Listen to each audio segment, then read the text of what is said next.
A very good morning once again, ladies and gentlemen. We thank you for being here. We kindly request that you're all seated before we commence with the official opening. We also invite those who are still at the pre-function area if they can make their way into the main convention center as we prepare.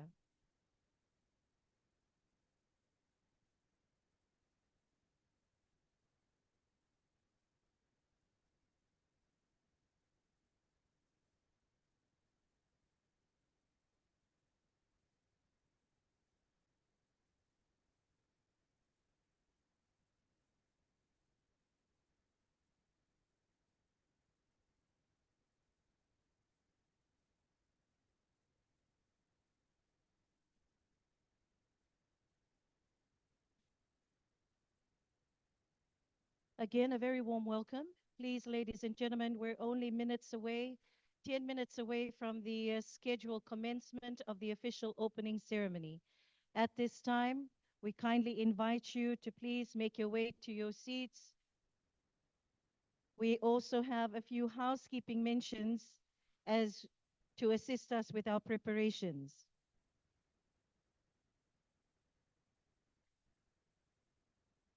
As you would have noticed, we already have our traditional presenters sitting here at the center of the room. At this time, we ask if we can please be seated by way of respect that we will accord them for the very important ceremony that they are about to present.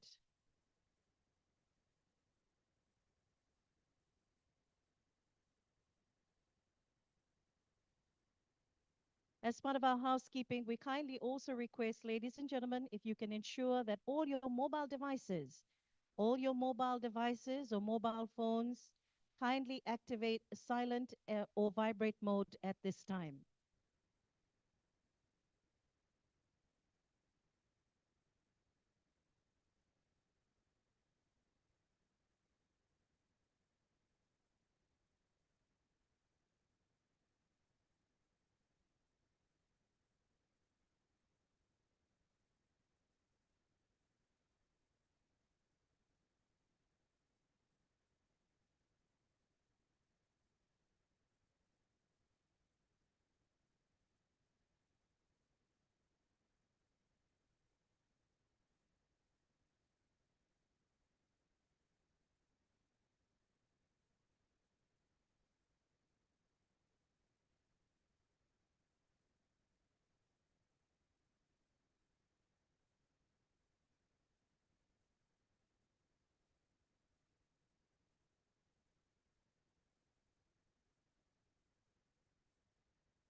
A very warm welcome once again, ladies and gentlemen, to all our distinguished delegates who have just walked into the convention center.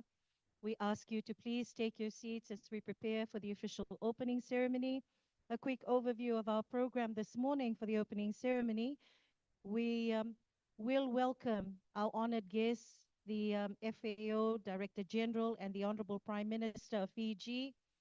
When they enter the convention center, our traditional presenters are already seated, and by protocol, we ask that if we all remain seated when they're escorted onto the stage. They will sit on stage. We will have a blessing for the entire forum, and then following that, we will move straight to the traditional presentation. I will hand the program over to the people of Narewa, who will take us through the presentation. And at the During the presentation, ladies and gentlemen, we also will then hear the official address by the FAO Director-General, of which then they will conclude the formalities. We will also hear from the Honorable Prime Minister of the Republic of Fiji. Following that, our final piece of formality in the convention center as part of the opening ceremony will be the group photograph. The group photograph will be taken here at the front of the stage, and we will be assisted by our colleagues from the Ministry of Foreign Affairs here in Fiji. To assist them, however, we will ask, or we will invite, excuse me, the ministerial heads, heads of delegation, all those represented here seated at the tables or the front row. You will then be invited to join us for the group photograph, and we'll invite all our delegates to move out for refreshments.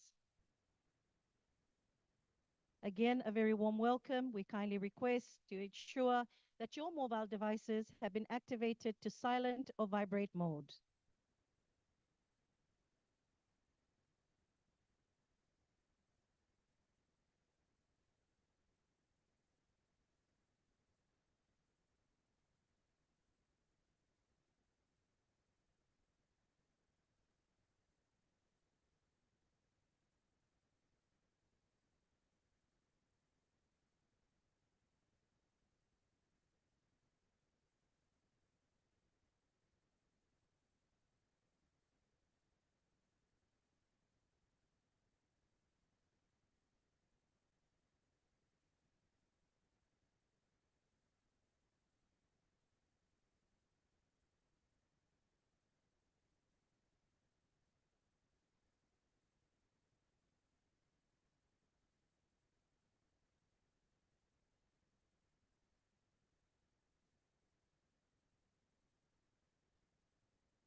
Ladies and gentlemen, with only 5 minutes away from the scheduled commencement of our official ceremony, opening ceremony, I sincerely ask if we can please take our seats at this time and allow me this great duty this morning to provide a brief description of the traditional ceremony that you are about to witness.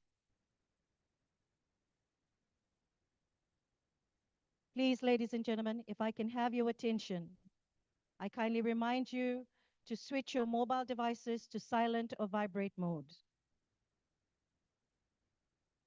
We have a traditional welcome ceremony that will be presented. Ladies and gentlemen, this is a solemn ceremony. The Itaukei culture is rich in traditional ceremonies which are performed with great respect and with great dignity. These include, amongst other activities, the ceremony where the renowned Vengaravi Vakavanua is performed. This solemn ceremony is central to Fiji's strong Itaukei culture and history and signifies respect for its chiefly system.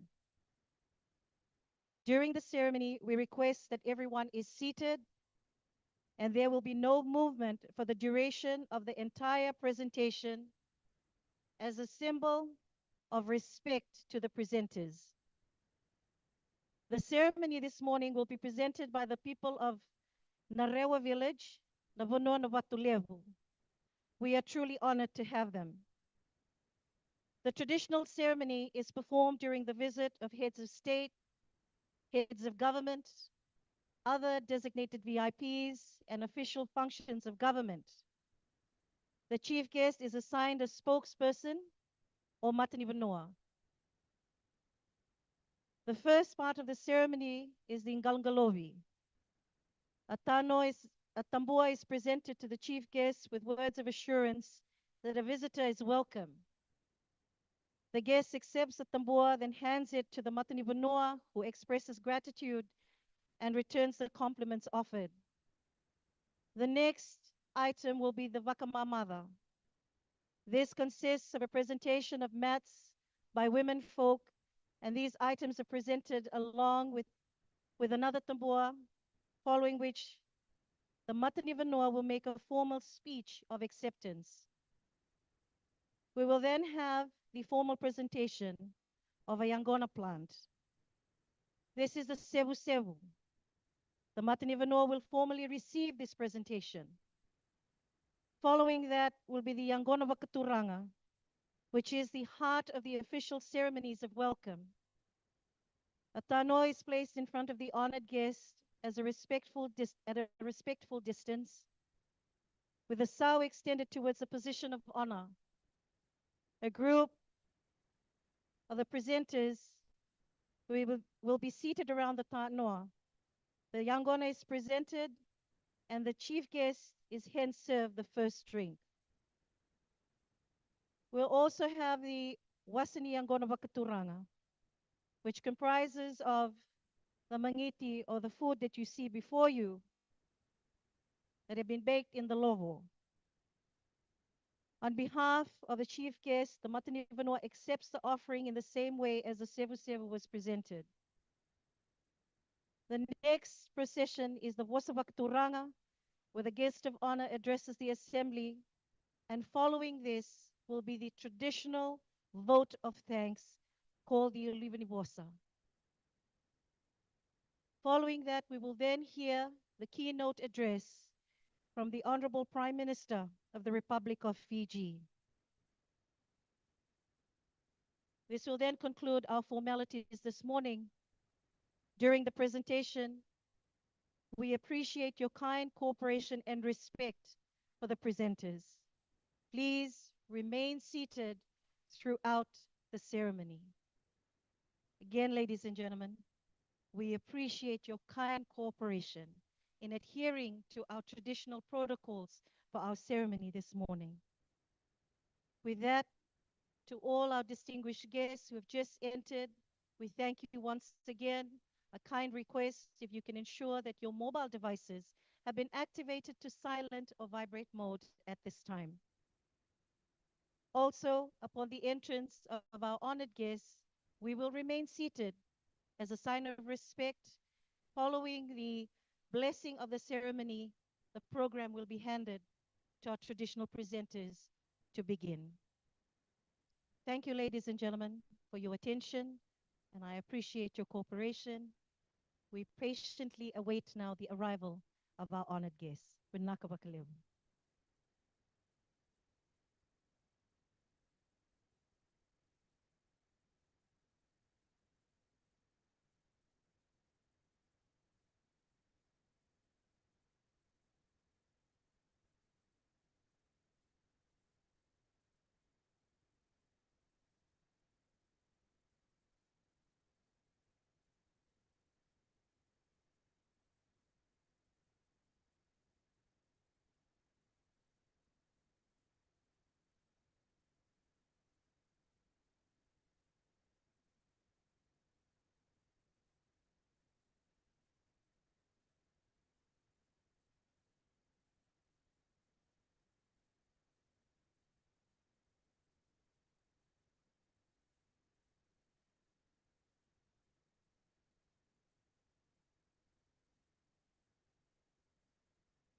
Ladies and gentlemen, I believe our guests of honor are about to enter into the convention center very, very shortly.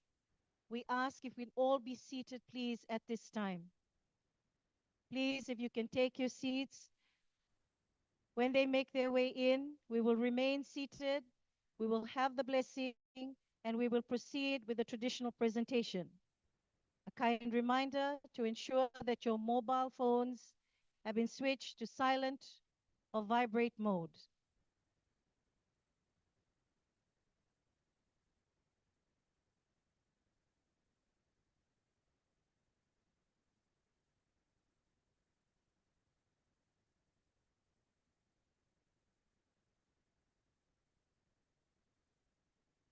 Again, please, ladies and gentlemen, we will remain seated at this time and throughout the duration of the traditional presentation.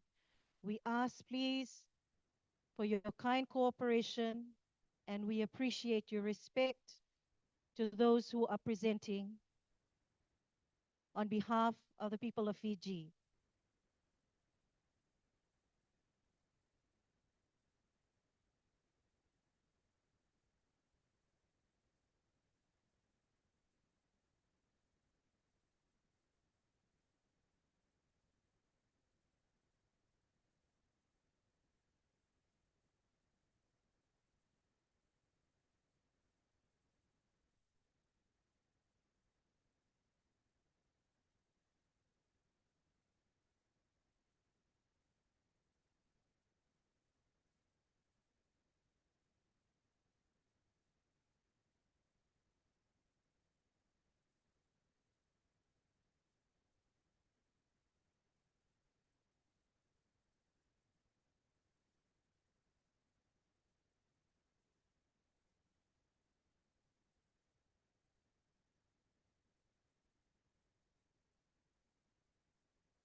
Thank you very much, ladies and gentlemen.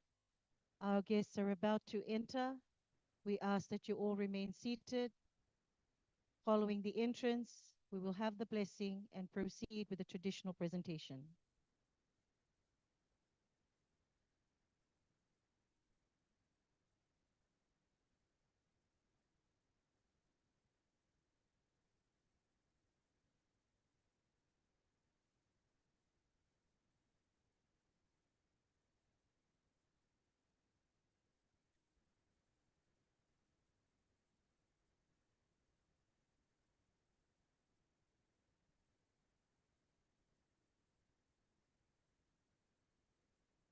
Ladies and gentlemen, we warmly welcome the FAO Director-General Dr. Dongyu, and also the Prime Minister of the Republic of Fiji, the Honorable Sitiveni Lingamamanda Rambuka.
Honored guests, distinguished delegates, ladies and gentlemen, we begin our ceremonies this morning with a blessing. And it is with great pleasure that I invite the Nadi Methodist Church Superintendent, Reverend Josefa Sewale, to come forward.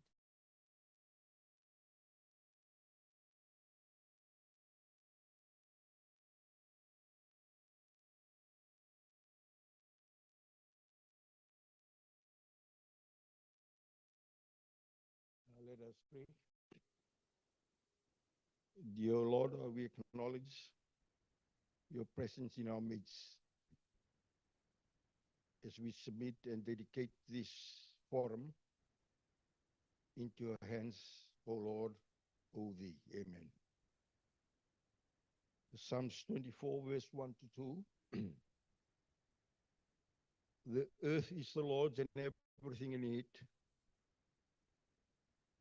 as he founded it upon the seas and established and opens its waters. In Jeremiah 33, verse 9,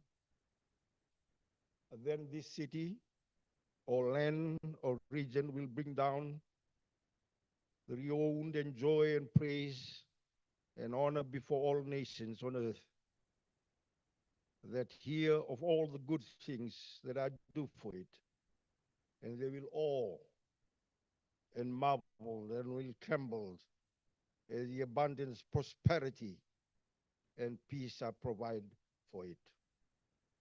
The delegates and all participants in the Solutions Forum, we claim your promise to be ours in the new future, guaranteeing that the aims and the objectives of this forum will be successfully achieved.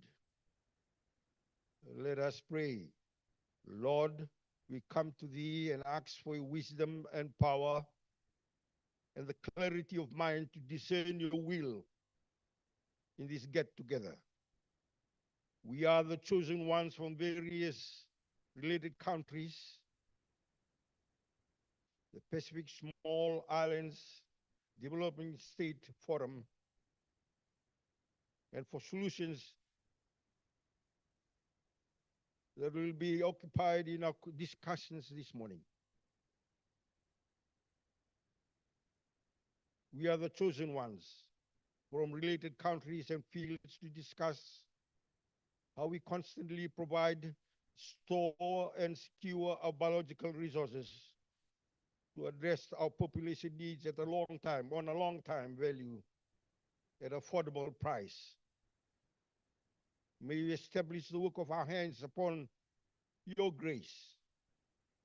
There is no one else we look forward to or look up to, but to you, our precious and Heavenly Father, Jehovah Jireh, our provider. This is our prayer, and we ask it in your powerful name, Jesus our Lord and our Savior. Amen.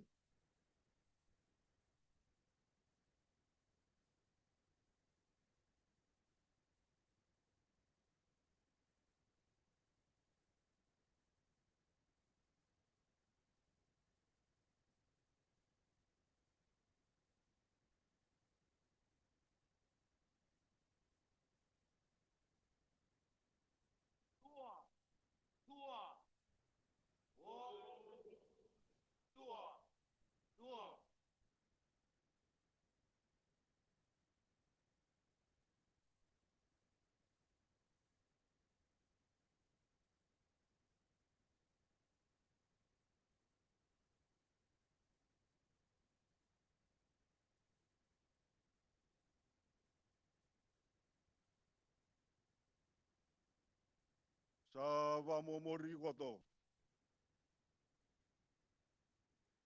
Ina matambose. Ni mangichinga te lobo ni lenda bura. Vamomori goto. Ina kea viliutaki. Go muriki na momona vunile walevu. Na momona Director-General.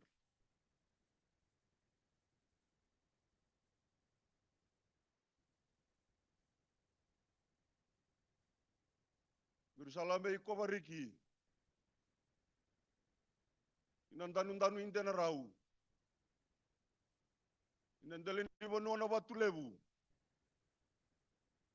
Mele ame vayadorike. Na tuba kwani matambose. Mubili utaki kei vura. Mudovira ke na vianu vitadini na wasavasivika. Meralame malu. ina loma ni matani tobichi, ina lemuru vili utaki, rale mebi takwa taki, na vi kwa meba tore taki ke, na zola ramba ni bingo rabi. Membale chana zola ni mangichi batanga na kia lobo. Ina kia bingo rabi, roni buechi ke, na vi matani tu wasa vasivika. E samachi mamvata tu. Na vi kwa ambulia na kalau, na le mamdala ni vanua batanga na kia bingo rabi. Salia riki na watu ni vanua sewa. Salame ila beche riki murumata. Momo na vuni lewa levu, sanya riki kongi, na ke muringalobi. Nangalobi ba momo, sama dala koteme. Ina hulu ni bili utaki ni vanovichi. Menandele ni vanua idha mata levu, nramata na momo na tima duata na momo na perestendi ni vanovichi. Sama dala riki muni kotongame. Ramata na iliu ni mata ni tu. Na momo na prime minister. Menalena dali vanua ingoro baka rua. Ramata na momo na keitauke. Na watu ni vanua sama dala muni kotongame na lemuru ere levu ina watu levu. Ramata na momo levu na tuinaji. Sanya riki kongi na lema mfazola baba nua. Murusa zola biname, murusa mata biname. Sanu itaki ni murna Sovia. Murna tata bakalonga tagina. Sambala buriki na itukutuku ni watu ni vanua. Na kemuringa lobi baba momo. Abaya mata kote lebili utaki ni songo. Ni mangichi batanga na lobo ini buru na kebili utaki. Mirsa ko na momo na buni lewalevu. Murumata na momo bani atabugi.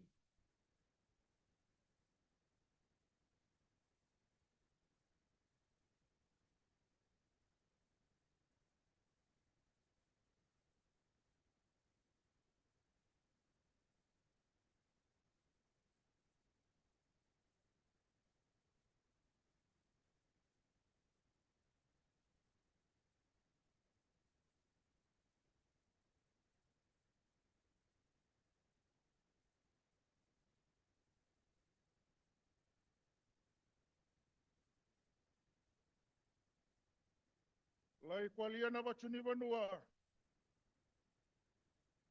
Erumbe kau hona isisima tani buni lewa. Ni matambohe ni bura.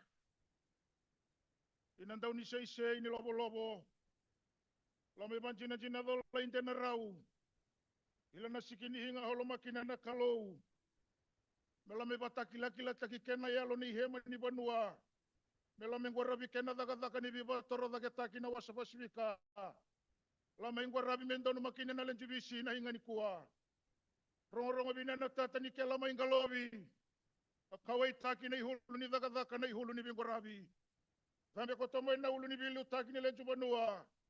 Ina vanua idau matalebu. Lendu nono na biyongoni na chima duwata na churang na perestage na tau kay bola tangani. Herba biyongoni muni kotomo na sisimata ni boheado. Na churang na prime minister ina vanua ina ngoro barua. Ina lendu nono na biyongoni na bulibalu na chinabachu. Idhabu sinababi na binayelebu. Ina balebu na kia kawai taki ya maroi koto na ihema ni matani chuerua. Ina kia wasa basi bika la maitandra me banjina jina dola na nguata ni kuwa. Sa tamba ba manataki. Renre na viseliada. Kahi nakatanga ni banu ni bilu taki na matani chudo ko buata me holi na kia bargoro ko na kabento kai. Kau he bungula mesona kia hong gore ewa. Gore ewa.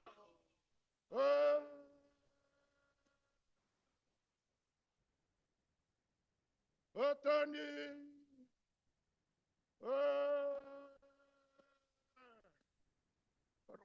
Tagi chuna buli di Vanua.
na matambo se tetelangi.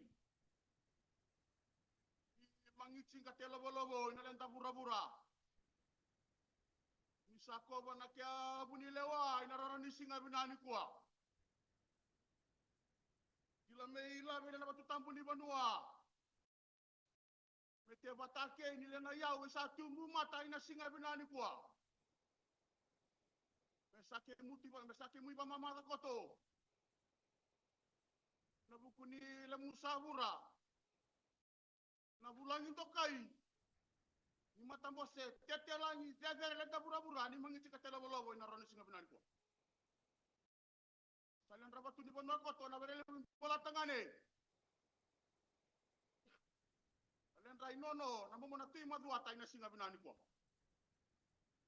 Salian rabatu ni Vanua koto ngana diluni mata nitu. Risako ba na momo na prime minister ina singa ni kuwa. Salian rabanua na gorobarua na matanda kay tauke na muni balu.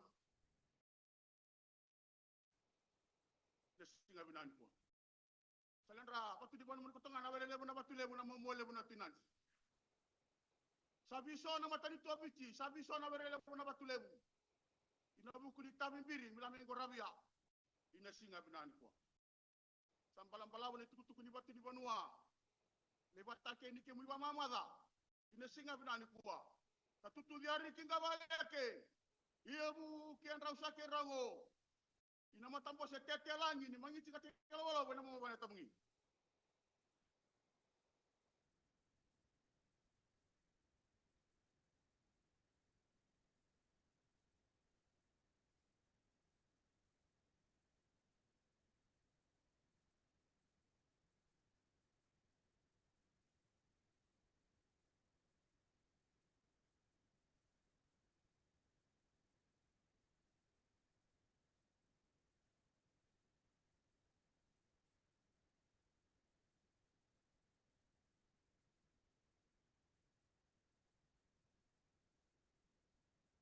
Rogo tagi na bacu ni Vanua iba tatani na kaya na iba mamada ni Vanua. Na iba mamada here ba biong ni kotomai na Vanua. Ida umata lebu na tau kay mbolo tangane. Na chuma duha ta na presidente ni lenjo Vanua. Here ba biong ni kotomai na sisimata ni bohe ako. May tanra na curang na prime minister ni lenjo Vanua. Ina Vanua inang gorobarua. Na lendro na biong na chinabachu. Ida busia na laba bina-bina.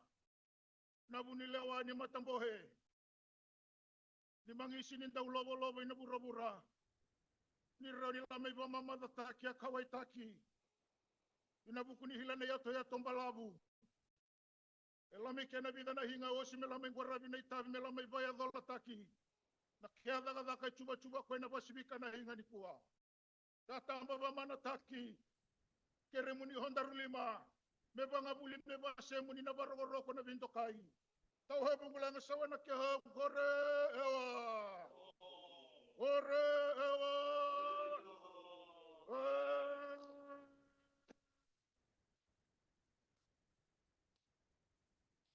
Atani.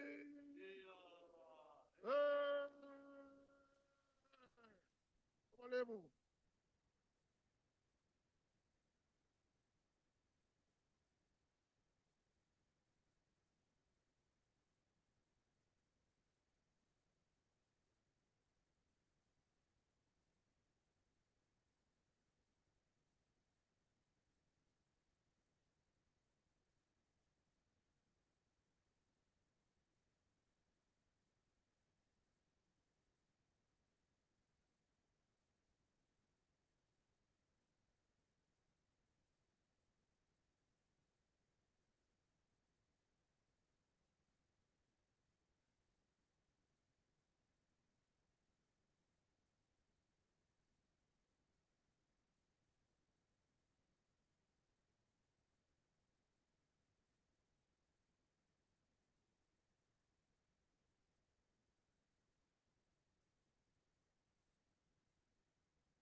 matari kina mamona kulewa kuna kitoka yusa kwa na sura na kwa dena kunya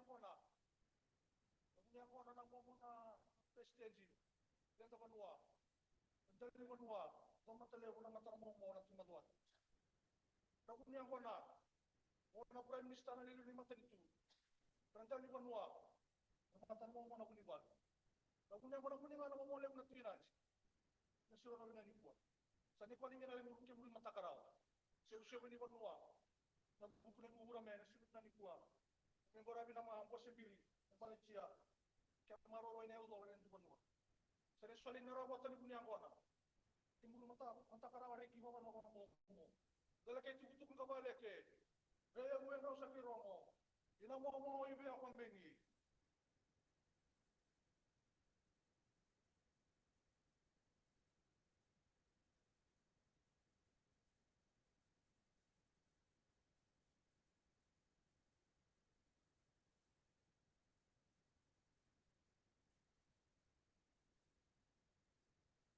Kada ko kota kita punya pondaleku. Ibu nama takarawan di Vanua. Orang-orang kota kita ni gunung di Korai ni gunung di Lagabaka. Kami tanah kita pun dilewa. Nama gisi dah lolo benda pura-pura. Kami bancina-cina kalau kita wahab sibikar kami tanah nak kiamat baru bancina-cina kalau nak hingga di kuah. Tak boleh benda bilang meraki. Tak boleh benda kian untuk kaya rukun foto na itabi memang may para binaikan kuah. Namun yang kena lebu kata berbagi mana foto mereka macam cuna kami utaki. Cuma kada presiden di nama dua itu mata lebu. Cuma dua tanah topi polo kagane. Hari bagaimana mana foto mana sisi mata ni bohaya guna cuma nak prime minister ni lagi cuma dua. Nama dua yang baru-baru ada yang dorang lagi mana cuna baca. Baru-baru ko. Jadi untuk kain ayalo. Katakan ini lagi sih, katakan ini buat curang atake lah megharabi. Bayar dolar take na hinga ni kuai tanah raw. Tambah ina goli na moli na kalungata. Dalam mahu na unilewa. Kalungata ko to na ni mata ni chu. Kalungata ko to langaw na nila ni gorabi. At ko lang ko to na mate na wasa pasibikar na men gorabi na kay tabi na lamin bayar dolar take na dito na hinga. Gorabi na nakyang bohe na hinga ni kuai ko kami naman na.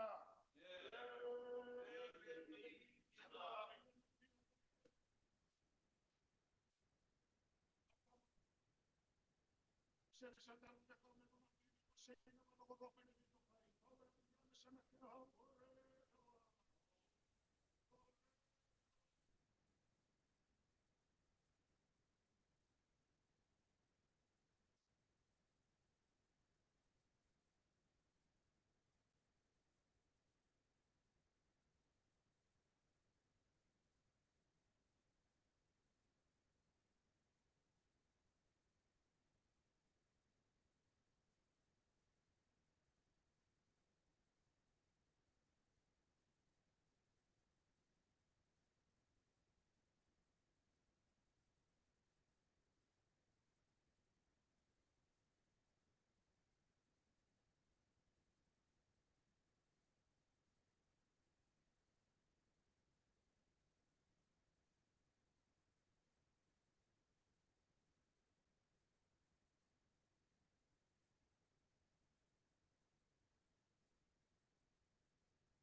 kina resumption rame na matan kuibici na matan mo na presidensi na matan mo na para minista wele lemu na batule wa matan ko tumu matan bulang into kai kalau ngata lemu man bilu taki mana tenjina ai se buai jina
Pasal.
vitala na kotoro. Mamomori kina matambua seni lau-lau nggak temang sinalen dabura-bura. Sa ko banak ya liu-liu nalen tu bulang indokai nas nggak benar kuat. Kalau tak ni mulu same lo masol memuru me bangat takinya le na bilo nango pa na pamomo. Sangat tula ko tanas nggak benar kuat le na mangi sewa sara. Kailangan ay may kalaring kumat ka na sa gabi na kuwa. Nyari kikuangi na kemui luba. Nyari kikuangi le. Na luba ni ango na pamomo. Na mangitsi na ke luba. Tare ako tomena kumatang ito laman yawici. Na kya biliutaki kuwa na momo na peresteji. Na Vanua. Ilaw matalebu kuwa na momo na timayuata. Sa kobari kikota na lengu Prime Minister ni Vanua Vici na lengu Vanua na Ngorobarua wana momo na tinabat na mangitsi na kilawa sa serba momo ni kotome na lengu relevu na batulevu na mata na momo levu na tinanji sara batanga tu na Vanunu ni muru na Sovia tata bakalo nga tata kini yang nasi ngabinan kuat. Tani ali kisongi le narabota. Ni mangit singane na kilaba na kimbalang pale. Na iluba yang gona pamomo. Kadere kitu na ke tukutuku ngarabu rambe. Meya bu yan rau. Na songo.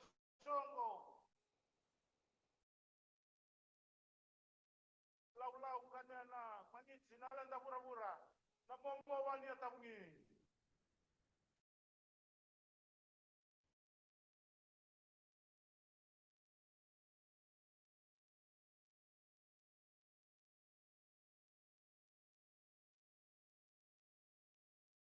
sa tama na mangisi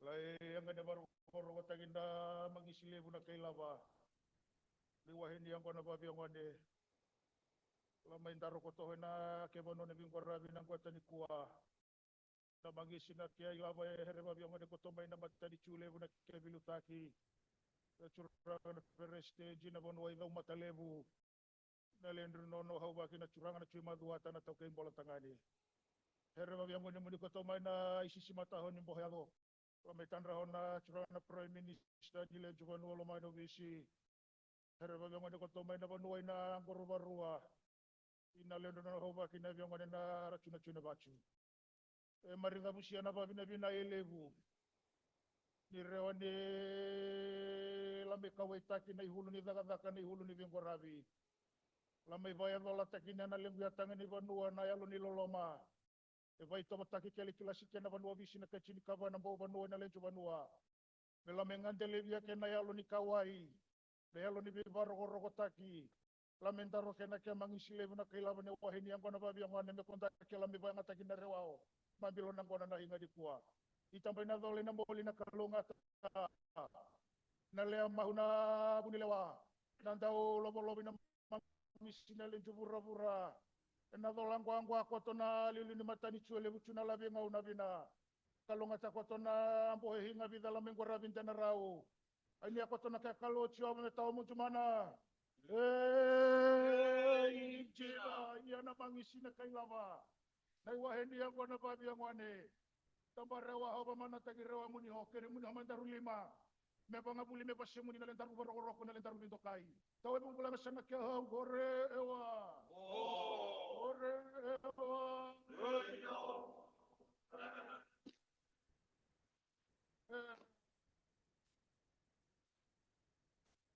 Atani.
Distinguished guests, ladies and gentlemen, in part of our ceremonies this morning, we will now have the garlanding of our honored guests.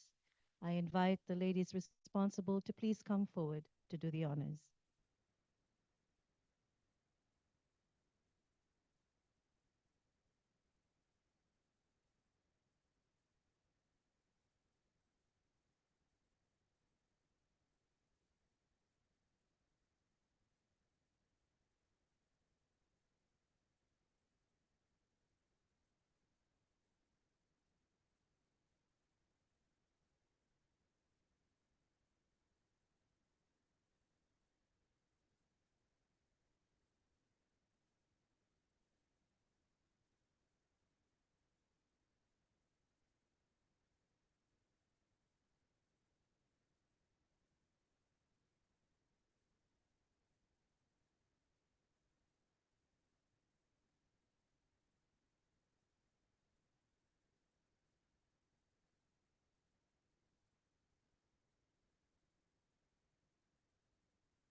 Let's give them a round of applause, please, ladies and gentlemen.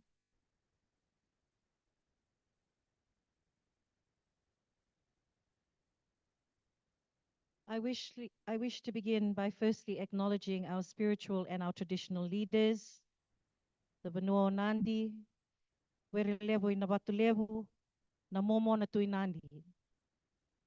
We also acknowledge our landowners past and present who have allowed us this opportunity to host the 2024 Small Island State Solutions Forum.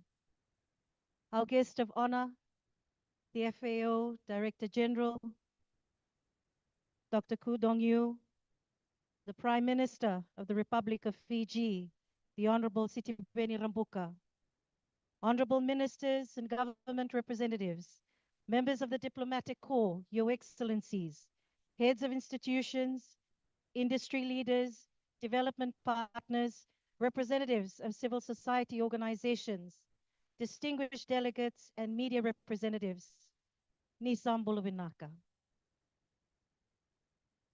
It was such a pleasure to see the Director General give a thumbs up right after drinking his bilo. Director General, we believe that after one cup of kava or yangona, you give great speeches. But after a few cups, you make great decisions.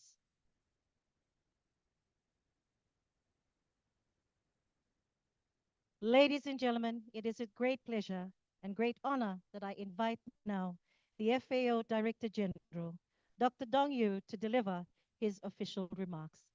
Please make him feel welcome with a big round of applause.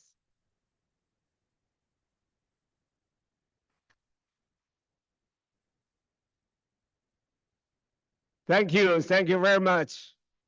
Bula, Honorable Prime Minister, Honorable Minister, Head of the Delegation, dear colleagues, ambassadors, representatives, ladies and gentlemen, I'm so pleased to come back after 5.5 years to welcome you to the second Pacific Small Island Development SIDS Solution Forum. I promise you, before I went to FAO in this building, we had 1+10 countries minister meeting here to seek your suggestion how to improve FAO, to feed the purpose, to help you, to deliver, to help you to speed up process, get rid of poverty and sustainable development with the conservation of biodiversity and also with the diversity. And I really appreciate all of you, spiritual leaders and artist person, to celebrate this special traditional kava ceremony. It's not new for me, but it is completely new for me now. This time as FAO Director-General, I can enjoy the traditional kava with a little bit liquor, but this time I didn't find the liquor inside. So one ball is nothing, but it's give me a spiritual power. But once you finish that tradition, was 3 cups, and you will get the complete drunk. So, Honorable Prime Minister, you are really internationalized now after so many years, because I remember the first time I came here about 20 years ago. And I wish all express my sincere gratitude to the Honorable Prime Minister and the government and people's Fiji for the warm hospitality and for the co-hosting this important forum for the Pacific. The unique characteristic of SIDS make them particularly vulnerable to the serious challenges, including food insecurity, malnutrition, and the impact of climate crisis, economic shocks, and other environmental demographic pressures. Despite their vulnerability, SIDS have the world's knowledge and often take the lead on the international stage, drawing attention to the present global issues. To capitalize on their experience and capacities, together with the government of Fiji and the International Telecommunication Union, FAO convened the first ever SIDS Solution Forum in August 2021 during the pandemic. And I remember that year it's UN General Assembly President also from Small Island. From another part of the world is Maldives. It was Prime Minister of Foreign Affairs. So I really appreciate all the colleagues support FAO mandate and to implement a mission together. Ever since, FAO has continued to intensify its efforts to provide the opportunity for SIDS to share the knowledge and learning from each other, together with the LDCs and LLDCs, to bring about the transformation of their agri-food system to make them more efficient, more inclusive, more resilient, and more sustainable. Key opportunities include the first Pacific SIDS Solution Forum in Samoa in November 2022, and the high-level ministerial meeting harness the potential of SIDS LDCs. LLDC had the FAO headquarters in Rome in June 2023. The active participation of ministers from SIDS at this high-level event demonstrated their commitment, leadership, solution-oriented attitude, setting the tone for the future collaboration.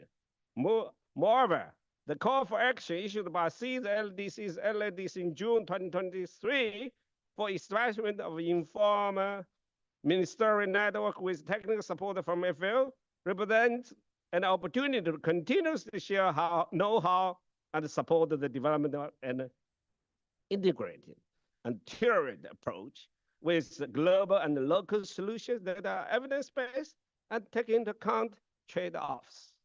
FAO will leverage its convening power to foster this network's exchange and tap into its knowledge and technical expertise to support the cross-country learning.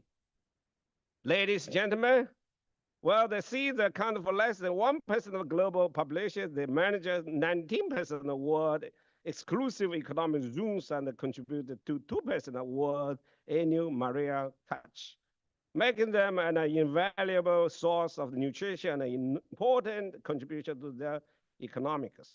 Consequently, the role of SIDS in delivering on food security and nutrition, as well as the global marine management, is crucial.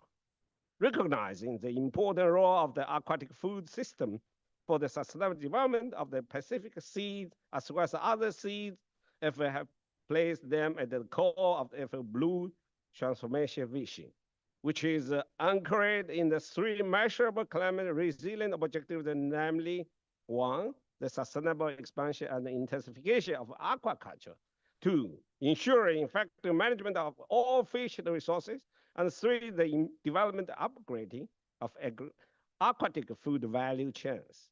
It will also prioritize the enhancement of adaptive capacities through the increased sustainable ecosystem management, including the forests in the watershed and the coastal ecosystem, in support of a more resilient agri-food system in seeds.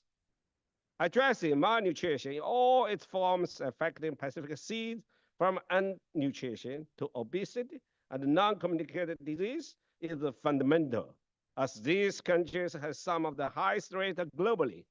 In this regard, dietary guidelines are key in fostering healthy diets by helping to align and inform policy and programs range from nutrition and health to agriculture, public procurement, and social protection. FAO, together with partners, is supporting the Pacific Seeds to develop national dietary guidelines to inform food-related policy for the wellness rising and for nutrition education, to advance gender equality and enhance women's equitable participation in agri-food system in Pacific Seeds. FAO, together with other UN partners and with strategic guidelines from national government, is implementing the joint program on rural women's economic empowerment in Fiji, Kiribati, Solomon Islands, and Tonga. In the past few years, FAO's engagement with the indigenous people and the youth in Pacific Seeds increased significantly.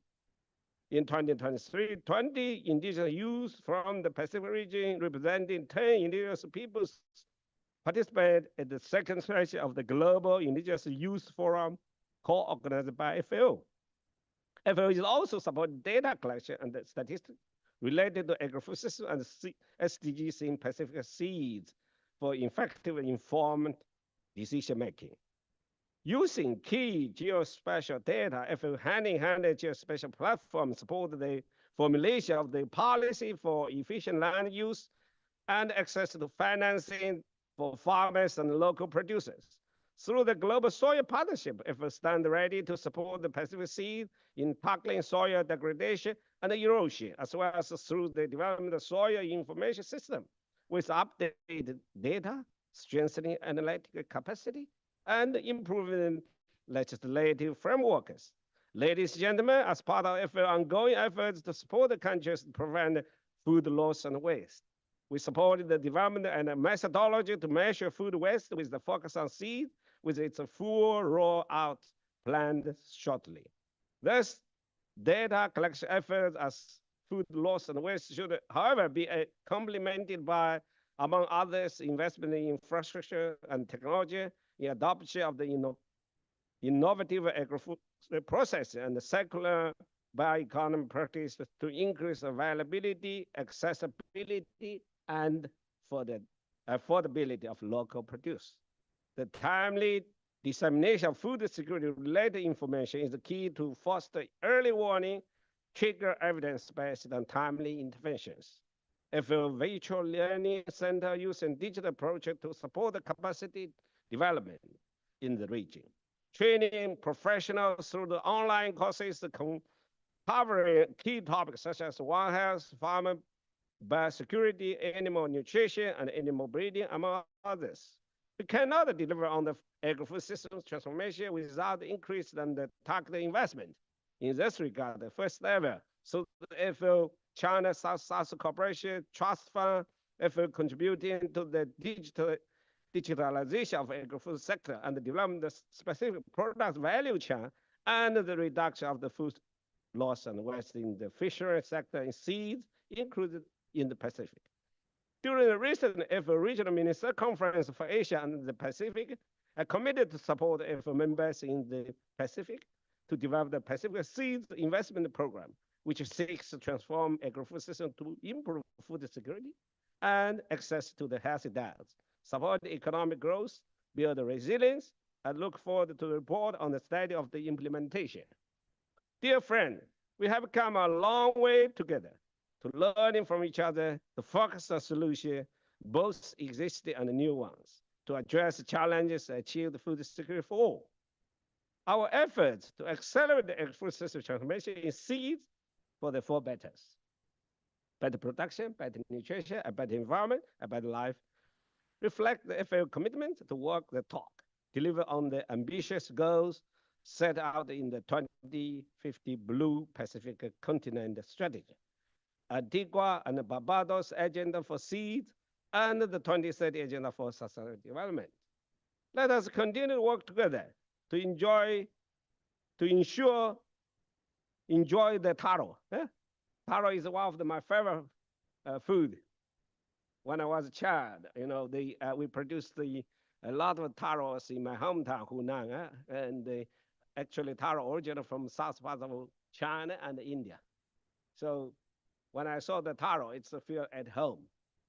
And let's enjoy the health food with a health life. Ensure no one in Pacific Seas is left behind. Thank you. Thank you so much. Thank you for your leadership, Prime Minister. Please.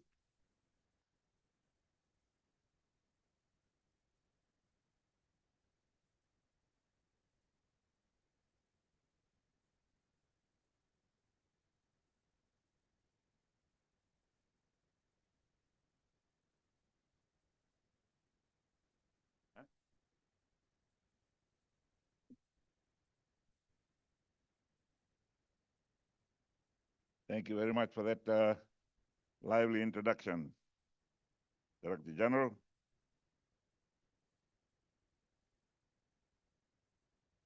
The FAO Director-General Dr.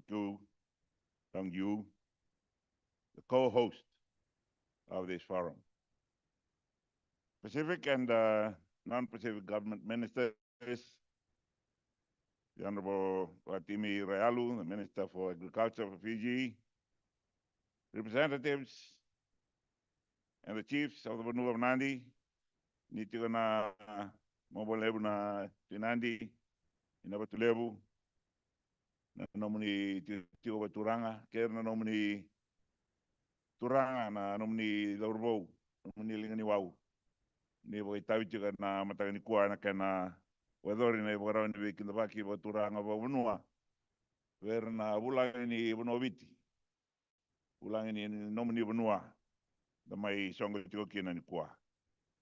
Distinguished researchers, policy makers, representatives of international organizations and civil societies, ladies and gentlemen, thank you very much for inviting me to deliver an address at this morning's opening session of this forum. As you all know, Fiji volunteered to co-host or to co-organize this forum to bring us all together to discuss and exchange and encourage innovative knowledge exchange to promote ideas for achieving agriculture, food, nutrition, environment, and health-related sustainable development goals. And we are so proud to be co-organizing this forum and to host you all here in Denarau, our flagship tourism island of Fiji. I also acknowledge the presence of my friends who are here this morning. Your Excellency, Dr. Paul Teru, permanent representative of the independent state of Samoa in the United Nations, the Honorable, His Excellency, the Director-General of the Pacific Islands Forum and former President of Nauru. I'm always proud to come to Denarau to meet those of you who have come to Fiji for these meetings, for conferences, or just to enjoy your holidays and relax. I'm also very proud of my part in the development of what we now call Denarau Island, which was in fact a scattering of many islands, many only visible at low tide, joined by tidal mudflats and sand and mangrove swamps. The landowners under the then Momono Nadi decided to turn over their islands and mudflats and mangrove swamps to some developers in a combination of land sale and land swaps for the major reclamation that has resulted in the realization of this island, providing land for these magnificent resorts and villa accommodation facilities. The cabinet that I led then in the early 1990s as Prime Minister passed a new act, the then around Land Exchange Act, in the main ballroom of the Sheraton where we are today. That was also the cabinet that sent a minister to attend the first Earth Summit in Rio de Janeiro, in Brazil, that started the series of world conferences now called the Conference of Parties, or COP, the next of which will start in Baku, in Azerbaijan next week. Those early series of conferences started to formulate ideas based on researches and sciences and came up with what were first known as the Millennium Development Goals, later known as Sustainable Development Goals, based on what leaders over the time agreed in a United Nations Framework Convention on Climate Change. Today, we're here to continue dialogue, to find or formulate solutions to the threats to our very own survival as small islands, developing states, brought about by climate change. For those of us from this part of the world, we are united in our common purpose to forge innovative pathways towards an ever-thriving or sustainable Blue Pacific continent. It must be characterized by better production, better nutrition, a better environment, and ultimately, a better life for all its people. I again acknowledge and thank the Director General of Food and Agriculture Organization of the United Nations for co-hosting this very important forum.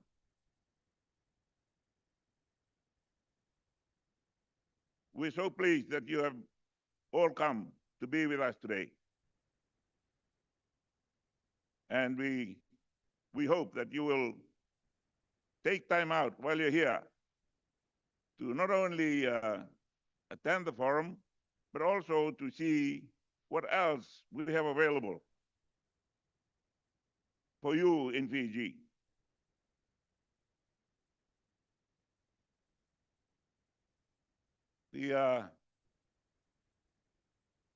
The ceremonies of welcome you have just been accorded is typical of the ceremonies of welcome we perform for all visitors to Fiji. They are in a logical order.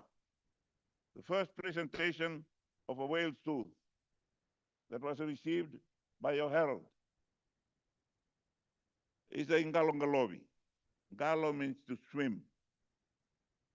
Ngalongalobi means the people on the land see a ship or a boat or a canoe arriving, and the chief sends out his herald and his people to swim out, to ngalo out, to say to the chief on board, please come ashore.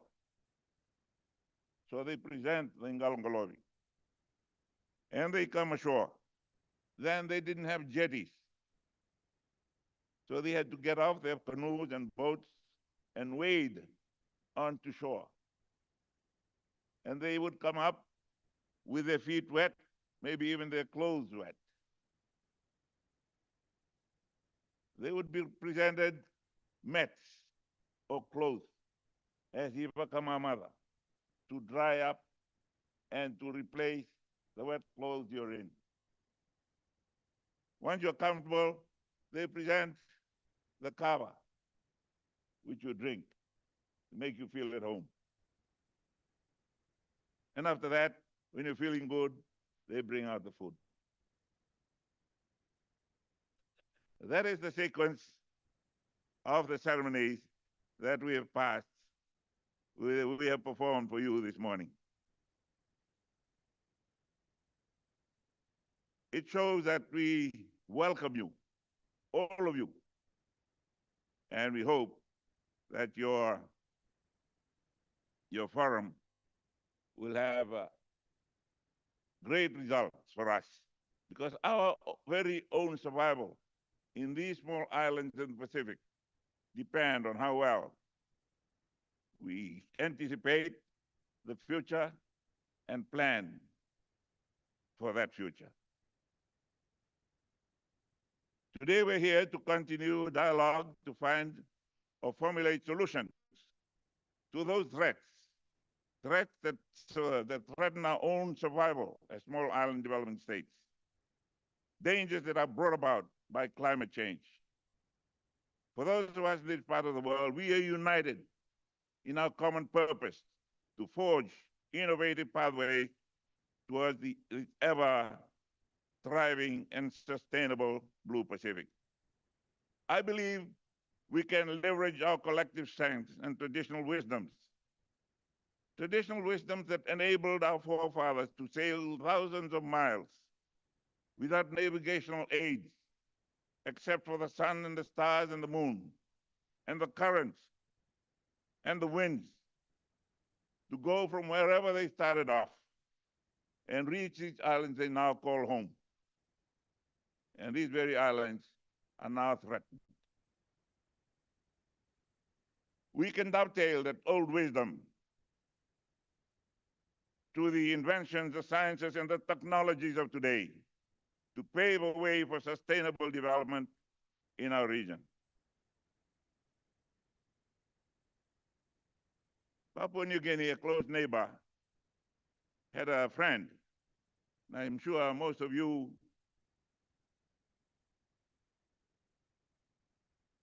academics in the hall will have remembered reading his book.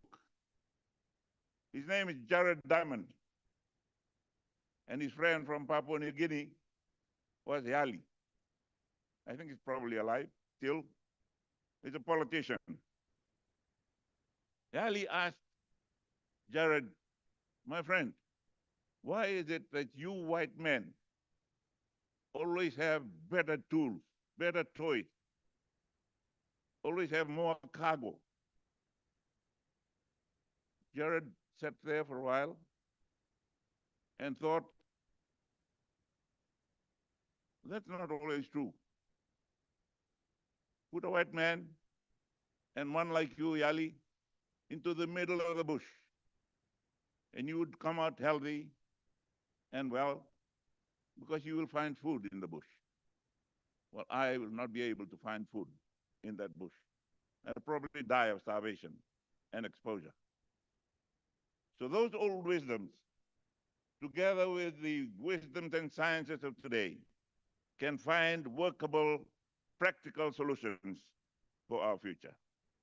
We're gathered here today to remain, and we must remain vigilant and hopeful for the anticipated outcome of COP29 starting next Monday. These outcomes will play a pivotal role in shaping the future for the Pacific Island developing states. The decisions made there will both influence global climate action and directly impact our objectives for sustainable Blue Pacific continent, while we continue to advocate for ambitious commitments that recognize unique vulnerabilities of our island states. We pray that the outcomes of COP29 will align with our goals to enhance food security, protect our ecosystem, which are our food chains, and ensure resilience of our communities on the exposed face of climate change. The Blue Pacific is a region that is facing the brunt of these changes, a region of unparalleled beauty with rich cultures, as demonstrated this morning, ecosystems and potential, yet it is also a region facing profound challenges and threats. Climate change is an existential threat on our agricultural productivity, food security, and exacerbating the prevalence of non-communicable diseases and weakening our natural and genetic immune systems. NCDs are leading causes of death in our region. It underscores the urgent need for integrated solutions that address both public health and sustainable agri-food systems. Our agri-food systems are also in danger. While we are blessed with fertile arable lands and abundant marine food resources, we must be alert to the realities of unsustainable practices, invasive species, and increasing frequency and force of climate change caused disasters. And they demand our immediate and concerted attention and coordinated and collective action. However, true to our nature, we see these challenges, opportunities as opportunities for innovative and collaborative implementable solutions that reflect the unique needs and aspirations of our island communities. One area of great potential is agro-tourism. In Fiji and other island countries, we have the opportunity to harness our natural beauty and cultural heritage for innovative agri-tourism opportunities. We must create sustainable agri-food systems that not only promote local produce, but also enhance the livelihoods of our communities. The integration of agriculture and tourism presents the opportunity to develop visitor experiences that educate others about our diverse agricultural heritage and traditions. It generates income for farmers and contributes to the preservation of our ecosystems. We are also experiencing digital revolution that can transform our agri-food systems. Fiji has one of the lowest data charges in the world, so it is well placed to leverage digital technological improvements to improve agricultural practices, enhance market access, and streamline supply chains. We acknowledge the significant labor shortage currently faced here and perhaps in other island countries. It adversely affects our agri-food systems and limits our production capacity. We must find innovative and rewarding solutions to retain talent in our agriculture sector. These efforts must include enhancing vocational agricultural training as a viable and rewarding career path for our young people. As we come together today and the next few days, I call on our development partners and civil society organizations and all stakeholders join forces and join hands in our quest for our Blue Pacific continent. Together we can. We can identify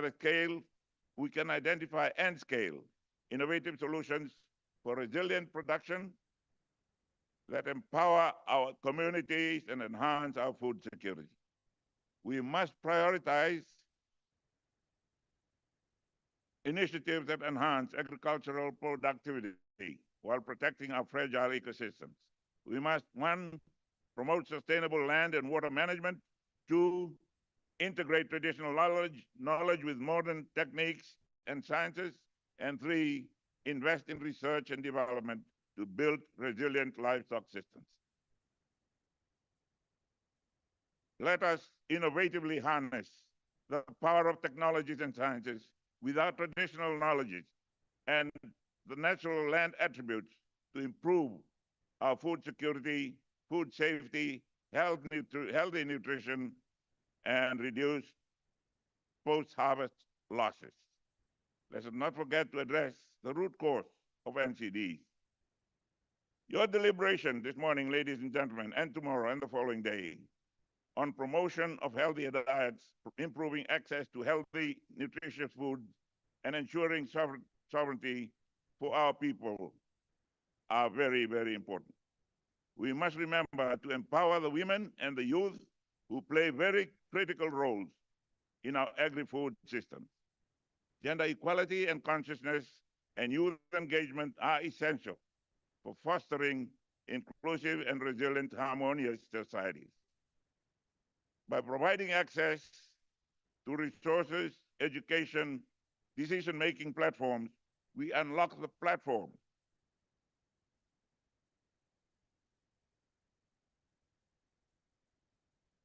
for our people to create for themselves and for us as communities a sustainable future.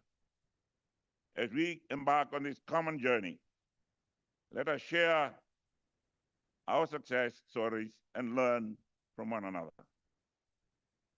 Our stories, as those of old, of resilience and innovations that emerge from our communities, are powerful examples of what has been possible in the face of difficulties and challenges, and will inspire us to strive for what is possible in the future.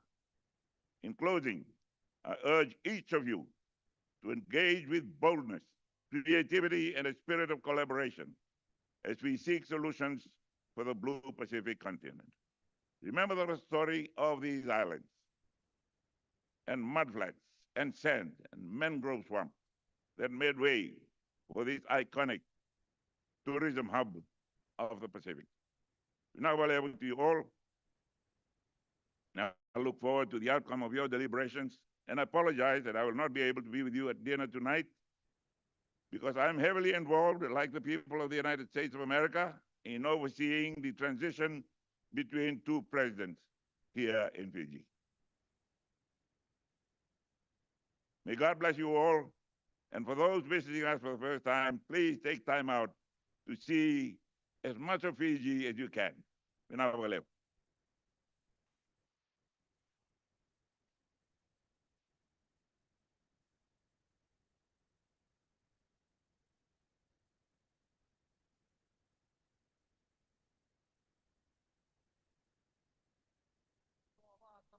Tau na tukutuku. Leiso na tukutuku ina moli na toka na kalungata. Talima masi mana kalungata nga buwa bina na wanga ni bingwarabi. Tapi lo mani basi ako tonga kelili utamu tonga na karisto. Mana? Hey.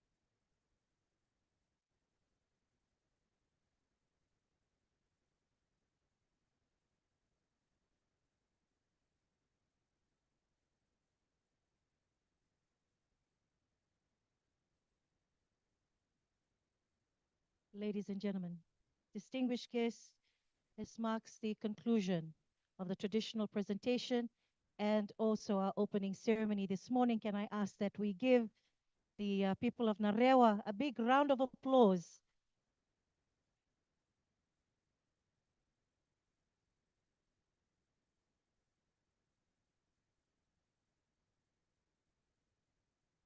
We will excuse them. We also want to extend the sincere gratitude to the Momona Tuinandi, who has allowed us this opportunity to witness this beautiful ceremony. Can we also give him a big round of applause, also present with us today?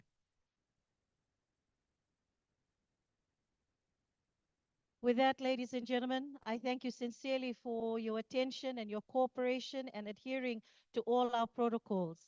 The final piece of our formalities here will be for our guests who are seated at the table and our distinguished guests on stage. We will have the group photograph, and I look to our colleagues from the Ministry of Foreign Affairs to assist us. The photograph will be taken here at the front of the stage. We will just arrange the chairs, and we will invite those at the tables to come forward to take your seats for the group photograph.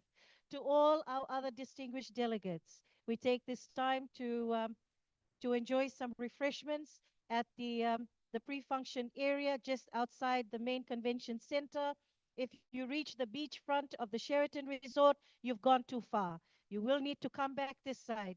You only get just some time for a quick Talanoa, 15 minutes break before you're invited to return for the commencement of the next session. Vinakabakalevu, thank you for your attention.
Really sorry.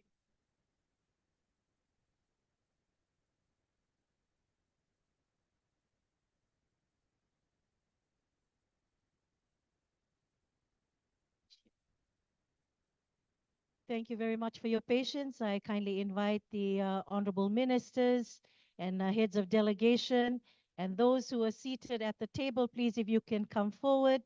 Our colleagues from MOFA and the FAO team and also the Ministry of Agriculture, happy to assist you.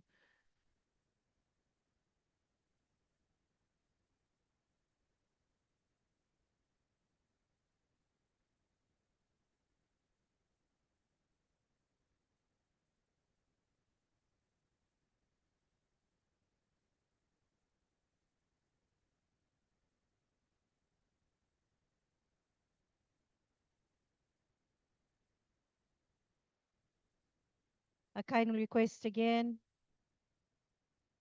Honorable members, distinguished delegates, please, if you can make your way forward. Those who will be part of the group photograph.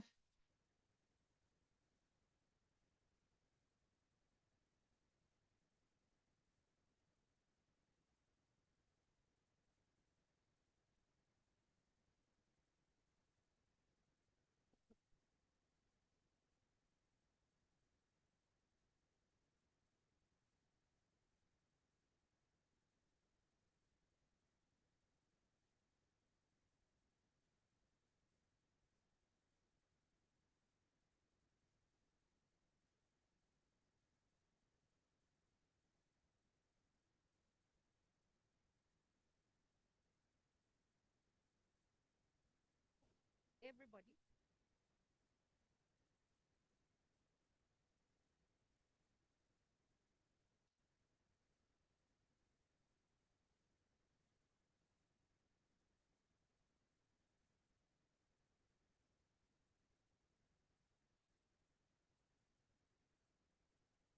Thank you very much.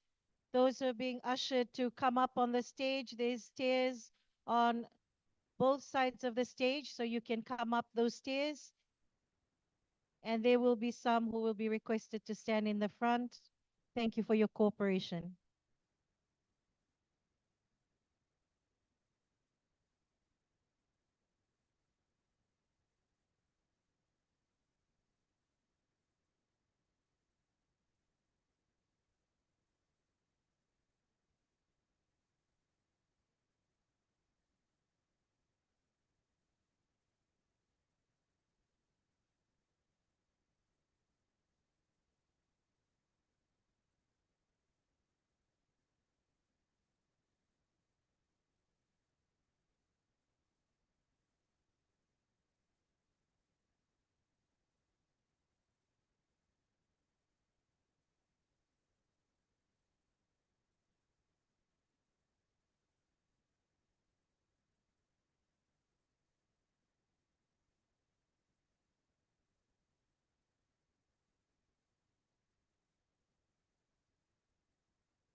Hello, hello.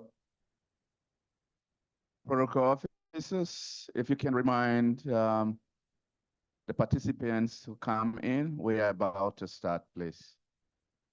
Protocol officers, kindly remind participants to come in and take their seats.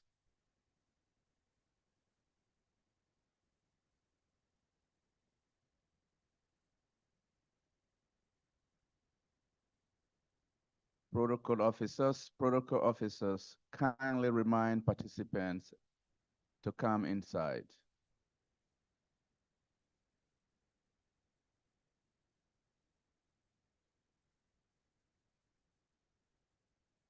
Ladies and gentlemen, please take your seats. We are about to resume.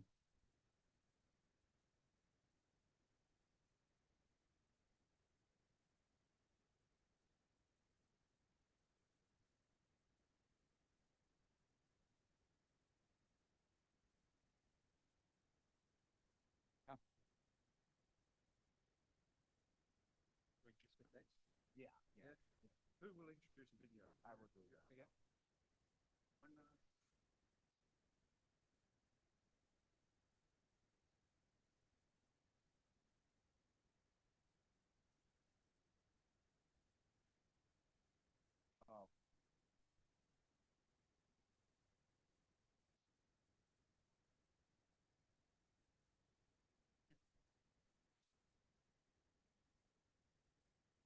Order.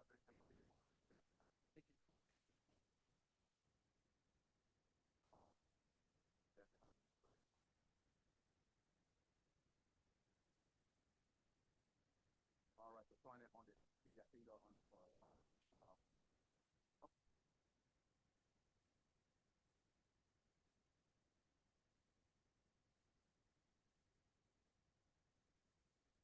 Ladies and gentlemen, we are about to resume. Please make your way in the conference hall.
Protocol officers, if you can kindly remind participants to make their way back into the conference hall.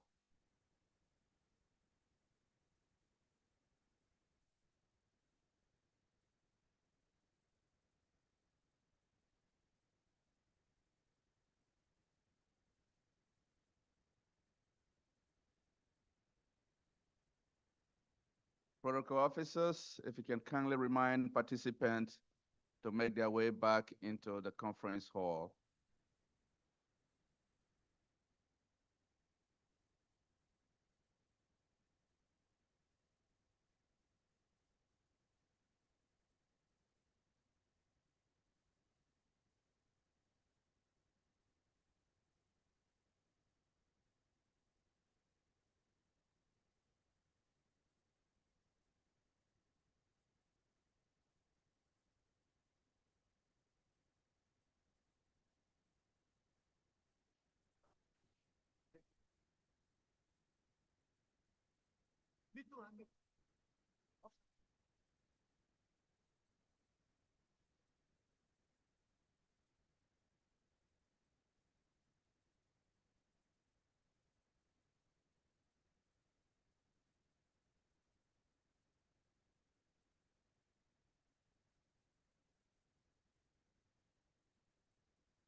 Protocol officers, can you kindly remind participants to make their way back into the conference hall?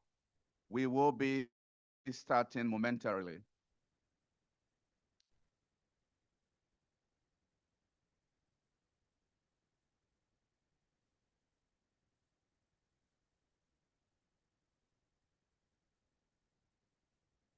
Ladies and gentlemen, can you kindly make your way back into the conference hall?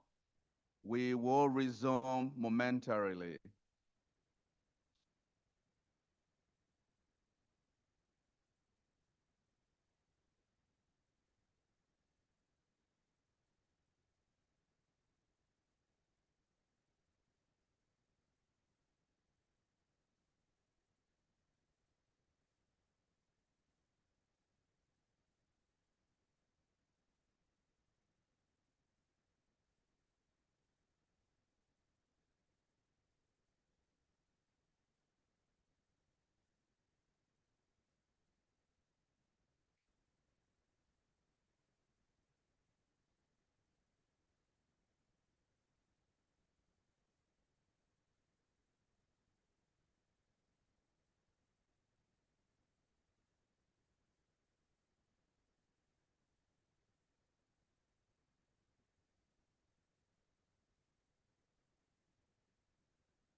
Protocol officers, can you kindly remind participants to make their way back into the conference hall? We will resume momentarily.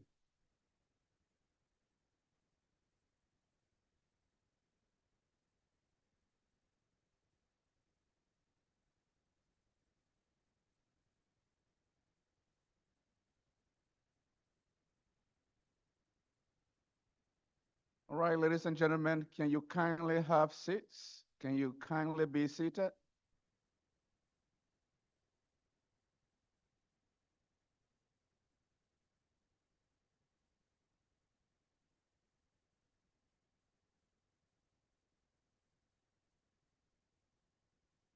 All right.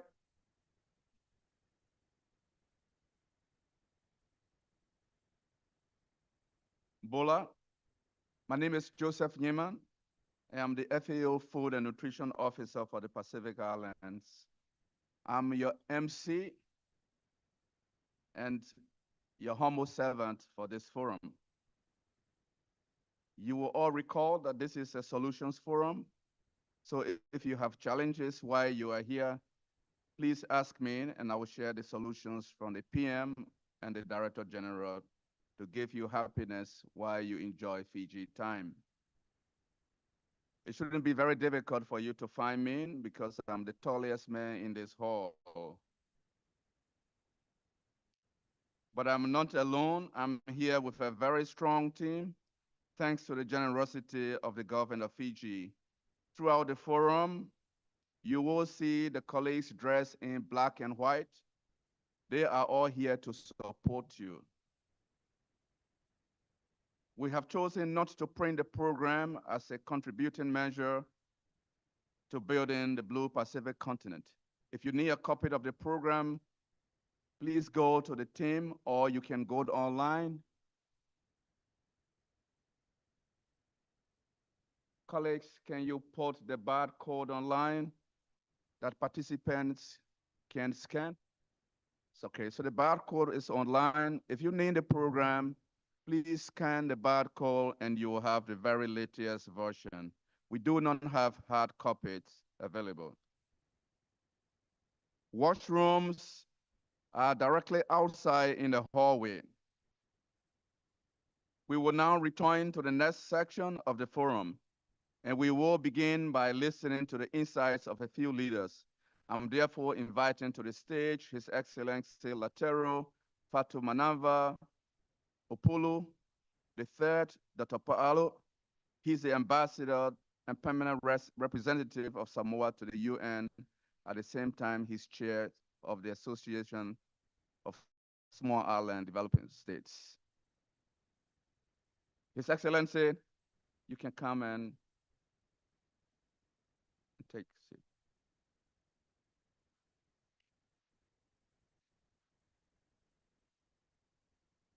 I will also invite to the stage Mr. Baron Wanga, former president of Nauru, who is the current Secretary General of the Pacific Island Forum Secretariat. Honorable, you can have your seat.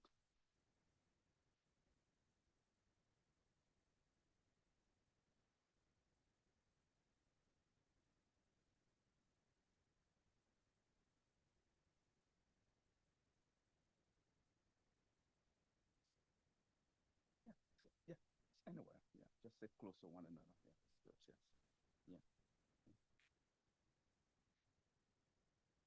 So that we are able to keep pace with time, I will now invite His Excellency Latero, who is the chair of AOSIS, to kindly take the microphone. Sir, you have the mic. Yeah.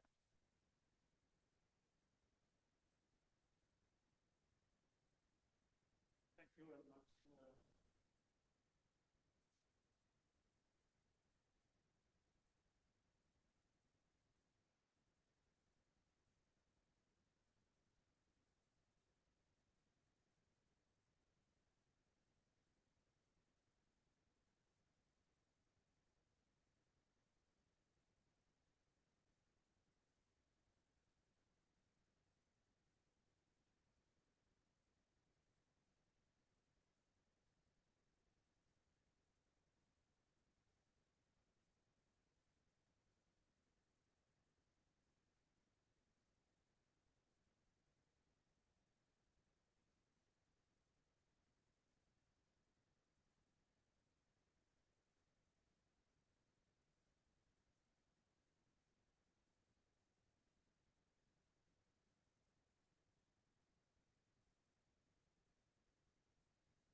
by increasing sustainable agriculture and fisheries, food security and nutrition, and livelihood in SIDS in a manner that helps with climate adaptation, mitigate emissions, and promote sustainable use of biodiversity. And third, SIDS intend to develop sustainable food and agricultural production that is resilient to the impact of climate change, address water availability and efficiency uses of water resources, thereby improving supply and distribution of food, including the reduction of food losses and waste, and enhancing resilience to potential excessive food price volatility and food crisis. At the core of the ABAS and cooperation generally is the understanding that new, innovative, and bold approaches to partnership require a whole of government and whole of society approach. Success is much less about achieving the goal of a framework and much more about the ability of small islands and the people of those islands to secure a credible future, built on resilient prosperity and healthy and productive citizens.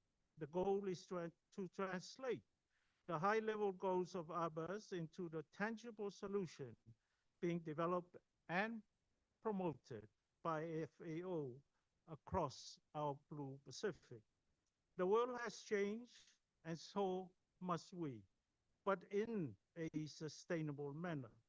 Our farmers and fishermen need more climate-resilient infrastructure, better inputs, and greater national support to ensure their viability. The women that underpin much of our food industry simply require very targeted assistance to overcome the persistent challenges that they face.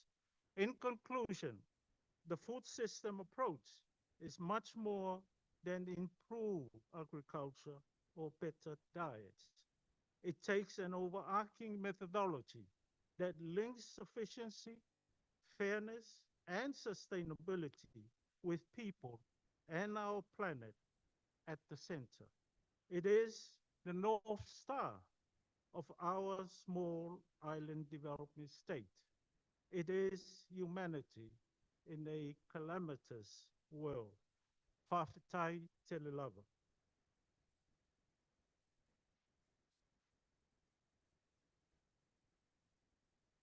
Whawhitai, His Excellency, for the excellent insights. I would now invite an intervention from His Excellency Baron Wanga, former President of NARU and current Secretary General of the Pacific Island Forum Secretariat. His Excellency, you have the forum, the microphone. Thank you very much, Master of Ceremony.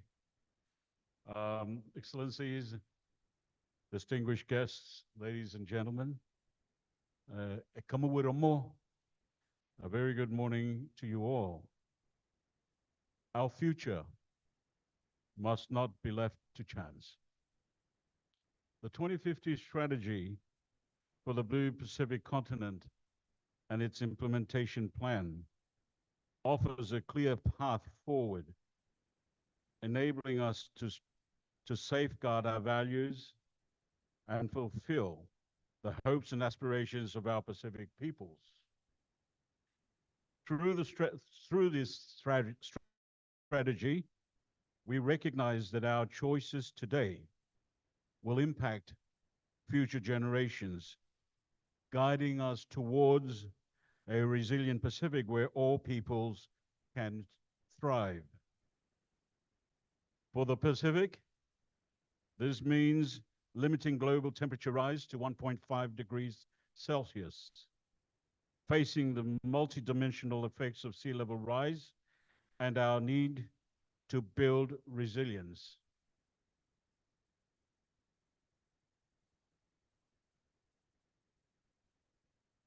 The increasing frequency and magnitude of disasters including cyclones and tsunamis, have seriously impacted food security, decreased savings, and increased difficulties in meeting daily needs. We face multiple immediate and long-term challenges to ensuring food security in the Pacific. These include climate and other environmental pressures, the availability of scarce, fertile, and arable land, overexploitation of oceanic resources and native forests, pollution, population growth, urbanization, and aging agriculture and fisheries workforces. Our food security challenges have led to both malnourishment and rising obesity rates, worsening the region's non-communicable diseases crisis and putting additional pressure on health systems. They affect life expectancies, healthcare costs, and economic development. At least half of the adult population in the Pacific are overweight, and childhood obesity is well recognized as a major concern. Diabetes affects 1 in 6 adults in the region, and in several Pacific countries and territories, 1 in 3 adults are affected. To address this, we are committed to integrating traditional knowledge with innovative agri-food practices that strengthen food systems, enhance nutrition, and protect the health of our communities. Pacific food insecurity is also caused by sea level rise, warmer ocean temperatures, changing rainfall patterns, and the increasing incidences and severity of extreme weather events. These are already impacting Pacific ecosystems, water resources, agricultural productions, fisheries, and critical food chain infrastructure, as well as increasing agricultural and aquatic biosecurity threats. Coastal ecosystems and fisheries are critical to nutrition and livelihoods across the Pacific. Supply chains of locally produced perishables, especially fruits and vegetables, are particularly affected by connectivity and disasters, leading to reduced supply and higher prices. We recognize that food security and related health challenges require holistic, integrated solutions.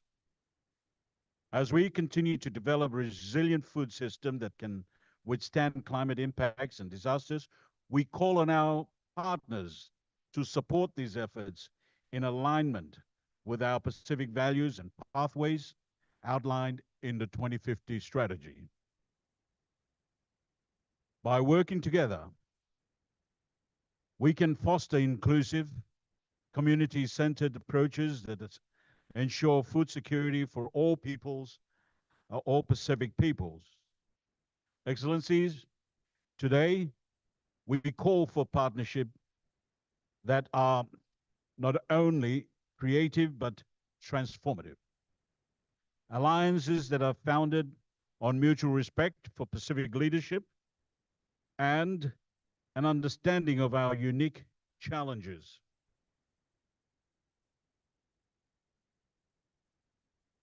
To conclude, let me reiterate the importance of combining traditional knowledge with technology and innovative approaches as being crucial for building stronger, more resilient communities. And we need shared responsibilities and transformative partnerships. We need a shared commitment to the vision of the 2050 strategy where each partnership strengthens our resilience and upholds the values that define our Blue Pacific identity. This is a call to action, to join us in building a secure, sustainable future for all Pacific peoples. Tabakar, I thank you all.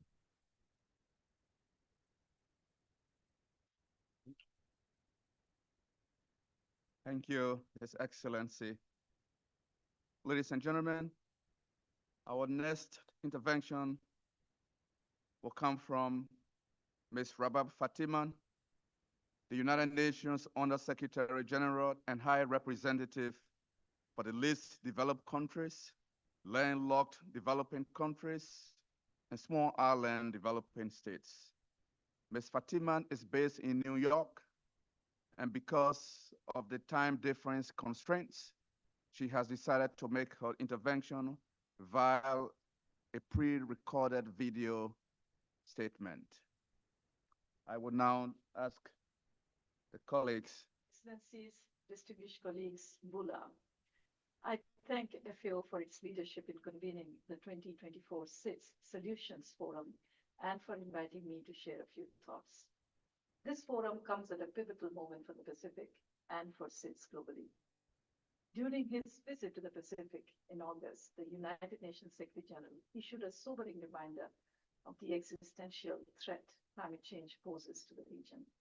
He warned that a worldwide catastrophe is putting this Pacific paradise in peril. His words underscore that the time for decisive, bold, and innovative action is now. The SIDS Solutions Forum exemplifies the kind of collaboration essential to tackle the complex challenges we face. From the escalating climate crisis to the rising threat of food insecurity, the Pacific stands at a critical juncture. In many Pacific SIDS, over 50% of the population faces moderate to severe food insecurity.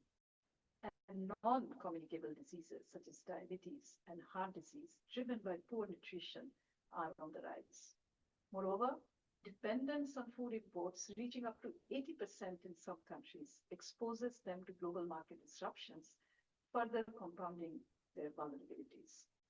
In this context, I applaud this forum's focus on better production, better nutrition, and better livelihoods in the Pacific as espoused by the 2023 World Food Forum.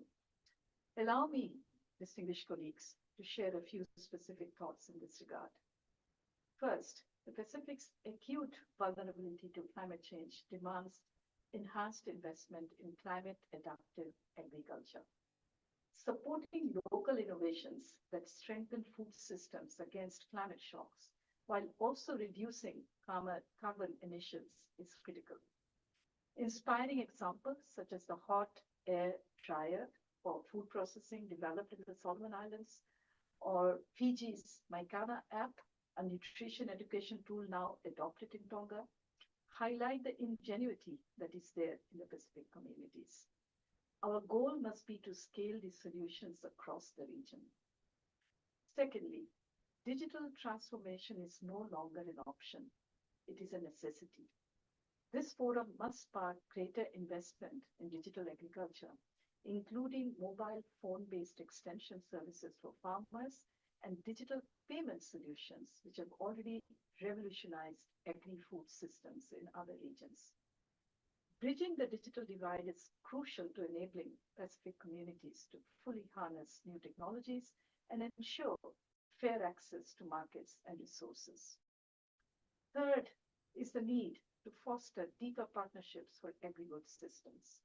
SIDS cannot do it alone. We need to strengthen partnerships across all sectors: government, civil society, youth, the private sector, and international organizations. FAO frameworks like the Hand-in-Hand Initiative and the One Country, One Priority Product Initiative are invaluable platforms to build on. Soon, SIDS, which are LDCs, will benefit from the new LDC food stockholding mechanism led by my office, a key deliverable of the Doha Program of Action by the LDCs. The mechanism will support LDCs to maintain food reserves, stabilize prices, and respond to crises like natural disasters or price volatility. I thank FAO for being a partner in getting this initiative off the ground. Additionally, the SIDS Global Business Network initiative by my office serves as a platform to catalyze private sector partnerships, paving the way for investment, innovation, and knowledge sharing. Looking ahead, two guiding frameworks should steer our actions: the Antigua and Barbuda Agenda for the SIDS, the EBAS, and the 2050 Strategy for the Blue Pacific Continent. Both underscore the importance of partnerships and collective action in achieving food security, climate resilience, and sustainable development. Furthermore, the Pact for the Future, adopted by world leaders in September, calls on all nations to reinforce multilateral efforts to ensure vulnerable communities, including SIDS, receive the support they need to overcome pressing challenges. Excellencies, distinguished colleagues, in closing, let me once again underscore that the challenges in the Pacific are daunting. Yet the region has demonstrated remarkable resilience and innovation. Now is the time to build on this foundation with stronger partnerships, smarter investments, and inclusive solutions. Together, we can ensure that Pacific SIDS not only overcome the challenges ahead, but also thrive in the years to come. And you will have the United Nations with you in this journey. I thank you and I wish you a very productive forum.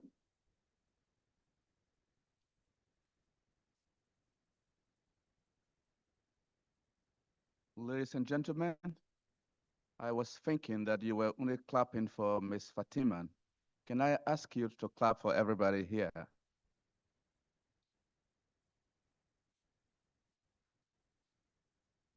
Thank you very much. This will conclude the prelude to the section that we are about to follow. And for us to proceed, I will ask the two excellencies to go and take their seats.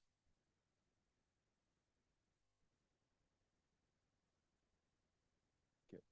Thank you. Thank you. Thank you. Probably you are all aware that this is the Honorable Minister Vatimi Rahalu, the Fiji Minister of Agriculture and Waterways. I have known him for a very long time. He always told me, Joseph, I don't like to be late. So he came very early ahead of time and he took his seat. So ladies and gentlemen, allow me to welcome the Honorable Minister, who is actually the host of this forum.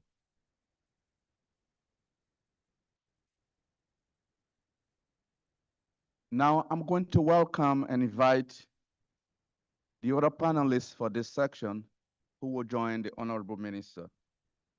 I will now call on Ms. Beth Bethel, FAO Deputy Director General, to kindly take her seat.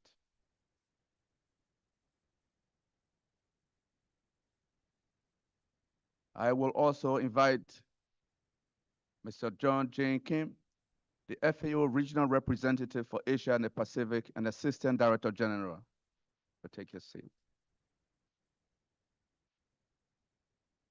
I will also invite Her Excellency Barbara Plinkert, the EU Pacific Ambassador, to come.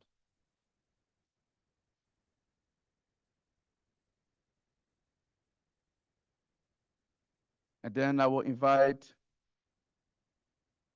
Mano Mantavai Tupo Rosen, the Director General of the Pacific Island Forum Fisheries Agency. I will also invite Mr. Christian Nelson, Executive Director of Live and Learn.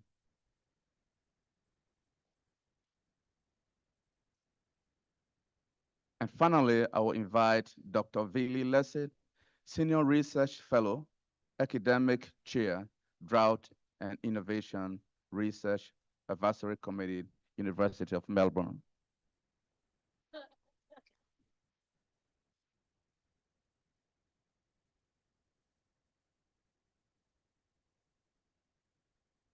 In the interest of time, I will immediately proceed by passing on the microphone to Mr. Kim, the FAO Regional Representative for Asia and the Pacific, and Assistant Director General to introduce the section. Mr. Kim, you have the floor. Thank you. Bula, very good morning. Honorable Ministers, Excellencies, distinguished participants, ladies and gentlemen.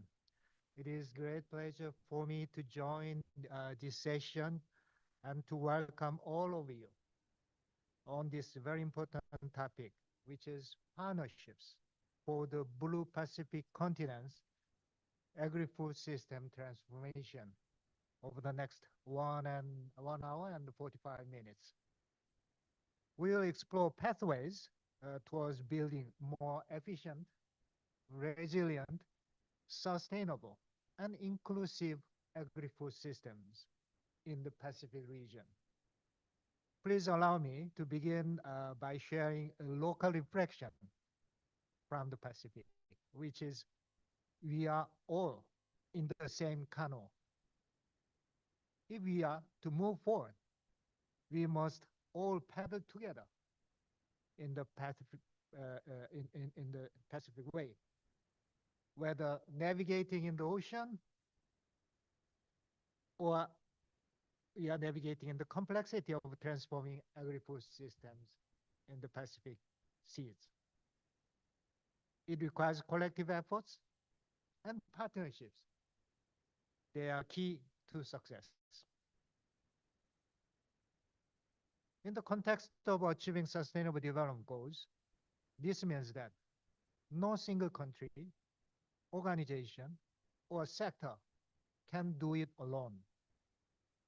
Just like in the Pacific, where communities rely on each other for support, our journey towards achieving SDGs must be one of unity and shared responsibility. Today's session is about precisely that, collaboration and partnerships. None of us in this room can fully achieve our individual goals without support of others. We need to draw on our each other's strengths, whether it's through government actions, development partner contributions, civil society engagement, or academic research. Every stakeholder plays a vital role. We have a truly distinguished lineup of speakers who will offer insights from multiple perspectives. From the government, we'll hear from Honorable Patimi Dayala, Fiji's Minister of Agriculture and the Waterways, on the vital role of the government's leadership and policy and strategy. Also, FAO's perspective. We have here Ms. Beth Bechtel, our Deputy Director General. She'll share the FAO's positioning in this very important journey to achieve agri-food system transformation. We have also distinguished participants from the development partners. His Excellency Barbara Plinkett from European Union, Anna Wallenstein from the World Bank. Also, we will be hearing very important perspectives from intergovernmental organization, civil society, and academia. So this is a really exciting session.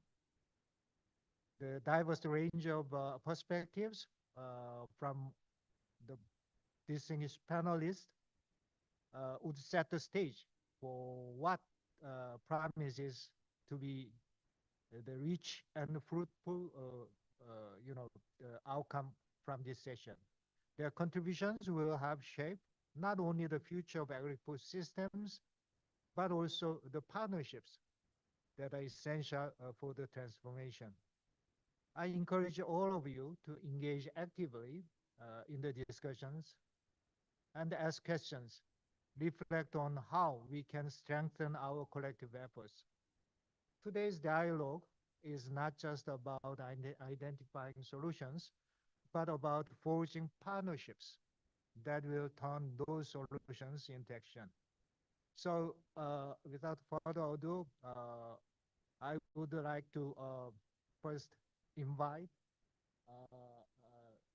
Honorable Minister, Minister of Agriculture and Waterways of Fiji to deliver his statement. Over to you. Thank you, MC. And thank you, Excellencies, and invited guests for attending this session. And to the fellow panelists, welcome to Fiji. And I hope you will enjoy your stay. And to those of you who are visiting Fiji for the not the first time, you're welcome again. And please find time to visit our lovely country. Ladies and gentlemen, creative partnerships play a critical role in transforming agri-food systems in the Pacific Island countries. These collaborations bring together diverse stakeholders, such as government bodies, local communities, the private sector, development organizations, and research institutions to address the specific challenges encountered by the region. Creative partnerships play a crucial role in facilitating the transformation of agri-food systems in several significant ways. These include: one, innovation and knowledge sharing. Partnerships enable the sharing of innovative ideas and effective methodologies contributing to the advancement and application of novel technologies and approaches that enhance productivity and sustainability. Two, resource mobilization. Collaborations enable the pooling of resources, such as financial support, expertise, and technological advancements to tackle large-scale challenges and implement comprehensive solutions. Three, policy development and implementation. Collaboratively, partners can formulate and promote policies that enhance sustainable agriculture, ensure food security, and bolster climate resilience. For capacity building, partnerships provide opportunities for training and capacity building, empowering local farmers and stakeholders with the skills and knowledge needed to adopt sustainable practices.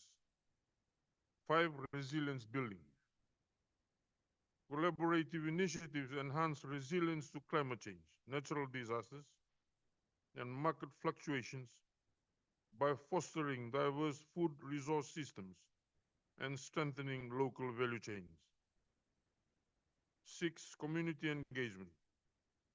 Engaging local communities in the transformation process guarantees that the solutions developed are culturally relevant, socially acceptable, and specifically designed to meet local needs. By fostering creative partnerships, the Pacific region can develop a more robust, sustainable, and inclusive agri-food system that serves the interests of all its residents. Importance of agriculture to Fiji's GDP. Agriculture is an important sector in Fiji for its contributions to the livelihoods of its population. It has a contribution to GDP of around 8.2%, contributes to overall food security, economic growth, cultural significance, and sustainable environmental development. Fiji's agri-food system is a dynamic and essential part of the country's economy and culture, aiming to achieve sustainability, resilience, and food security. Challenges to Fiji's agri-food system. Fiji's agri-food system faces challenges such as, of course, climate change, limited arable land. To date, most of our arable land has been taken up by other forms of development, leaving agriculture to move into the upland areas. Soil fertility decline. Soil fertility in decline in Fiji has been on an increasing trend, given the unsustainable agricultural practices that happens due to the demands of the market. Saltwater intrusion. Our infrastructure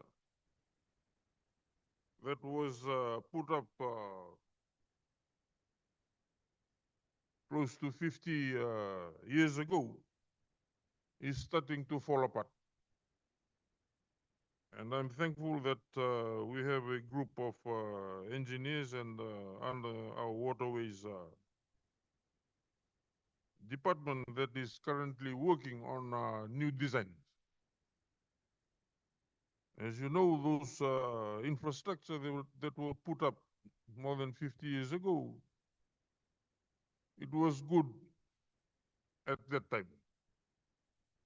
But it is no longer able to withstand the pressure that the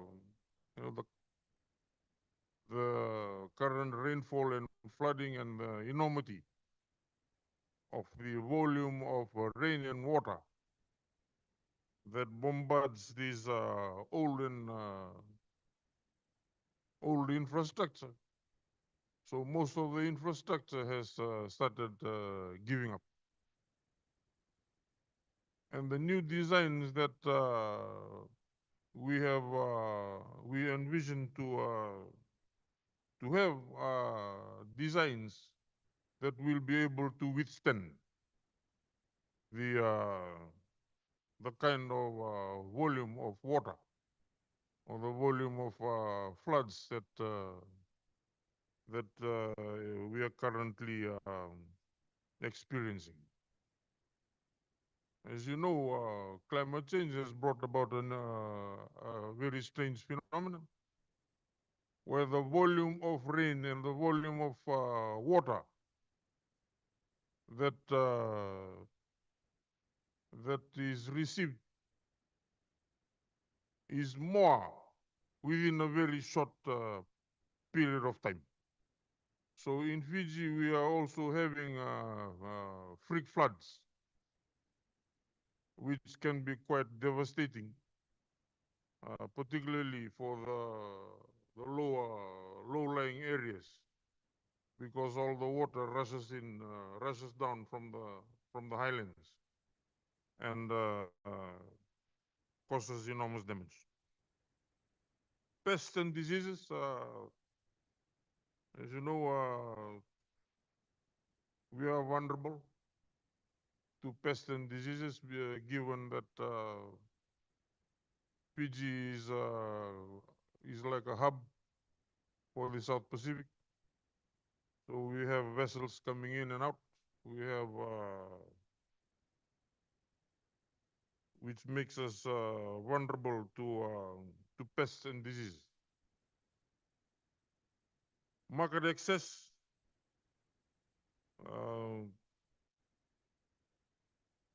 we need to also develop our infrastructure to meet market access and the market, the demands of the market, so that our farmers can transport their goods comfortably to the markets, not only to the domestic markets, but beyond to the export markets also. Labor shortage. Fiji is experiencing a huge labor shortage. There are some farms that have now turned to the international labor, and you will find a lot of foreigners that have come to take over the farming jobs, and we are not helped either on either side by the PAM scheme, where our young people opt to get employment in countries like Australia and New Zealand for want of better pay. So labor shortage is a challenge to Fiji's agri-food system. But on the other hand, locally we have vocational schools that offer agriculture training that can meet the demands for labor in the short to medium term. And we also have courses available from universities to meet the demands on a longer term. Addressing these challenges requires innovative solutions, policy support, and regional cooperation. Government's perspective on creative partnership for successful agri-food systems transformation. The government of Fiji acknowledges the critical importance of creative partnerships for the successful transformation of agri-food systems within the Pacific region.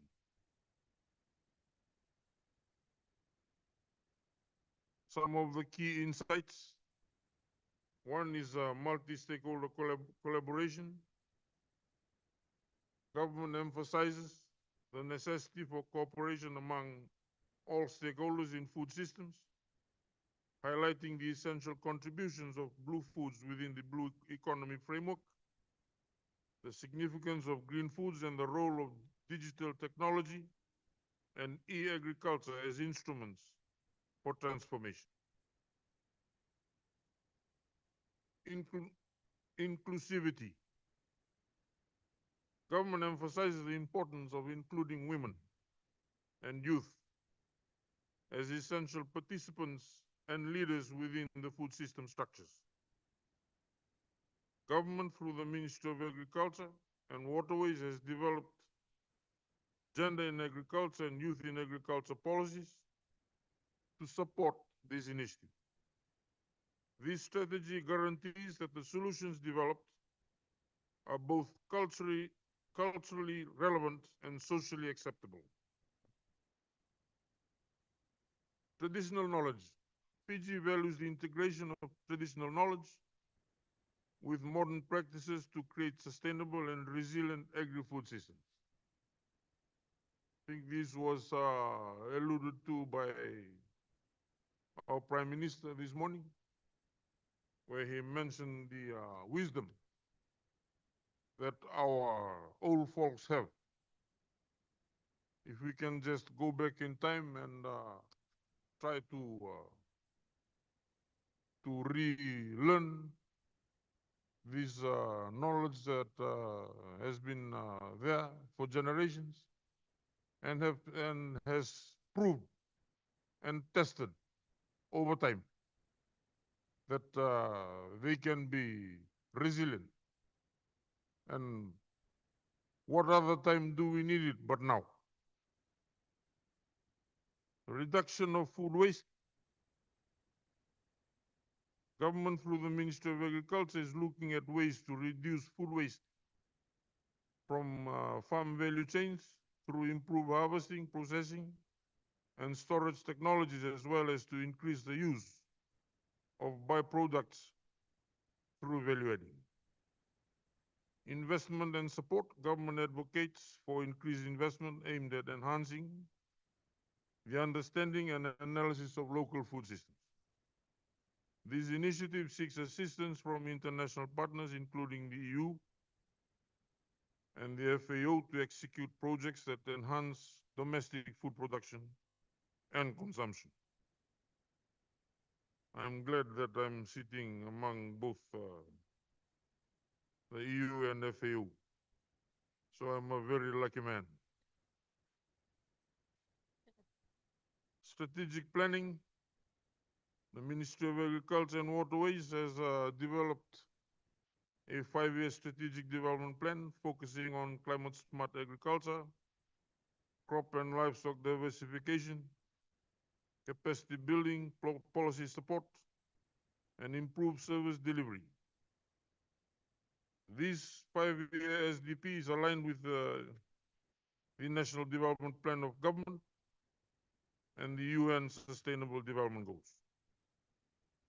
By fostering these creative partnerships, Fiji seeks to establish a resilient, sustainable, and inclusive agri-food system that serves the interests of all Pacific Islanders. I thank you for your time.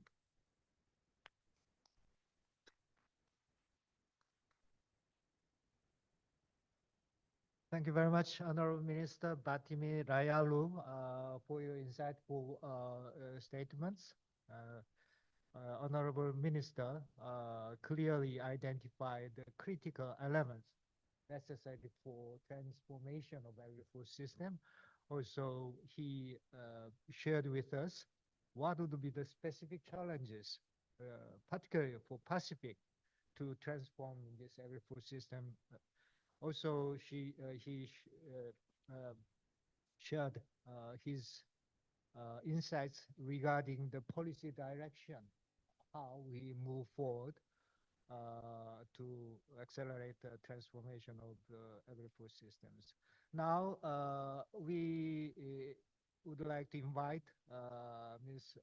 Beth Bechtel, FAO's Deputy Director General, for FAO's approach to address agri-food system transformation, particularly focusing on the unique situation challenges as well as tested and proven solutions for the Pacific.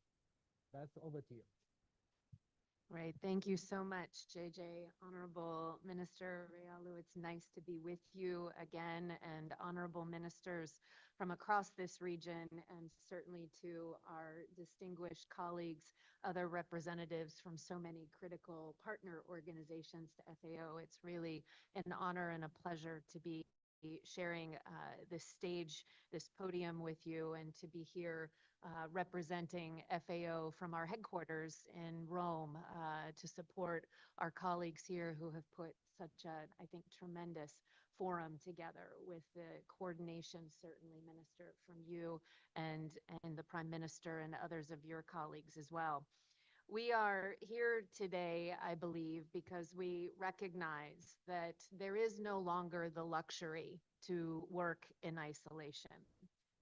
Especially if we are to continue to keep our eyes on the 2030 timeframe to reach the Sustainable Development Goals with fewer and fewer years, fewer and fewer crop seasons, plantings and harvestings that are taking us to this particular milestone. I think my sense from within FAO and from within the UN system is that there is increasingly a very strong motivation and a commitment to work differently together. And that means that we have to take on partnerships in a very different way than perhaps we have in the past. I think it's no coincidence, in fact, that one of the SDGs, SDG 17, is actually the one that encourages us to focus on partnerships. And I think if we were to ask each of you in the room via a survey of some kind, I'm sure we would have numerous different definitions or thoughts, concepts about what does make for a strategic partnership. Is it strategic? Is it transactional? Is it investment? Is it collaboration? Is it social partnership? Is it innovation partnership? Is it multidisciplinary? And maybe in some ways it's all of those. But with this diverse approach to partnerships, I think one of the things that I would like to convey in the time that I have to offer some comments is that we also increasingly have to become very intentional, very strategic, and very specific. I have joined the organization about 4.5 years ago. And when I came, I oversaw FAO's approach to partnerships. And to be very honest, I'm going to speak very freely, JJ, in the room today. I was quite discouraged as I reviewed many of our own organization's past memorandums of understanding, agreements for partnership that took place with a variety of organizations from around the world. Many of them really didn't have the kinds of actionable, accountable, concrete and clear steps and committed actions that need to be taken if we really are going to bring about new and different kinds of change. And so this I say to all of you because, Minister, I know that we see the relationship that we have with you and others in your government and others even here on stage as a partnership. But we also need to make sure that the timing of how we go about taking on those partnerships, the commitments that we make, the time frames that we hold ourselves to, and the responsibilities that we each bring at multiple levels to formulating that partnership are increasingly, I think, more and more important. And I think in many ways, this very forum, JJ, is, I think, the result of true partnership and true collaboration. In fact, the event would not have even been possible without financial resources, human capital, the goodwill of not only the government of Fiji, but so many of the rest of you representing so many important organizations. And you are here to share not only successes of our work together, but also innovation and solutions of all types, whether it's technological innovation, whether it's social or institutional or policy or financial innovations that I think each of us can bring. And so this very forum, to me, does symbolize the important types of partnership that we can have together, because it is about combining what each of us has to offer with each other as individuals, with organizations, or even that national governments and countries bring to the table, all to ensure that we catalyze and accelerate impact and that we also broaden our reach. I also wanted just to share a few thoughts with all of you about beyond the sense of urgency, beyond the fact that we know we are behind on achieving the 2030 agenda. We know that we also, on just a daily basis, are seeing the global impacts of the climate crisis, of economic downturns and shocks that are oftentimes motivated by a variety of different factors. In some parts of the world, there is extreme conflict that has ripple effects and consequences for other regions of the world as well. So beyond the 2030 agenda, on a daily basis, we have this confluence of other problems and challenges and crises that are taking much of our attention and also taking a very significant amount of the traditional resourcing and financing and investment that comes in being able to support perhaps longer term development or resilience building. It seems today that we can't get out from underneath the cycle of emergencies and one crisis after another to get ourselves back focused collectively on the long term, on what's coming in the next several years, because we're so focused on trying to respond to the very devastating impacts, as the minister said, of a historic cyclone, a historic drought, a historic flood, or some other type of episode or event. I oversee FAO's work in resource mobilization, and I'm pleased to have a number of our partners, our resource partners and donors who are here in this very forum.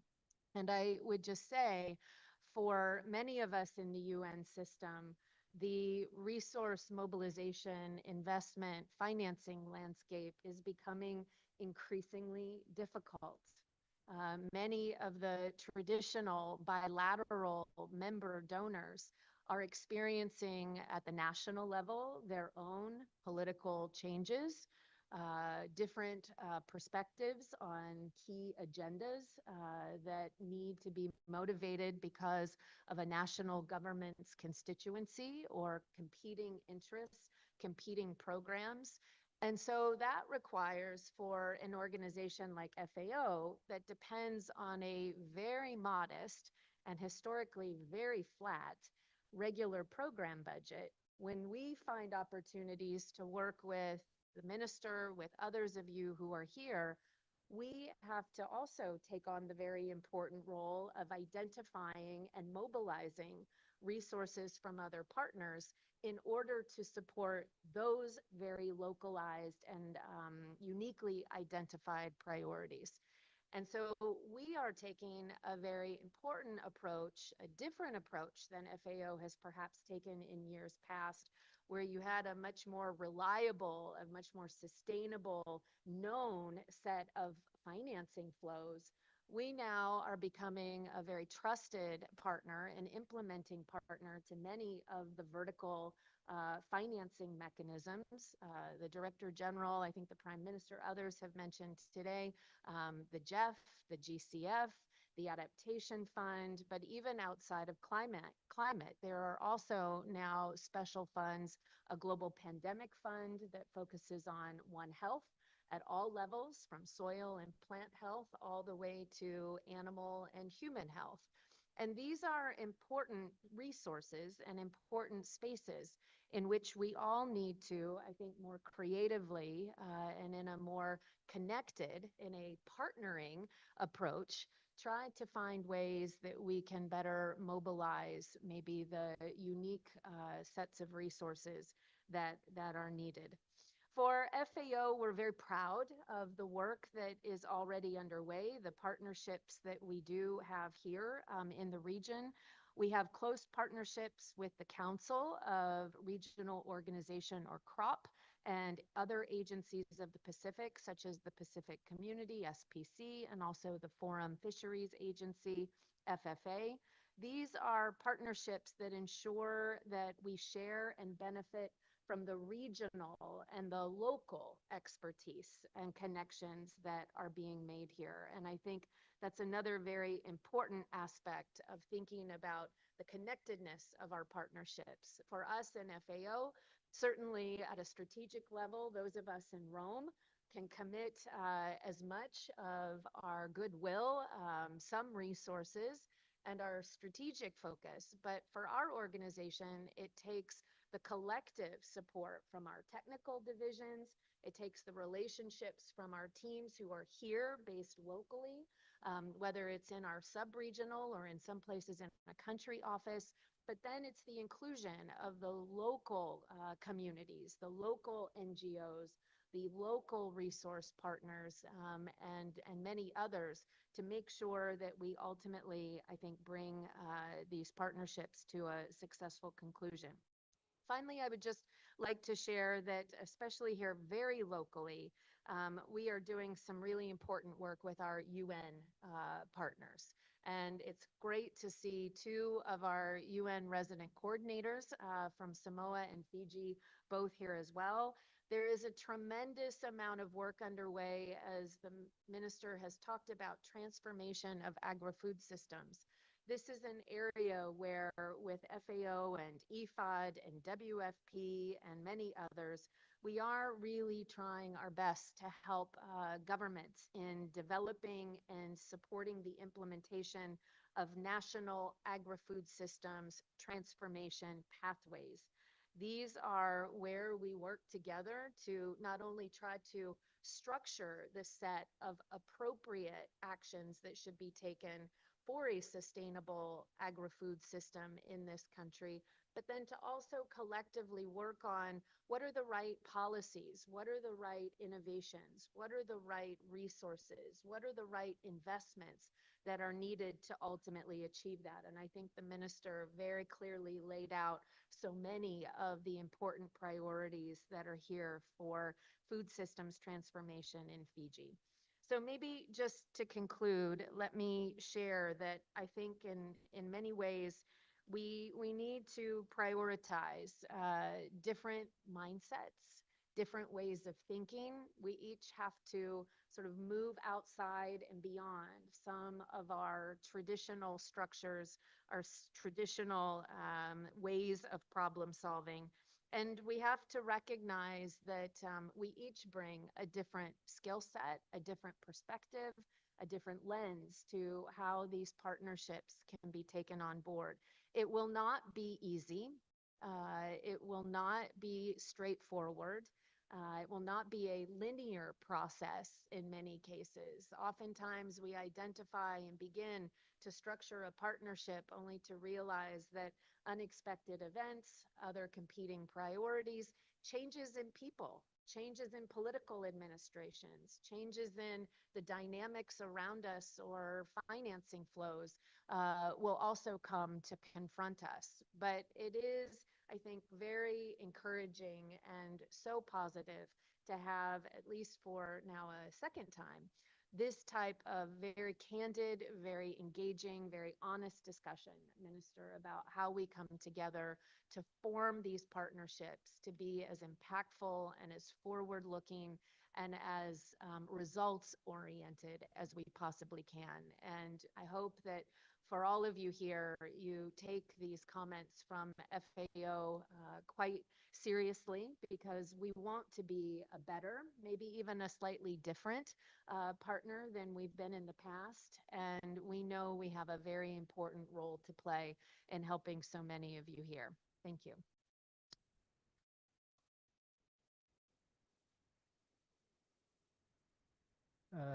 Thank you, Pat. I think she underlined the importance of a strategic partnership, which should be concrete, actionable commitments for all of us. She also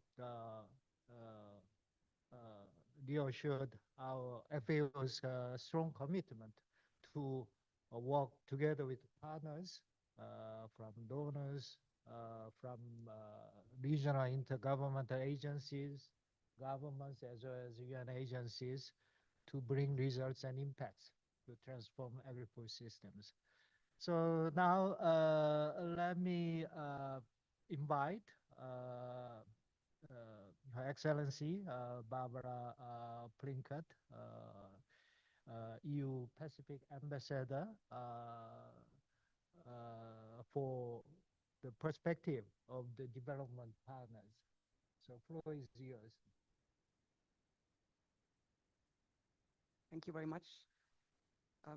Co-chairs of this important forum, Honorable Fatimi Rayalu, Minister of Agriculture and Waterways of Fiji, Mrs. Beth Bechtold, Deputy Director-General of FAO, ministers and representatives from Pacific SIDS, distinguished participants, co-panelists, members of civil society organizations and academia, ladies and gentlemen.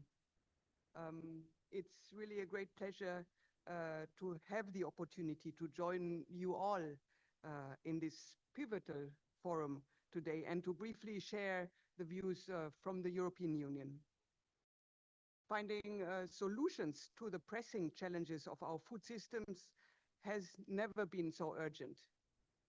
the European Union recognizes the urgency to transform food systems globally. We have embarked on this transformative journey in Europe through the implementation of our Farm to Fork strategy. This is an ambitious roadmap aiming to make food systems fair, healthy, and environmentally friendly.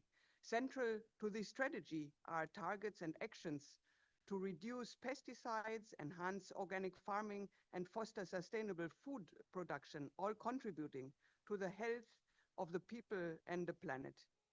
In this multilateral context, since the UN Food Systems Summit in 2021, there has been a palpable shift in momentum.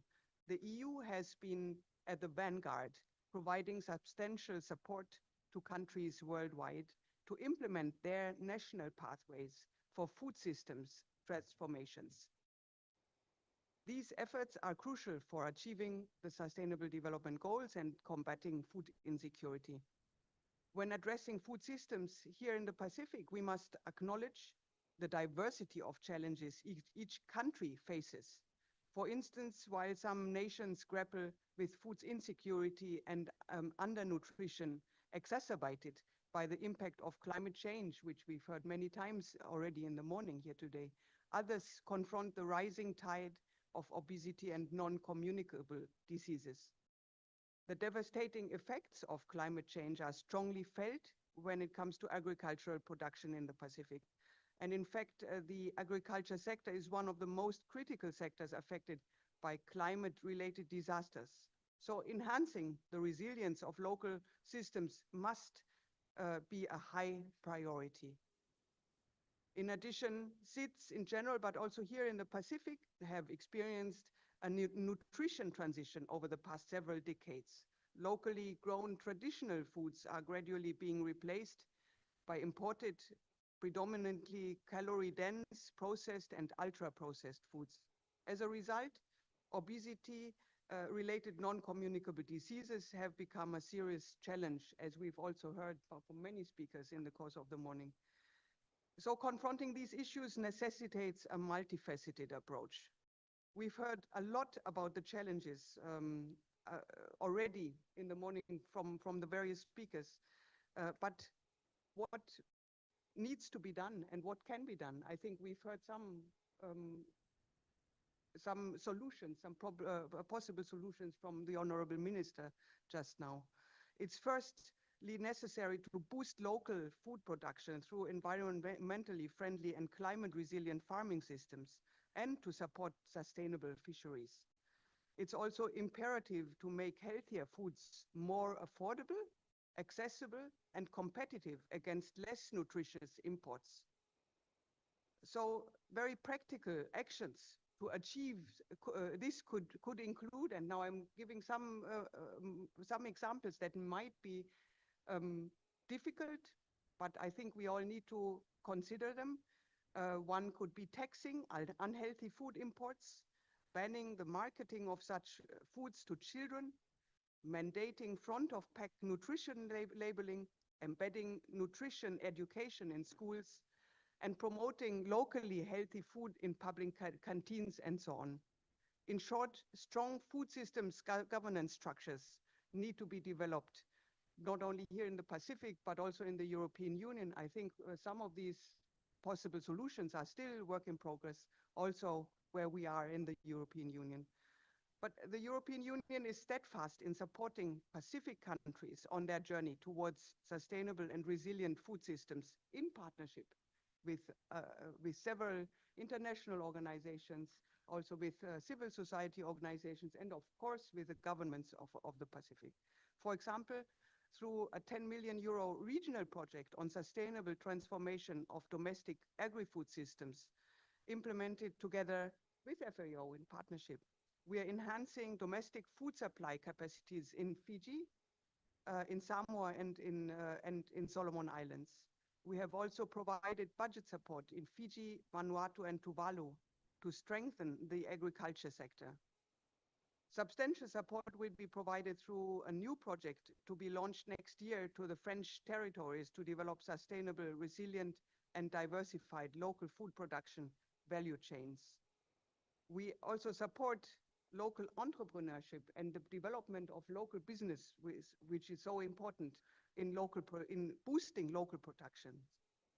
Finally, as evidence-based decision-making is also crucial, we are also supporting scientific cooperation between European and Pacific universities to explore the nexus between family farming, lifestyle, and health.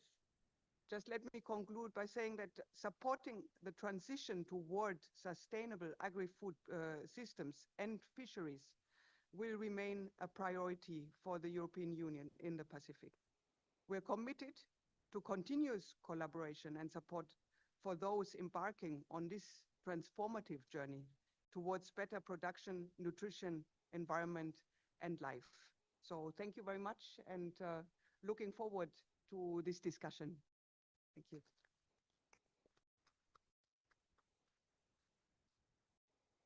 Thank you very much, Excellency EU Ambassador, for a strong support and commitment to support the countries in the Pacific for more sustainable and resilient agri-food system. So thank you very much for your continued support. Now, let me invite a special panel member joining remotely from New York, Ms. Anna Wallenstein. I believe she's joining online. Hello, good day. Thank you. She's the Regional Director for the World Bank's Planet Department for the East Asia and the Pacific region. Now, Ms. Anna, I'm inviting you to take floor. Over to you. Thank you. Thank you very much. Can you hear me? Yes, excellent. I can hear you clear and loud. Please. Wonderful. Thank you so much. Far away, but not far away in thoughts and intentions. So, Excellencies, Honorable Ministers, distinguished colleagues and friends, thank you so much for the chance to take part in this very important discussion. And thank you to the FAO for this terrific opportunity to share the experience of the World Bank. In the World Bank Group, over the last 18 months or so, we've renewed our strategy. And at the heart of that renewed strategy is increased ambition for the important needs on the ground in developing countries and the urgent development challenges we all face. And part of that is stepping up faster and bigger. And that can only happen if we work together as a coordinated set of partners for the developing countries like those in the PICS. In terms of the World Bank, we look to work closely with government and the development partners that are here today. And we also look to leverage the private sector. So as a World Bank Group, the part of the World Bank Group that works with the public sector, we work very closely together with our IFC that also brings financing from the private sector, as well as with MIGA that brings guarantees to further leverage the private sector. But here today, I'd like to offer a different perspective so far from what we've heard on partnerships. I would like to spend some time talking about the critical partnerships on the ground for farmers and producers, the ones that are really important to link those farmers to markets, and an action that's so critical to transform food systems in East Asia and the Pacific. And this is particularly challenging in the Pacific when we think about geographic remoteness, the high cost of food, logistics, the related food losses. To get inclusive value chains, it's really critical that we increase competitiveness, capacity, and entrepreneurship among farmers and their communities, some of the very things that the minister spoke of earlier in this session. The productive partnerships model that we've been implementing in various parts of the country has emerged as a core strategy to really strengthen those agricultural value chains and link farmers and buyers together, as well as with lead partners. And this approach really offers an opportunity for long-term partnerships that can drive market access, resilience, and inclusive growth. The World Bank has supported these productive partnership models globally since they first emerged in the early 2000s. We've put about $2 billion in financing in 50 projects across regions that has really led to transformative impacts in Latin America, in Africa, and right here in Asia. The approach has a strong track record of delivering results, even in low-capacity environments, and has been successfully implemented in several of the Pacific Island countries. The productive partnerships approach has evolved to support both horizontal alliances among producers as well as vertical alliances between producers and buyers. And this enables stronger integration with value chains, fosters sustainable market linkages among a myriad of other benefits. In the Pacific, this approach has been supported by the bank and effectively has expanded smallholder access to services and markets in crops like cocoa, coffee, coconuts. With the real focus on capacity building, it helps resolve information gaps and introduces new technologies and planting materials and supports commercialization. Since the early 2010s, we've supported productive partnership approaches in Papua New Guinea, Solomon Islands, and Samoa with a portfolio of $85 million in financing. And we really see that this model is scalable in places like the context of PNG, Solomon Islands, Samoa, and potentially right here in Fiji. For instance, in PNG, the World Bank financed agriculture commercialization and diversification project has expanded both horizontally, covering more provinces, and vertically supporting diversification into things like spices, livestock, and coconuts. These projects have achievements on multiple fronts. First and importantly, increasing cash crop production. So cocoa and coffee production doubled and tripled after 10 years of support under the Productive Partnerships and Agriculture Project in PNG, alongside diversification into the new markets that I just mentioned. Social inclusion is a big part of this work. Strong beneficiary participation from women and other disadvantaged groups has been the hallmark of our approach. And in Solomon Islands Rural Development Program, we included about 21,000 direct beneficiaries, about half of which are women. Economic impact is not lost on these projects. Production and sales increased between 20 and 50%, incomes rose by 25%, and employment grew. And as I mentioned before, the private sector is an important part of this. These projects have leveraged private investment. Commercial, export, and trading companies acting as lead partners and buyers for these producers reported direct benefits from the sizable grants that expand their processing and trading operations. They also receive extensive technical and managerial support and capacity building. And these partnerships have led to larger, more efficient agricultural extension programs compared to those traditionally from government. And we're finding that these private sector-led extension programs tend to better align both with farmer needs and market requirements. And finally, sustainability, which is at the heart of it all. In Solomon Islands, we found that 62% of partnerships supported under the Rural Development Program continue to operate independently after the project closed. There's several key lessons in this experience that I'd like to share with all of you. First, building partnerships from the ground up is critical. There are barriers that the people we're trying to help face. Important that we help focus our efforts on putting the partnerships together that can make a difference in the lives of those farmers and their communities. Remoteness, number two, remoteness in agricultural logistics requires and necessitates longer-term arrangements and investments. These are real, very large, very substantial and complex barriers to overcome. This is not a one-off project. This is something where they really need all the development partners to be engaged over the medium and long term to really help overcome them. And finally, working together as one team, the urgency of support in the Pacific, the scale of the challenges, the needs that go across many facets require us all to come together and provide support, but in a coordinated manner that aligns with the policies and the strategies and the goals of the countries themselves. I want to end there and thank you very much for this opportunity to share a few of my thoughts from far away. So I may be far away physically, but my thoughts and priorities are right there with you all in Fiji. The World Bank is so pleased to be a partner for the Pacific Island countries and even more delighted to do it together with some of our crucial and closest development partners there in the room. Thank you very much.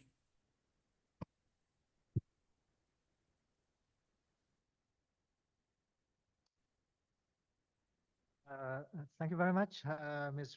Wallenstein, for your comments. FAO and World Bank has been long-standing partners through Investment Center. I think it dates back 60 years. And together, we have developed numerous investment projects, including projects for Pacific. I appreciate also strong commitment to partner with the Pacific SIDS to support their agri-food system transformation. Everybody agrees that the investment is one of the most critical elements.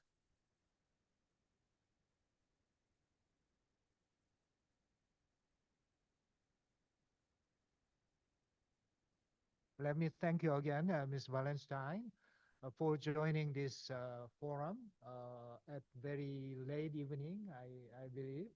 So once again, thank you very much. Now let me invite Mr. Manumat. Please excuse my pronunciation, a little bit a challenge for me, but let me try.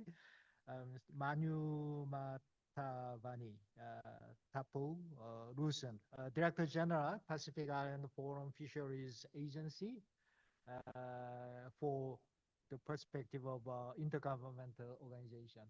Over to you. Thank you.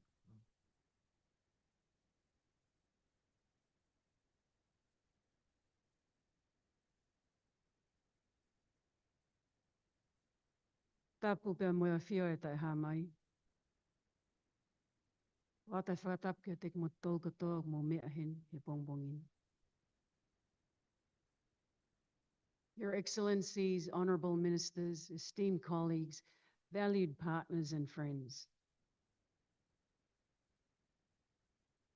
We start with our message of gratitude. We thank our Heavenly Father for bringing us safely together. We thank the people and government of the incredible Republic of Fiji for the warm hospitality, the beautiful welcome that we've all received. We thank our valued partner, the Food and Agriculture Organization of the United Nations, for this important gathering and bringing us all together to share and pursue our Pacific SIDS solutions. It is an honor for FFA, the Pacific Islands Forum Fisheries Agency, to speak at this eminent forum alongside these esteemed panelists, focused on partnerships to transform food systems in our Pacific home. I have 3 messages in this short intervention. The first one is the power of partnership. No one achieves anything alone. The Sustainable Development Goals remind us of this. Our complex food systems demand this. Solutions that involve all of us, as highlighted by Ambassador Luteru in his keynote statement earlier. It takes all of us, whole of government, whole of society. Partnerships. It is the only way that we can succeed. It is the only way that we can ensure transformational and enduring change for our food systems, for our people.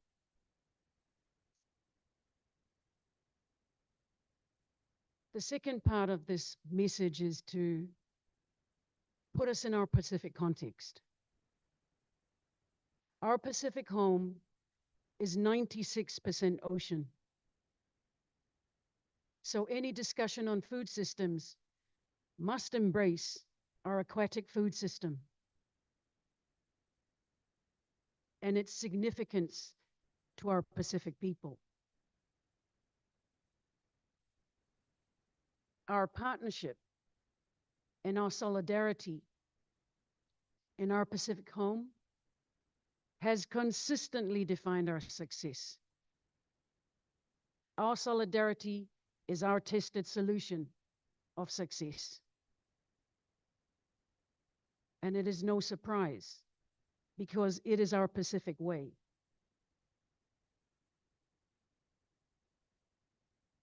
From our tuna fisheries in our region, 500 million US dollars in government revenue per year, a record high of 1 billion in export earnings per year, a record high of employment in our sector of 28,000.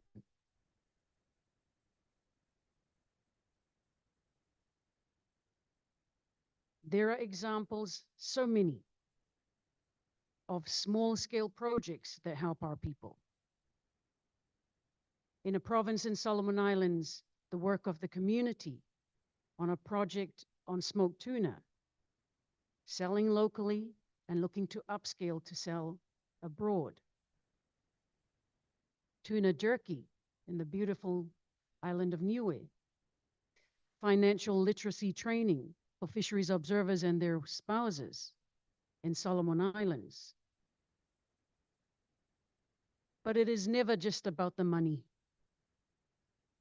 It is always about our people. It is the human side of our work. As highlighted by the Honorable Prime Minister and all the distinguished speakers that had spoken this morning, food security. And it's not just regionally.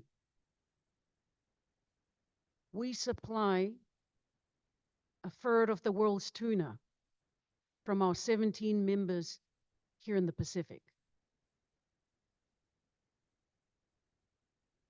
It's the opportunity for our fisheries to enhance our contribution to the global food systems, to eliminate hunger, to alleviate poverty, to provide a healthy source of protein. As highlighted earlier by the distinguished speakers, our health for our people is so crucial in combating all types of diseases. The empowerment of our women. Examples such as the Bottled Tuna Project in Solomon Islands for local women's groups in partnership with the Solomon Islands National University. Another example, partnering with the fishing company here in Fiji for the first ever all-female crew on a longline fishing vessel. As highlighted by the Honorable Secretary General of the Pacific Islands Forum, the traditional approaches, which has also been reiterated by other distinguished speakers, and the centrality that holds in everything that we do, our culture, and the way that it can partner with technology and digital solutions to accelerate progress and change. As highlighted again by the Honorable Prime Minister and again by Honorable Minister here on the panel about climate change being the single greatest threat, as highlighted by our leaders. It's the single greatest threat to our people. It impacts our fisheries, both in terms of abundance and distribution. It will impact the revenues that I have highlighted. So our partnership in adaptive strategies and ways to tackle those impacts is vital. I'm going to highlight two initiatives from the Honorable Fisheries Ministers, and we recognize them here in the room with us. And from the hardworking officials of the FFA membership. The first is the East New Britain Initiative, adopted by our honorable ministers in Kokopo, East New Britain, Papua New Guinea last September. And it looks at an innovative way on how we grow our food systems, on how we enhance economic and social benefits. It looks at full maximization, utilization of our tuna. Because only 40% of the fish is used for food. In a value chain unpacking study commissioned by FFA, it draws out all the many opportunities from the full use of the fish. The cartilage, the bones, the tails, the fins, and so forth. For example, health and wellness products, partnering with pharmaceutical companies.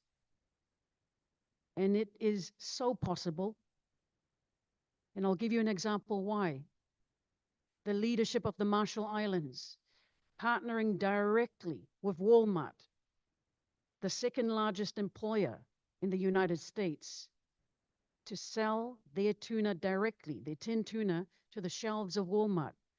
So everything is possible. The value add opportunities are not focused just on large scale commercial fishing ventures or vessels. It is also very much about communities, as we've heard from our esteemed panelists and the speakers this morning. Empowering our communities, feeding our communities. The other initiative from our honorable fisheries ministers that's led by the Solomon Islands government, which hosts the FFA Secretariat, is the Honiara Summit that is to be held at the end of February next year. It's been highlighted by the Honorable Prime Minister Manele of Solomon Islands to his colleague leaders twice now at the Forum Leaders meeting. The summit is squarely about how we are tracking against SDG 14.4 in conserving our fish, in protecting our fish from illegal fishing, in ensuring that we are tracking towards 2030 in a meaningful and productive way. This international summit brings all of our regions to Honiara to share learnings, experience on how we improve.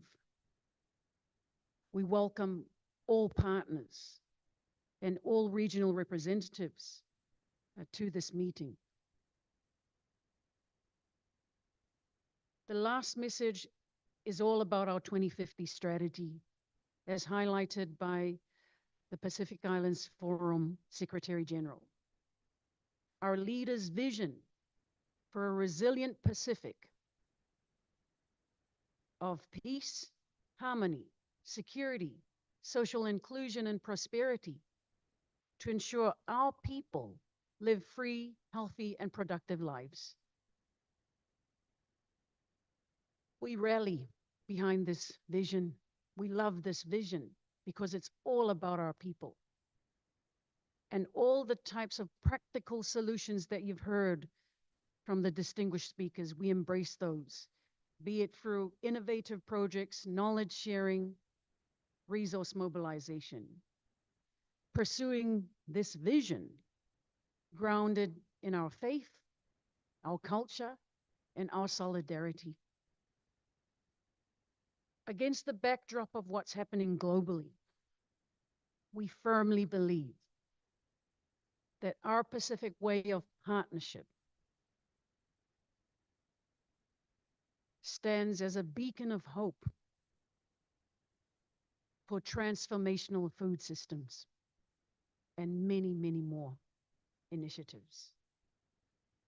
As we celebrate 45 years of cooperation and the visionary leaders of the Pacific in 1979 that established FFA, for our people to come together, to work together, to achieve together. We are always reminded why we do what we do and why we work together.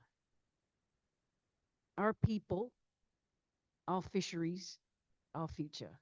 Malo apito.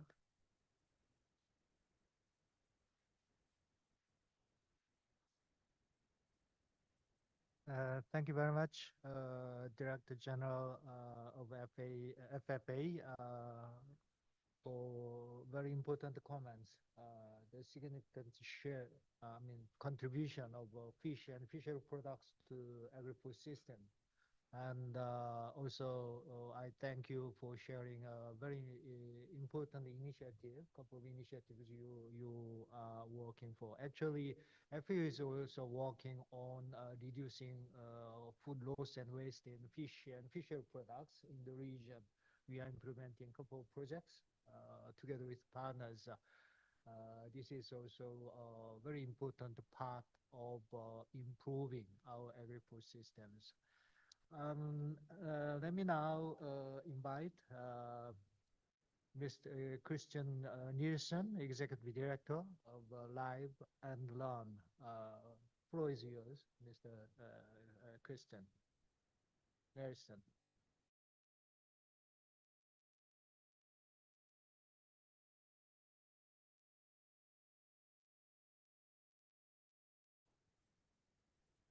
I'm not always very lucky with technology, so my apologies. Thank you very much, MC. Honorable Minister, honorable ministers from across the Pacific, distinguished panelists, and ladies and gentlemen, colleagues and friends. It's a pleasure for Live and Learn to be represented here today. My name is Christian Nielsen. I'm the Executive Director of Live and Learn. We're a network that spans across 13 Pacific Island countries, and we have a combined 32 years of development experience in the Pacific. I think maybe I will, in Pacific style, I'll start out with a story. I started my career with Live and Learn and in the Pacific as an underwater filmmaker. I spent 7 years in Morova Lagoon in the Solomon Islands, and that was the origin of the Live and Learn network. We were very much a marine-based organization initially, and coral reefs and marine ecosystems have always been a real high priority for the organization and still is today. Now, one thing that really keeps us up at night is the decline in coral reefs. We've seen the Great Barrier Reef, 2/3 of the Great Barrier Reef is now dead. It's been bleached out, and this bleaching is not uncommon across the Pacific. When I lived in Morova Lagoon, I saw the very direct link between people's livelihoods through inland fisheries and coral reefs' health.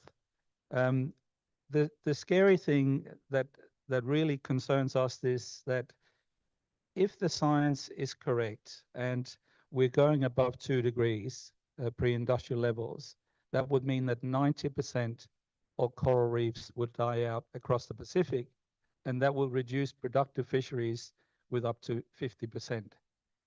So now more than ever, partnerships is absolutely critical. The thing that brings some optimism to us as an organization and as a network is that everyone seems to be on the same page. And we see that here today. We're all singing from the same sheet. And that is a foundational thing in developing an alliance-based or partnerships-based approach to solving this problem. Now, I have 3 solutions to this problem, and they all relate to the 2050 strategy. It all relates to partnerships. The first one is something that we talked about a lot during this session and also the speakers before. Development effort needs to be localized. We need localized development because localized development that leads to outcomes that lasts and sustains. We need to put local communities in charge of their development efforts and especially work through local organizations, including church groups, women's groups, etc. We often, in the NGO sector and in the development sector at large, we often talk about we need to build capacity of communities. The communities already have capacity. There's enormous capability, enormous capacity in a community setting. And a lot of this is coming through indigenous knowledge and traditional systems. So we need to find ways of igniting that capacity as we partner with communities, as opposed to assume that the capacity needs to be built and that we can build it. So there's a lot of knowledge there already. We need to mobilize the power of women and young people. Pacific youth makes up a huge percentage of the population. We need to ignite all the youth energy in combating the challenges of climate change. We need to reinvigorate traditional foods, traditional recipes, and start supporting communities growing traditional foods as opposed to relying on imports from overseas. We need to create space for Indigenous knowledge. And within Live and Learn, we have a program called the Climate Resilient Islands Program. And what we found was, it's supported by the New Zealand government, what we found was that if you allow communities space to prioritize and to lead, and you use local systems, then impact will come in a very, very short period of time. We're actually finding that through a lot of our projects, 80% of impact, actual impact in communities, comes within a 20 to 30% of the time span. So having those really long dialogue and inception periods is critical. Very important as well, we need to understand Indigenous connections to the land, the spiritual ones. That's often falling out of development programs these days. And I think that empowers local communities and assists locally led development efforts.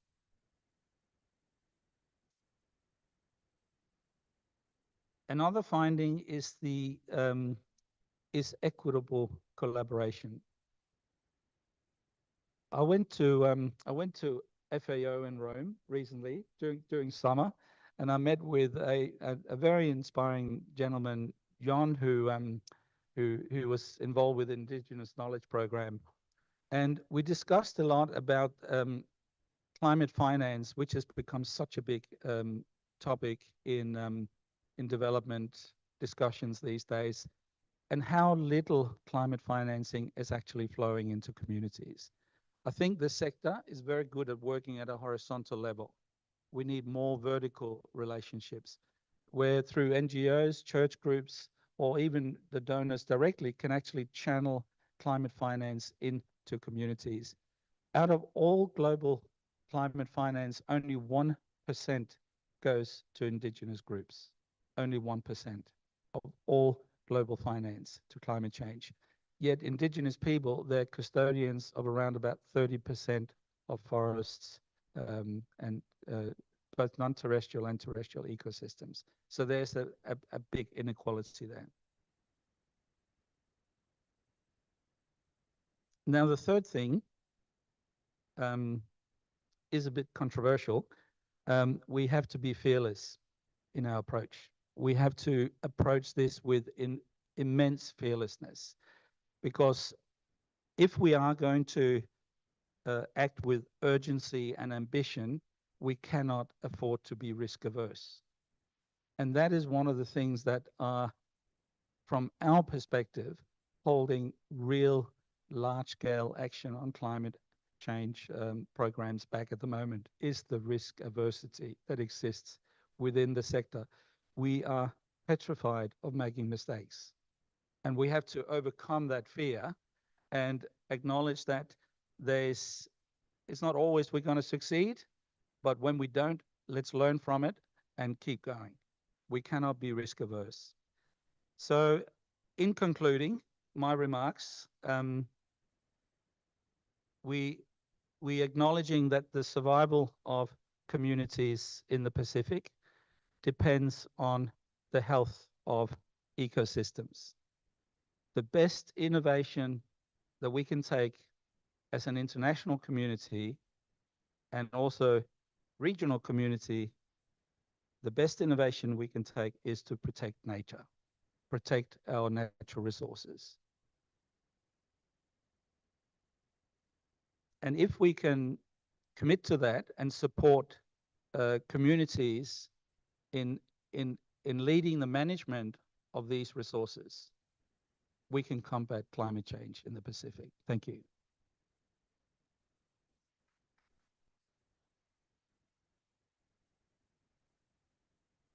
Thank you very much, Mr. Nielsen, Executive Director of Live Loan. We heard perspective from the civil society organization. I think he made very important points to make ecosystem more sustainable by partnering with local communities, youth, as well as indigenous people. I think we have to take serious consideration of those aspects in taking forward this agri-food system transformation.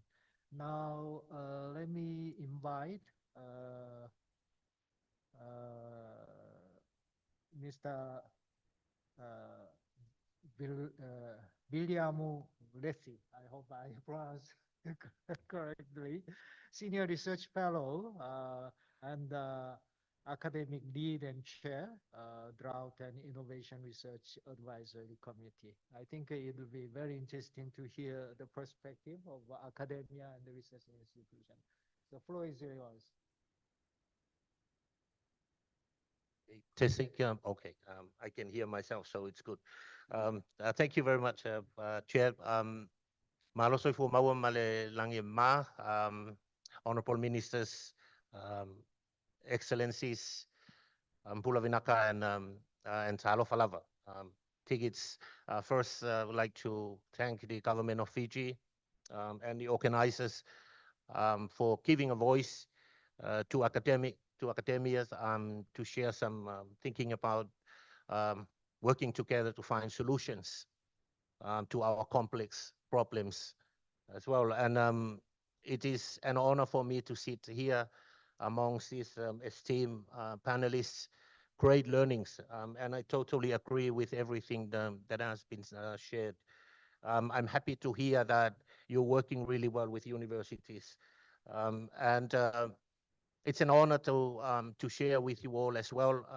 It's a very difficult task to talk about the role of academics or academia in discussions. As you all know that we have a habit in academia that we rarely agree on anything, but we always criticize everything.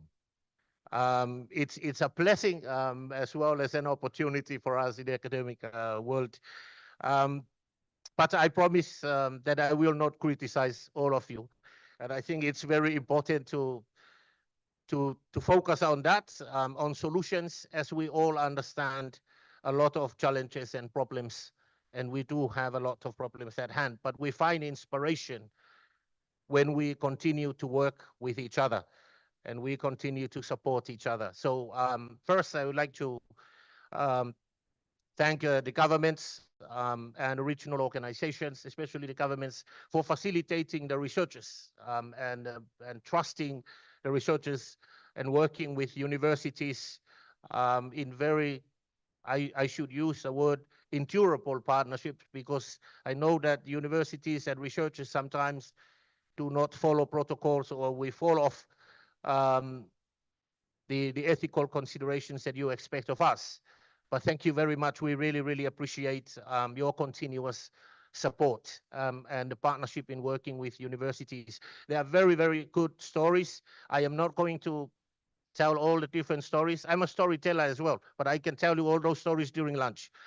But there are a lot of great stories where governments work with universities, building the capacity of the youth and also the local communities, and also conducting research, participatory research, and working with non-government organizations, indigenous people, indigenous communities, private sector, and all of those partners on the ground. And that's a very, very good model to work with. And it came out really strongly during COVID-19. The power of empowering and power sharing and improving the research capacity of in-country researchers and building the research capacity of national universities as well as regional universities in our region. And in saying that, there's a very important role universities in Australia and New Zealand, as well as Europe, the USA, and some of the countries in Asia as well are working closely to support our in-country researchers and institutions and research institutions. So that's a very good story there as well. And I would like to acknowledge as well all the development partners. It's very good to hear all the development partners and all the work that you do trust the universities to work with you all and providing all the resources and enabling the network for us to be able to do what we are doing in our region and generating those knowledge system and creating the knowledge for our people. I'm not going to name all of you to all the partners because I only have 5 minutes because there are so many of you, but we are very gratitude and we are deeply grateful for all the support. And as we say in Samoa, I'm not going to say it in Samoan, but as we say in Samoa, the more the better. Keep bringing them in. So thank you very much for that. The second part that I wanted to share with you today is it's a story as well. It's a very short story about the global hub on indigenous food system, and I'm very grateful to hear it's coming through the conversations about the value of including indigenous people and indigenous knowledge systems into conversations and also in finding solutions in all these discussions that we are having. Because we say that we're not just impacted, we are also very inspirational, and the indigenous peoples are also very inspirational people to bring a lot of solutions together. And thank you very much, Christian, for sharing those important insights as well. I was in Rome about 3 weeks ago. Everything seems to start from Rome these days. So it must be a good story then. The Global Hub on Indigenous Peoples' Food Systems, it's coordinated and hosted at the Indigenous Peoples Unit at the Food and Agriculture Organization Office. And there are about 31 partners of universities, private sectors, and a lot of indigenous people and also non-indigenous researchers there. They are working together to document and profile a lot of indigenous food systems from around the world. It was a very eye-opening experience for me when we had those meetings in the tent provided by the Sami nomadic people of Norway. And then we sat around the fire and I ate reindeer for the first time. I liked it. It was a very interesting experience. But I think the most important part of it was the ability for us, indigenous and non-indigenous people, to have a conversation around the fire about indigenous food systems. And having those conversations and hearing what is happening around the world. When we hear the other researchers share their experiences, their challenges, their difficulties they are going through in indigenous populations and indigenous food systems from different parts of the world, I can really relate to that, coming from the Pacific Islands. It's also empowering or inspirational to share our stories from our Pacific Island countries to them. And I think from that meeting, we started the Pacific Research Network. Now we do have the Pacific Research Network, and we are going to work together with the Global Hub on Indigenous Food Systems to do, I think there are 3 key things that we're focusing on now, and especially focusing on the knowledge creation part of our work as researchers to provide that evidence, to provide that information that our leaders, our policy makers, our community leaders really need in order to inform their decisions. And I think that is very important for us. One is we are working to profile indigenous food systems from around the world. I think FAO and their partners and collaborators developed a standard methodology to do that so we can compare where our food systems are compared to other areas of the world, especially the indigenous people's food systems. Solomon Islands is the only country that's already done a profile on this. And it's very interesting. The 2 key elements that came out of that is there is a massive loss of traditional knowledge, of indigenous knowledge. That is really important in order to support the resilience, the sustainability of indigenous food systems. And the second one is that it came out strongly that there is still strong will of the indigenous community to work together to find the solutions in order to resolve this, marrying indigenous knowledge and academic research approaches. The second part of it, in part of this profile, we are working under the research, Pacific Research Network, to look at the shifting of food systems. This is a very interesting dimension is coming up, like how and what is the direction of shifting of our food systems and the rate of shift from local production to ultra-processed foods before, during, and after cyclones. And then what is the rate of the shift back to return to a little bit more increasing of production or local production in order to support that in a reality that we are living in. We're starting to see some of the food system are shifting more into ultra-processed, but almost irreversible. It's almost really hard to get back to the local production because of the constraints on the ground. And this is very common in atolls as well. So it's another special challenge that we're working on there. And we are working as well, Honorable Minister, to start verifying indigenous knowledge, to start bringing the indigenous knowledge into the research and test the indigenous knowledge and relevance to help us adapting to our systems. As we all know that these indigenous knowledge systems were created in a much more stable climate where people's value was more to the environment, living in harmony with nature, but now it's a changing time. We have a very crazy climate change happening. A lot of crazy extreme weathers are happening as well. It requires us to relook into our indigenous knowledge and see which one is relevant and which one is not, and then pass them on to our younger generation. So I think I use this opportunity as well to invite all of you to work with us in the Pacific Research Network under the Global Hub on Indigenous Peoples' Food Systems, and especially to continue to engage with our universities. Help us to learn more, and we're looking forward to work with you. Thank you very much.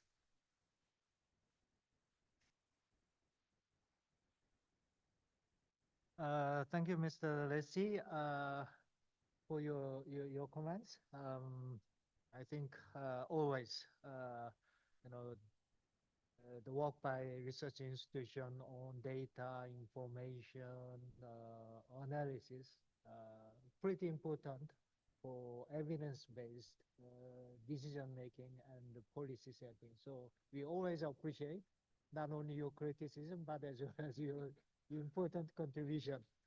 All right, okay. I think we are a little bit over the time we scheduled, but perhaps that is mainly because of facilitator is not quite well managing the discussion. But I think we'll continue these very important discussions. I think this session set excellent scene for the following discussions in the different sessions on better production, better nutrition, better environment, and better life.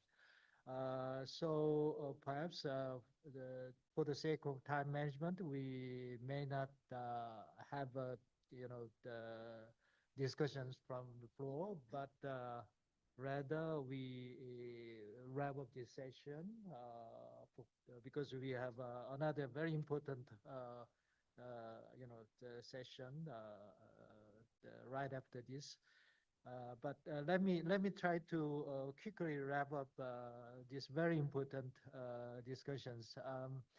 Actually, all the comments are so insightful and very rich. It is really very difficult to summarize, but just to highlight few points from the comments of the panel members.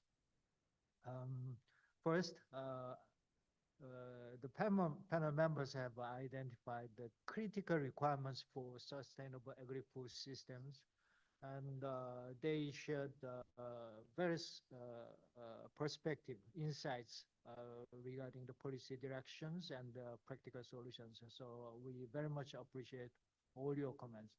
Second, all speakers recognize that transformation of a Pacific agri-food system will require not only identifying solutions, but also forging partnership, particularly strategic partnership.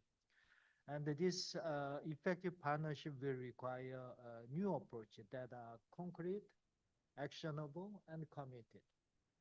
And they must be relevant to the particular context of the Blue Pacific and they include traditional indigenous approaches as well as science and technology, including digitalization. All speakers expressed a strong commitment. I sincerely appreciate these commitments to such partnership as being critical to moving forward with a sense of urgency. So thank you very much, and I would like to invite a round of big applause to the panel.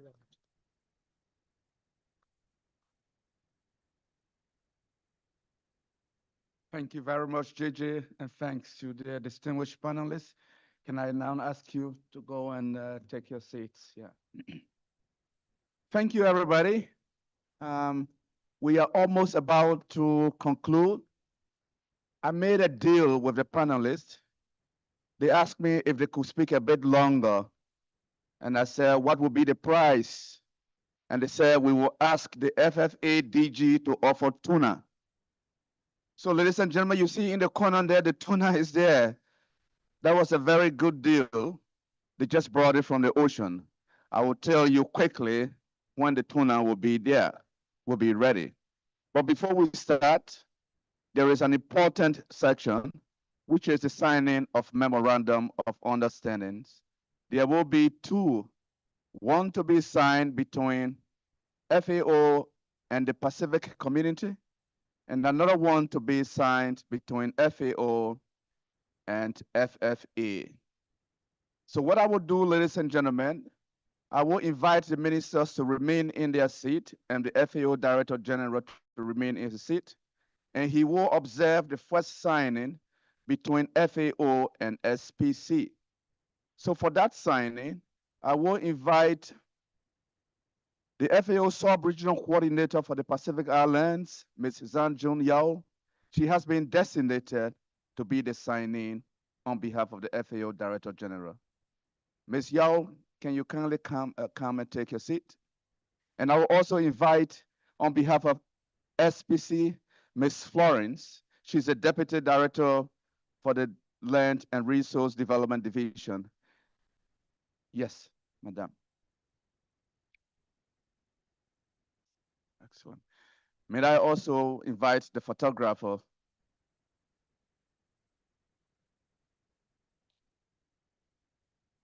So ladies and gentlemen, you are witnessing the signing of a memorandum of understanding between the Pacific Community and the Food and Agriculture Organization of the United Nations.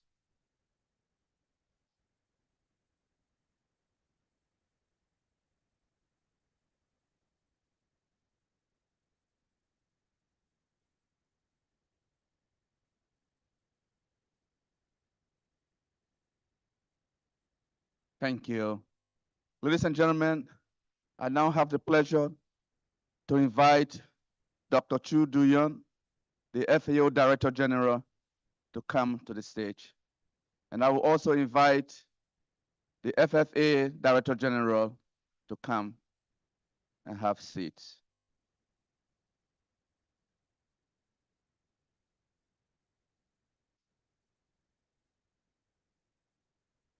And while the two leaders will sit, I will invite the ministers and the audience to kindly observe the signing of the Memorandum of Understanding between FAO and FFA.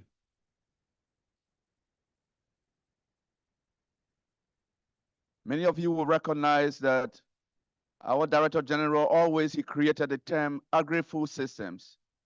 It's a very good way to comprehensively capture agriculture, from crops, livestock, fish, forests, trade, food processing, everything. And fisheries in this case is an important sector of agri-food systems. So we are very happy to be signing this MOU between FAO and FFA.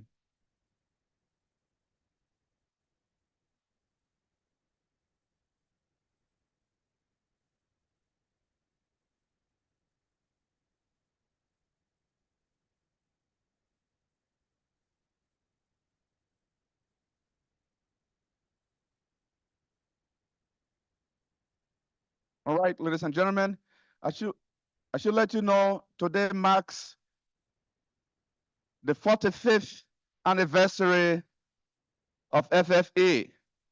And so the Director General of FFA 3 months ago informed us that immediately after the signing of the MOU, she will offer tuna to be tasted by the ministers and all participants.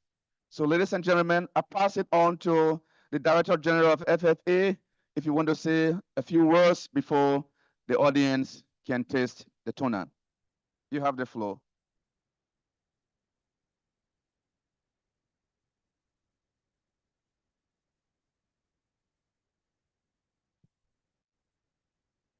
Thank you very much, Kasi, and really we don't want to keep you, Director General and distinguished participants, from your lunch. This is just a small token of our appreciation for bringing us together for this important forum. And we're very proud at FFA that our members have been so successful in cooperating for 45 years in the management of what's the world's healthiest tuna stocks. So we share this moment with you, sir, and all of our distinguished delegates of FATU. Thank you.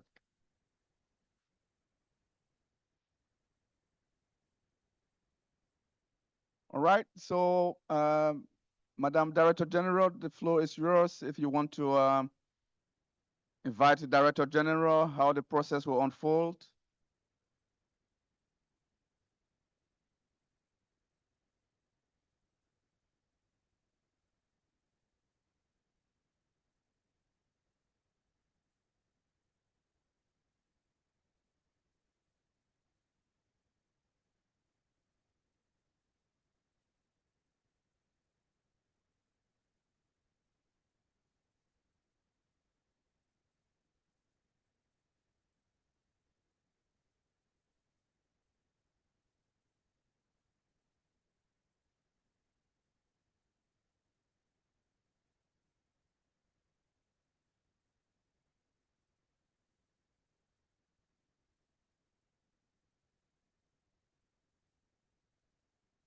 Yeah,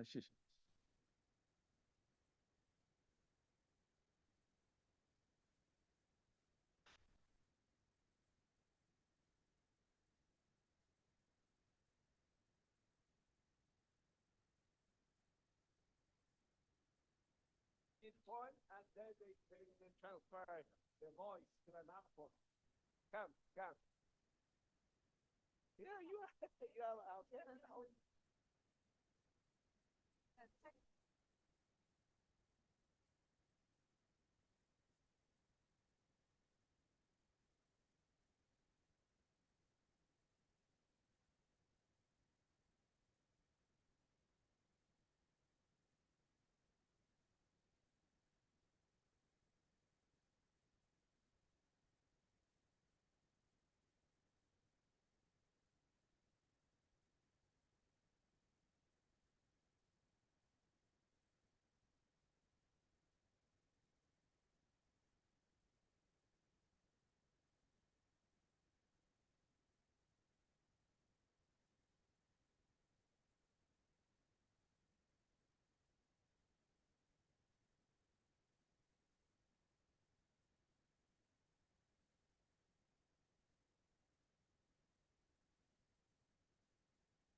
I think honorable ministers, you can join.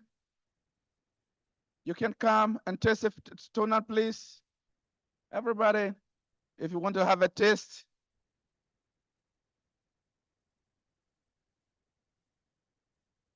Honorable ministers on this side, you can join, please.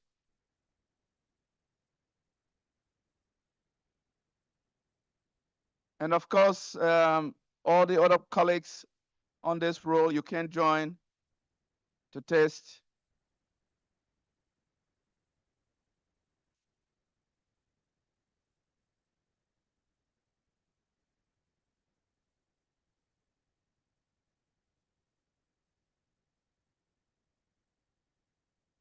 And as the ministers leave the stage, you can also come join to taste. Now, ladies and gentlemen, I'm going to make a very important announcement. So now it's time for lunch. And hopefully this tuna was the appetizers. So what we will do, this is a very important announcement. The hotel has informed us that the restaurant cannot accommodate more than 250 people. So for this reason, we have to go in batches. The first batch will be the ministers and the rest of the colleagues, the senior officials, can follow the ministers in the restaurant. And then after that, so as the ministers leave, you can come here and taste the tuna. And then they go to the restaurant. And then as soon as the ministers and the other senior colleagues come from the restaurant, the rest of us will go. So we will have to go in batches.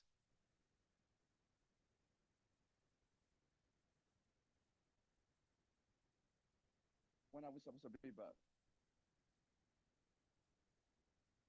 Yeah. Ladies and gentlemen,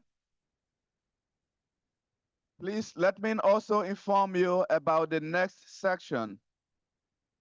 Lunch is only for 1 hour. So please, let's try to be very fast to have lunch. We should be back here in 1 hour. So that will be at 1:30. That's correct? 2:30. By 2:30, we should be back here, ladies and gentlemen.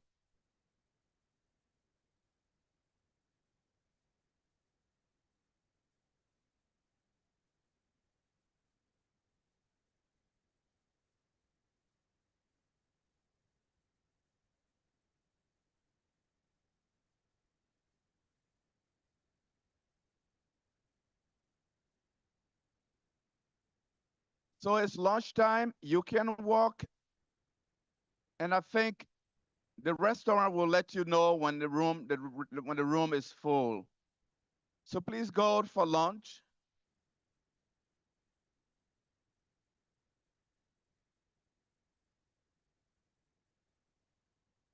We will be back at 2:30. Thank you.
So I'm told that the tuna will always be available somewhere.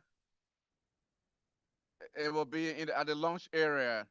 Yeah, absolutely.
So this will have the presentation on it.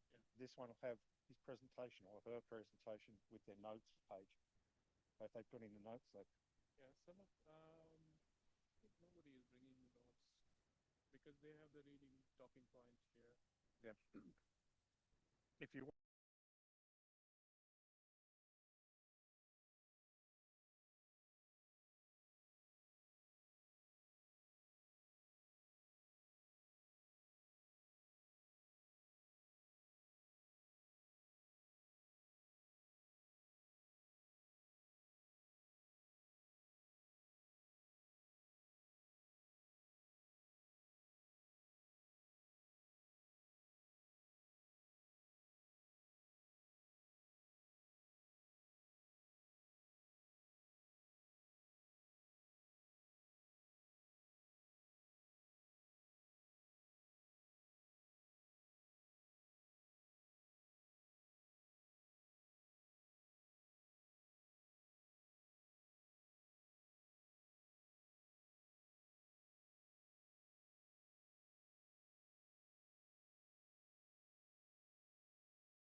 Ladies and gentlemen, please make your way to the plenary hall.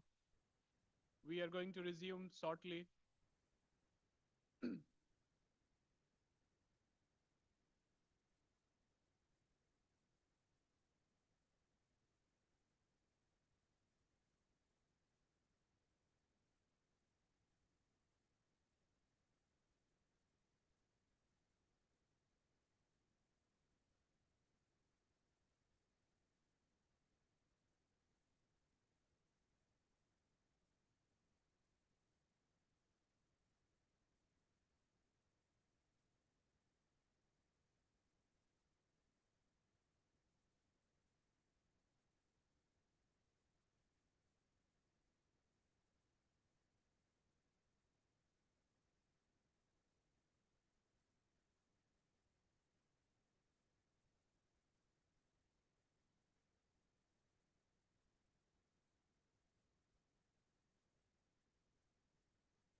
Good afternoon. Please take your seat. We are going to start in a moment.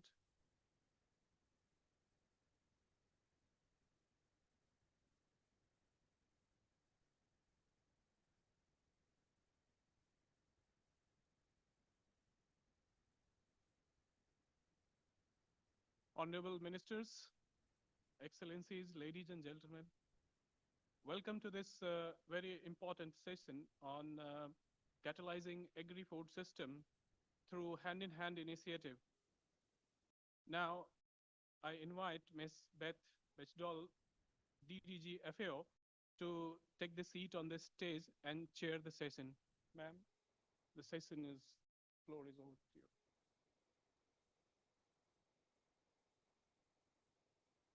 Thank you very much, Rashawn, and thank you to all of you for coming back into our session this afternoon after, I know, a very wonderful lunch and probably some very interesting and productive discussion and conversation in a beautiful setting.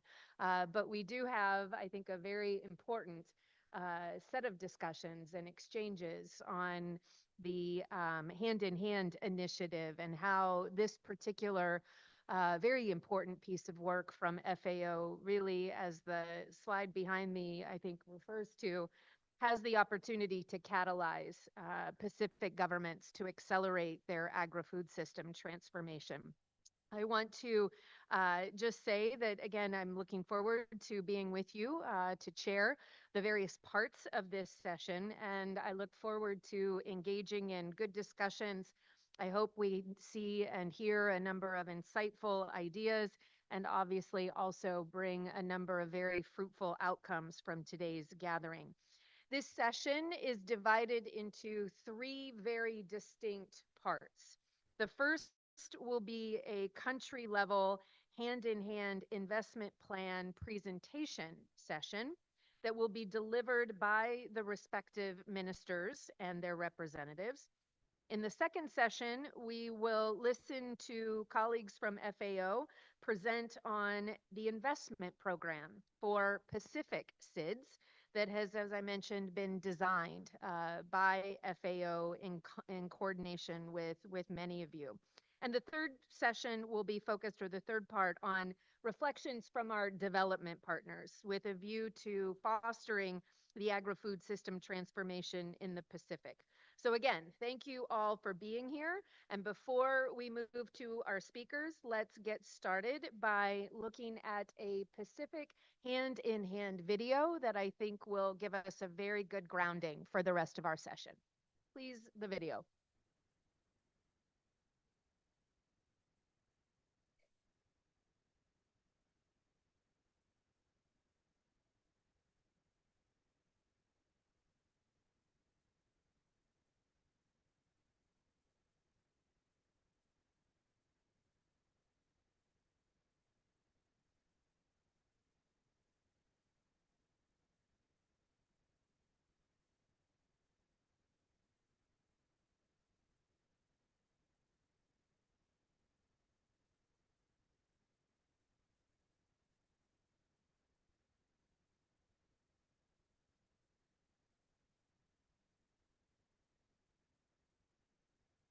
Sustainable, tailored, and nationally owned solution to the needs of each island country.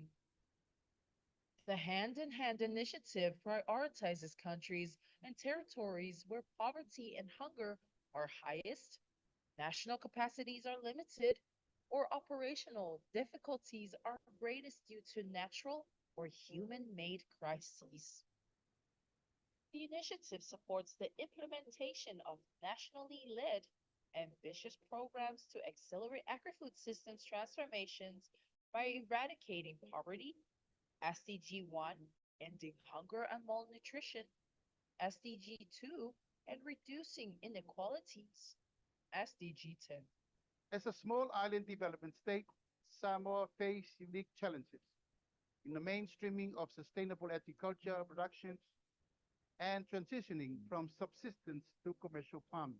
Our journey with the Hand-in-Hand initiative is about more than overcoming immediate challenges.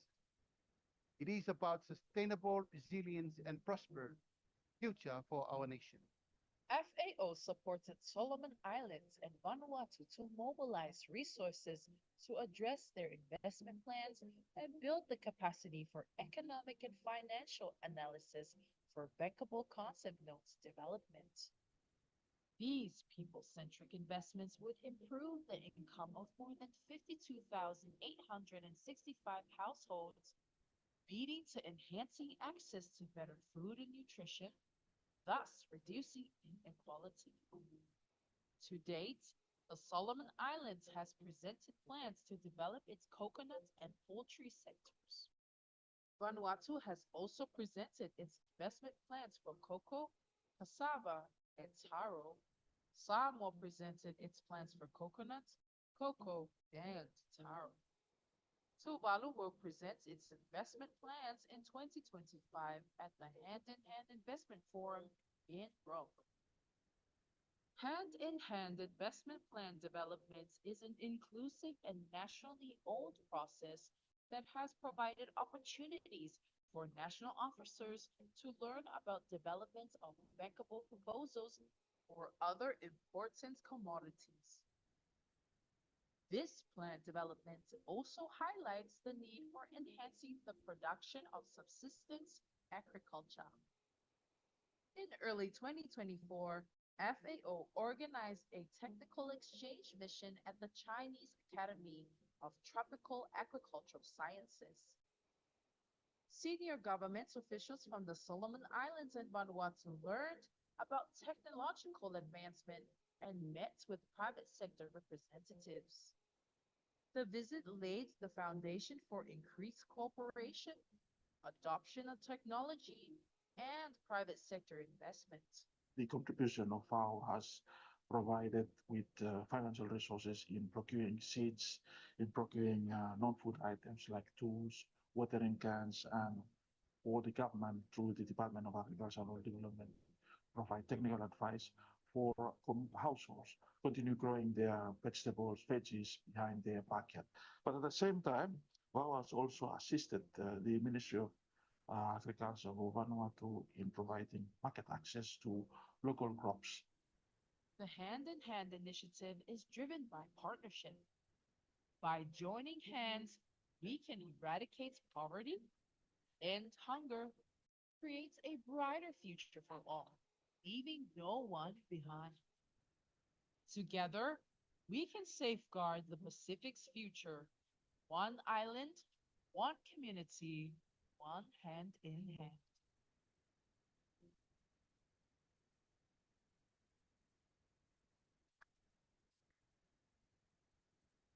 Thank you so much to our colleagues here in our regional and sub-regional office for putting such, I think, care and attention into presenting that video.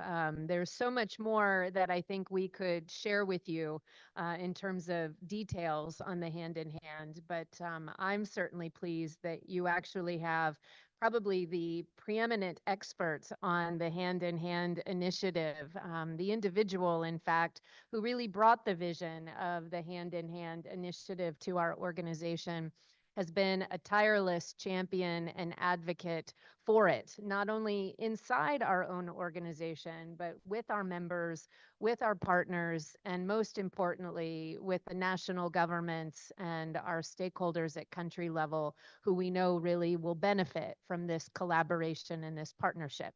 And that particular person is none other than FAO's own Director General, Dr. Dongyu, who is here with us, leading this very senior level delegation to the Pacific, to the SIDS Solution Forum. And he is prepared to, I think, share with us some perspectives and some details on the hand-in-hand initiative. Director General, you are more than welcome to stay there. But we would also very much, I'm a little lonely up here. It's a big table. So I'd be happy to have you join at the podium if you would.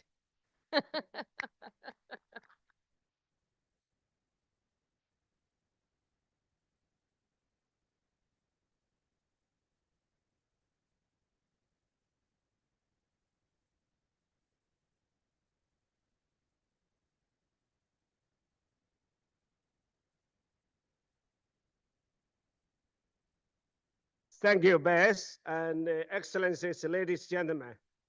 As we all know, when I come to FAO, what we can offer first, with a low cost, more effective way. And then I discuss with my senior colleagues, Bess and the chief economist, and other DDGs and the chief scientist, and also ADG here. Indeed, after 5 years, we try our best from the one single initiative and get all the relevant members on board, now the 72 members. Totally is 90 members, SIDS, LDC, LLDCs. And then from there to establish a platform, the World Food Forum, to promote the investment plan and the science innovation, seek support from the technical, not only from FAO, for the global, and then empower youth and women. So doing so, and we come to the country, we come to the region, And we encourage they have national, regional chapters. That's also, this year we reached 25 national chapters. And for Pacific region, you are sub-region for FAO. Yeah, Asia Pacific is a regional office in Bangkok, and the sub-region office here is in Samoa.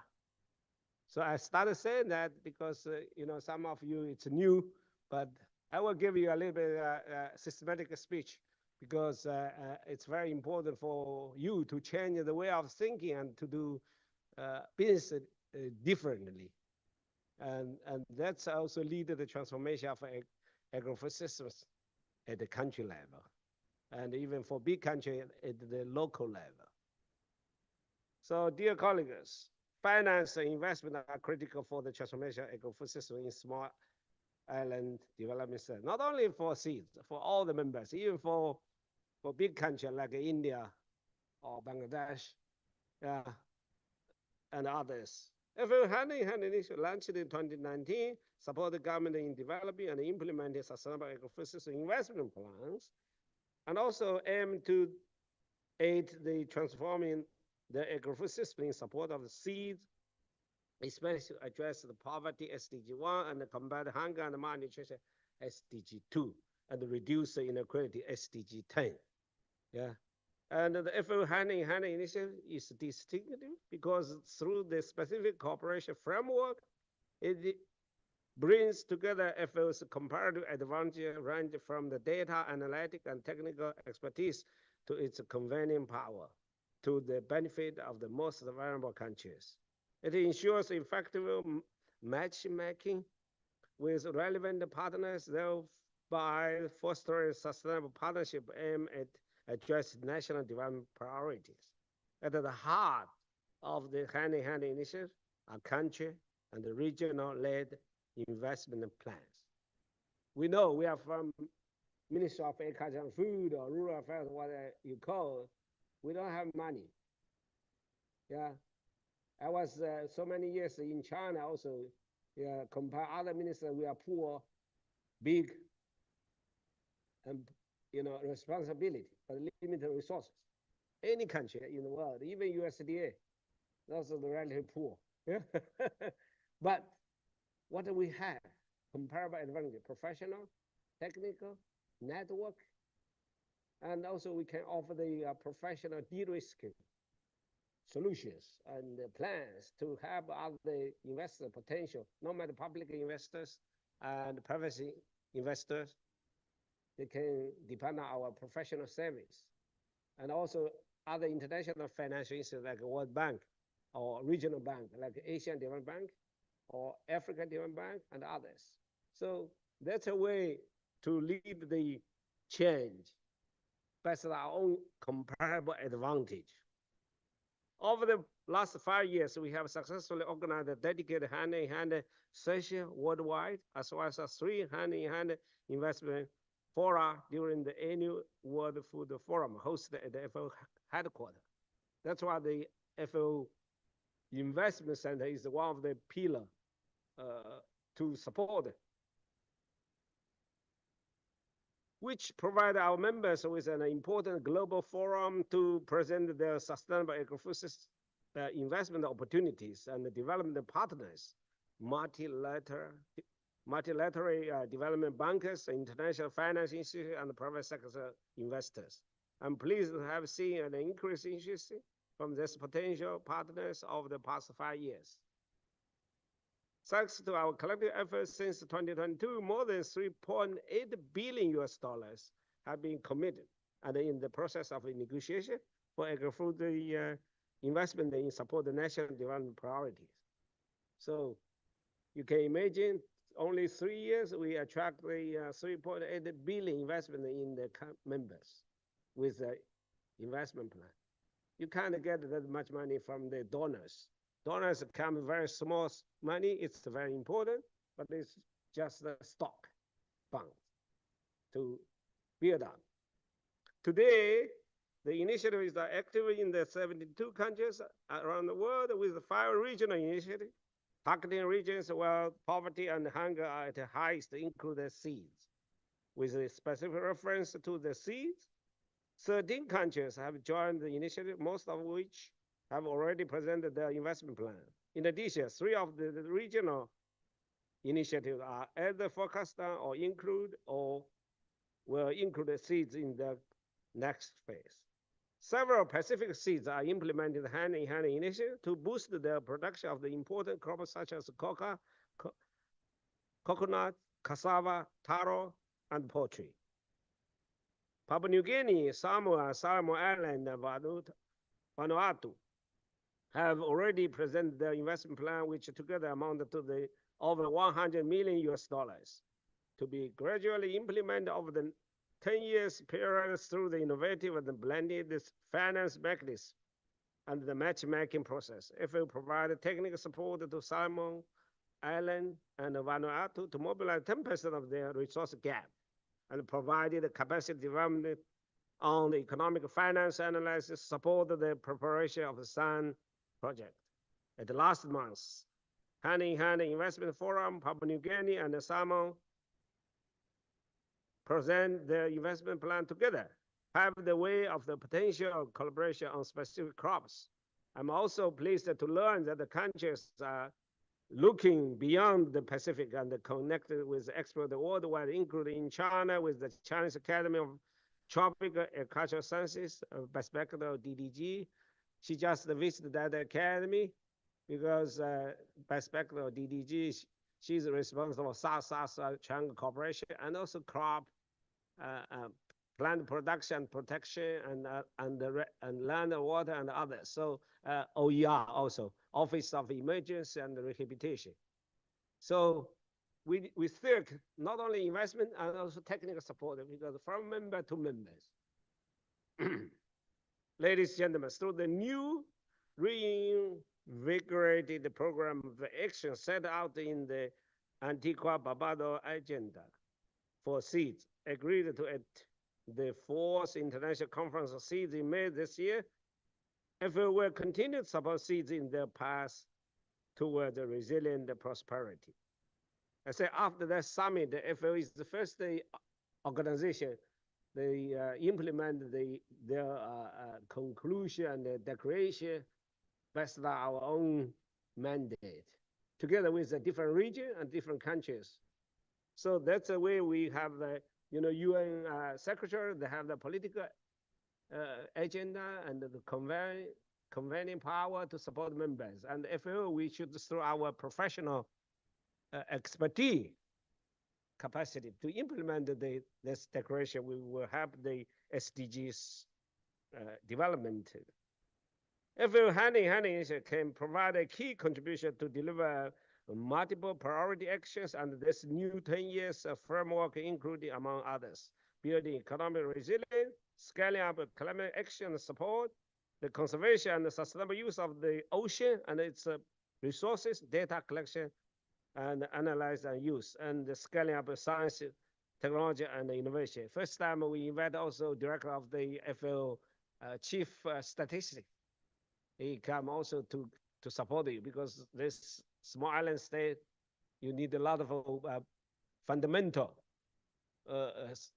basic, norm jobs to be finished first before the formulate development and the investment plan. FAO hand-in-hand initiative also represent a concrete contribution to the 2050 strategy for the Blue Pacific continent because it was designed to specifically target seeds, LDC, and LLDCs, which represent over 90 FAO members. So totally we have 194 members, and 90 out of that are these 3 groups. We have no doubt on the transformative potential of the hand-in-hand initiative, especially in the Pacific region. Going forward, FAO will continue to strengthen its support for seeds and other vulnerable countries to achieve the 4 betters: better production, better nutrition, a better environment, a better life, leaving no one behind. 4 betters is a way of the thinking, it's a way of the philosophy, and guide us overall to transformation of agrifood system and the economic development, especially blue economy. And I wish you have a good debate and discussion, and to come some concrete recommendations for FAO to consider further and to advocate the seeds development under your 2050 strategy. And I wish all the fruitful meetings. You can count on me, count on FAO, and my colleagues here. So have a more fruitful intervention. Thank you, Beth. Thank you, all the colleagues. We do, Gene. Thank you. Thank you. Thank you very much, DG, for being with us and for getting us started with those comments. I think we can appreciate you have a quite busy afternoon, and we'll be doing a number of bilateral meetings this afternoon while we're in this session, but very much appreciate that you could be with us to start. I think one of the things before we move into the session that I would just underscore from the Director General's comments is that this has been an initiative that really has taken a very important, sustained commitment on what has always been the objective of the Hand in Hand, which is to bring these partner level investments that are country driven, country owned, with FAO as a facilitator. And it has taken a full 5-year period to really get through these different stage gates, as you might call them, that are about the development of the Hand in Hand initiative. First, we needed to start with data, and you heard the Director General's comments about our colleagues from our economic and our statistics divisions. It took the development of very sophisticated geospatial resources in order to really give that underpinning that's needed, that quantitative data-driven underpinning before decisions about investment could be taken on board. Next, you needed expressions of interest from many of you and other countries who are participating. And then came the formation of the investment plans. And now we get to what in some ways I think we all think is where the magic gets to happen. And that's in the matchmaking and the facilitating of trying to put together the plans with the organizations and the partners who are very interested and excited about supporting them. I believe my colleague Maximo Torrero, our chief economist, unfortunately, who is not able to be with us on this trip, may have some additional similar comments to provide for you as stage setting. We do have a pre-recorded presentation from Dr. Torrero, so I would once again ask the colleagues to please turn that video on and we'll listen to Maximo. Thank you. Excellencies, colleagues, it's a pleasure to be with you today. Apologize that I cannot be in person today. But let me share my PowerPoint and what I want to present today with you. So the idea of today is to bring one of the initiatives that we have been developing, and one of the flagship initiatives led by the Director General, in which we are trying to bring and trying to create a transformative process to accelerate investments and to resolve bottlenecks. And this is what we know as the Hand in Hand initiative of FAO. The Hand in Hand initiative is a government-owned and led initiative. It was co-designed with members with the objective of improving the approach for at-scale sustainable agri-food system transformation based on use of improved data, geospatial reference data, and a territorial approach that allows us to optimize over the space where areas of agricultural potential could move you out sustainably of poverty, but identify for those commodities or for those areas which are the type of investments that are required to release their potential, both in terms of investments in the value chains, but also in terms of investments in infrastructure, for example, value chain infrastructure and marketed access. Clearly, this initiative has been grown in the last years enormously. We are right now with 72 member countries, with a number of SIDS already benefiting from this hand-in-hand initiative. And this number continues to grow with new applications still in pending and in process. Now, with a poverty focus, the hand-in-hand process is designed to ensure government leadership and ownership from the outset. In the Pacific SIDS supported to date, we have seen a strong level of leadership, and today we have the privilege of hearing from a number of ministers and senior officials participating and presenting the hand-in-hand supported agri-food system investment notes. We are here to effectively support our members, and I would like also to take this opportunity to recognize the commitment and support of the Regional Office of Asia and Pacific, the FAO Regional Office in the Pacific, and the FAO offices in PNG, which have worked tirelessly to deliver results and in the spirit of the One FAO for this sub-region. This initiative, colleagues, goes a little bit farther to what FAO used to do. It goes to a complete process, and especially to the last mile, to attract the needed investments through the international financial organizations and also the private sector. That's a transformation innovation of FAO, and it operates as a One FAO, as I mentioned before. SIDS are a core part of the Hand in Hand, and this year, Investment Forum, we launched 5 regional initiatives. There were 2 dedicated to new regional initiatives, one in the Caribbean, which is entirely focused on SIDS, and the other in the Amazonia, which also includes 2 SIDS, Guyana and Suriname, and the regional initiative of Southern Africa, which includes 3 SIDS in its second phase. In the Caribbean, the lead partner is CARICOM, which is the Caribbean institution that is coordinating these activities. And this year, the countries in the first phase presented their prioritized agri-food investments around improved water management, with specific investments in Barbados, Jamaica, and San Vincent and Grenadines. This covered improved water capture, storage, and use in irrigation, for which value and nutrition food crops production for nutrition food crops production is necessary. This regional initiative, along within country in the Hand in Hand initiative, support constitute a concrete contribution of FAO to this cross-cutting type of investment. So, of course, we have the country level Hand in Hand, but the regional initiatives are more cross-cutting investments that are common across the different countries, and in this case, common across the different SIDS in the Caribbean. Also, it's important to mention that there already are commitments in place for Antigua Barbuda in the agenda of SIDS. Through the Hand in Hand, the governments benefit from a range of support, introduction to new innovations, such as the geospatial platform, that is the base in the territorial approaches that we follow, and poverty mapping and development of targeted investment nodes. The One FAO approach allows FAO to leverage a host of specialized internal capacities, such as geospatial, advanced analytics, and depending on the thematic of the topic, in irrigation with the investment center, in livestock with the livestock division, technical divisions on aquaculture, if we're talking of blue economy. And this will allow these countries to benefit from this technical expertise, working together with the regional, sub-regional offices and the country offices, and especially with the experts from the government. The FAO Chief Statistician will provide more details on this on the subsequent section on how we are working with the innovations and the data lab, which is a new innovation that we have in place.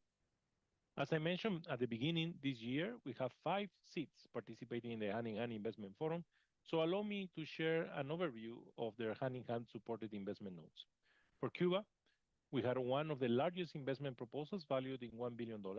This government prioritized agri-food investments were focused on citrus and fruits, rice, grains, and sugar.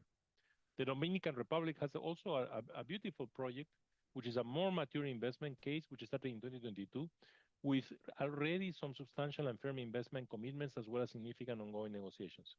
An interesting feature of their investment is a strong tourism market demand, which is the basis for opening up new territories for sustainable agri-food system investments. Here, what we are doing is attracting to a program of hotels that were already being developed by the private sector, and try to train migrants coming from Haiti to Dominican Republic so that they can be the suppliers of the high value commodities that these hotels will be demanding. So it's a perfect initiative that creates jobs, resolve a problem of migration, and also allow us to bring a state-of-the-art agricultural production with all the food safety measures that are required. The government of Comoros also participated in the Hand in Hand Investment Forum. For the first time this year, we targeted investments for territories of 50 million, and a number of banks and private sector engagements were started in the Investment Forum of 2024. The Ministry of Agriculture of Samoa will provide further insights of their Hand in Hand, and was pleased to know the interest expressed from a number of banks and private sector at the Hand Investment Forum just last week. We look forward to working with Samoa Ministry in supporting the advancement of these and pending matchmaking meetings, such as the World Bank, which is really important to assure that they have the financing needed. Similarly, Papua New Guinea will also be detailing their Hand in Hand supported investment notes, focused on the government priorities and territorial investments in specialized agri-investment zones. Allow me also to recognize the offer of collaboration from the government of PNG to Samoa at the Hand in Hand Investment Forum on improved coconut planting materials, which is very much in the spirit of the Hand in Hand as well as the Seed Solutions Forum, sharing knowledge and capacities. Hand in Hand not only looks to North-South investment, also looks to South-South investment and to cooperation among our countries. And this is a clear example where cooperation and learning between our countries could create a significant impact. I now wish to share some of the seed success stories that have been materialized since the launch of the first investment forum in 2022. Firstly, in Saint Tomé and Príncipe of the coast of Central Africa, Hand in Hand supported the development of investment nodes focused on the blue economy. To date, we're pleased to note investments committed from the World Bank of $4.2 million and in which ongoing negotiations project designed of the African Development Bank of an estimated of $10 million. A key success factor here was the timely availability of a well-designed and focused investment nodes to enable the government to strongly lead engagements with a range of partners and investors. In this sub-region, the hand-in-hand investment cases such as engaging climate, and this is a quite strategic use of the investment materials developed, which has also enabled a number of countries to rapidly advance their planned agri-food systems. In our investment cases, we use the exact tool to try to measure emissions that are created or reduced because of the activities we're doing. Again, Hand in Hand is not only looking at improving efficiency, producing more with less, improving access to markets, but it's also looking at reducing emissions and sustainability. Beyond this logic of good food for all for today and tomorrow. In the Solomon Islands, part of the Hand in Hand investment work has also been key in engaging successfully with a range of partners. With some funding already secured, we also know that there are ongoing engagements with the private sector. Through our sub-regional office for the Pacific, there is timely support for also taking this forward in collaboration with the CATAs in China.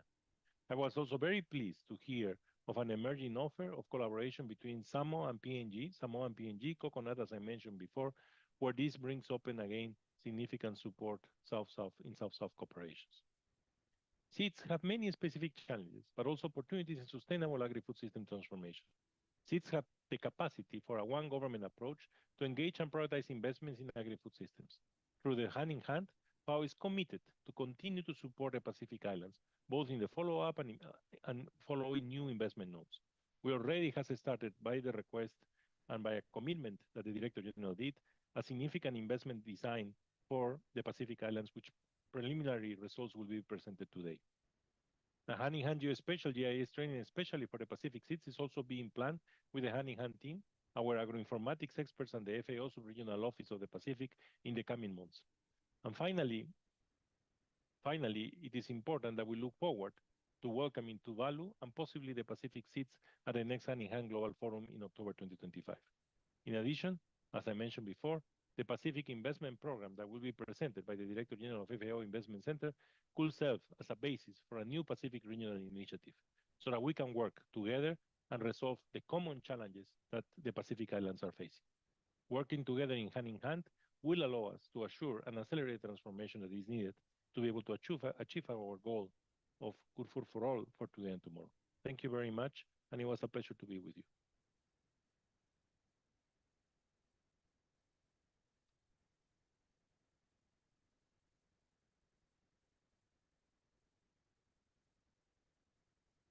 Thank you, Chair.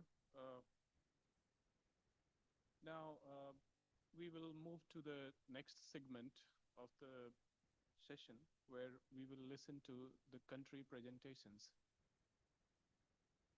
In this session, we will have presentations from PNG, then from Samoa, then Solomon Island, Tuvalu, and Vanuatu. Now, I invite Dr. Sergey Bang, Secretary, Department of Agriculture and Livestock from PNG, to please come on this stage. Honorable Minister John Baito has sent apology because he's traveling now. In a moment, he will be here, but he could not make to this session. Now, I invite Honorable Tolupe Poumuliniku Onsemo, Minister of Communication and Information Technology from Samoa. Sir, please come on this stage. I invite Honorable Franklin Derek Washi, Minister of Agriculture and Livestock from Solomon Island, to come on the stage, please. We have Honorable Sanga Talu Taifa, Minister of Natural Resource Development from Tuvalu. Sir, you are requested to please come on the stage. And Honorable Xavier Emmanuel Harry has sent a video message, and also he will be represented by Dr. Antoine Ravo, Director, Agriculture and Rural Development from Vanuatu. Sir, please come on the stage and take the seat.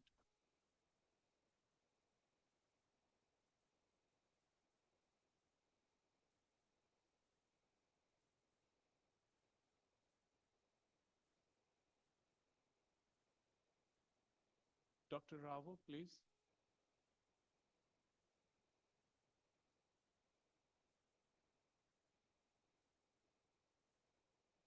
Dr. Antoine Ravo.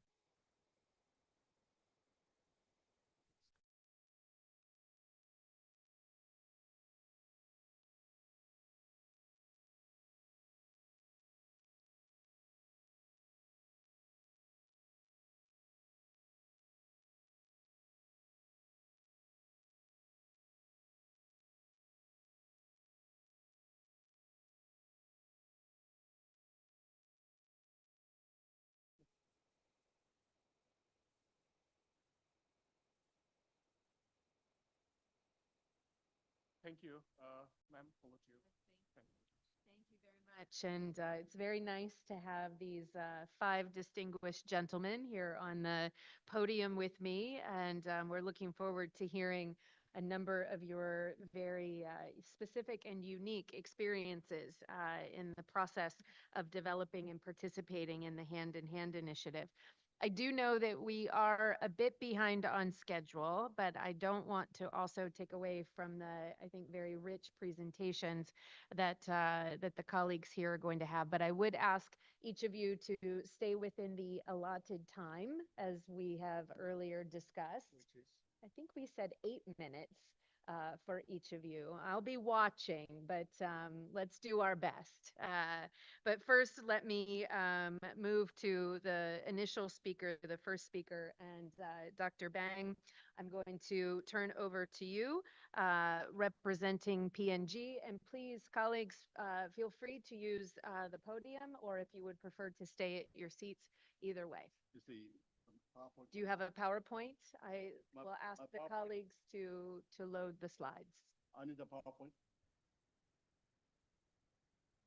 It's here. All right, thank you. And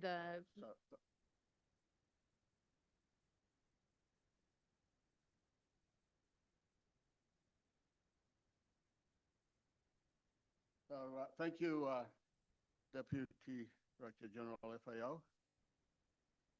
I can see.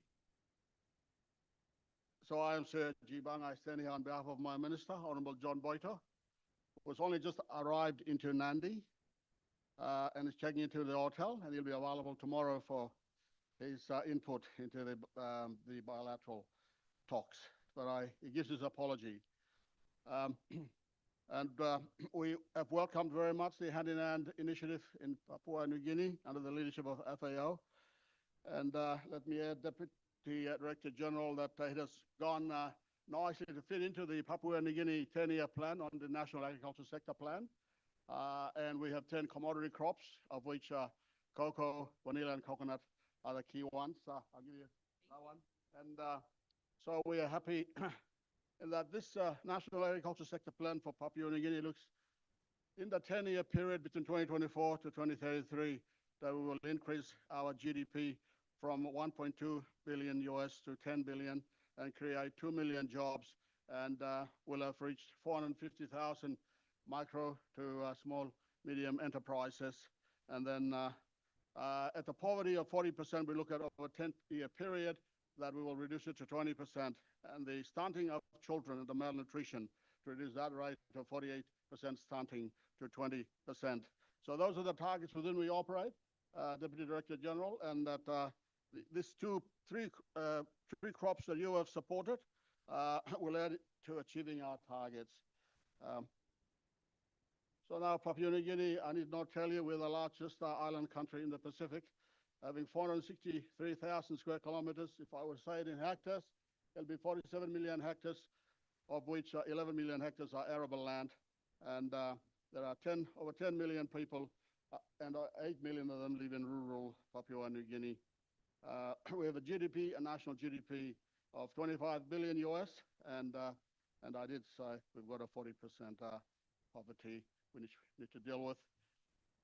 As we move forward, Papua New Guinea has different ecological zones, from islands and coastal atoll islands to lowland plains up to the high altitude of 3 meters above sea level, and we've got different soil types as well. Our renewable sector, agriculture, forestry, and fisheries, contribute close to 23% of the GDP. And our main export crops are the oil palm, cocoa, coffee, copra, spice, rubber, and tea. The food security in-country cultivation amounts to US $1.4 billion every year. And to the export trade, on our export moderate tree crops, they contribute $1.2 billion to the GDP as foreign exchange. In terms of the hand-in-hand topologies, the land cover ecology, Papua New Guinea has the third largest world tropical rainforest of 82.2 million hectares. And that's a contribution to the world in the context of climate change.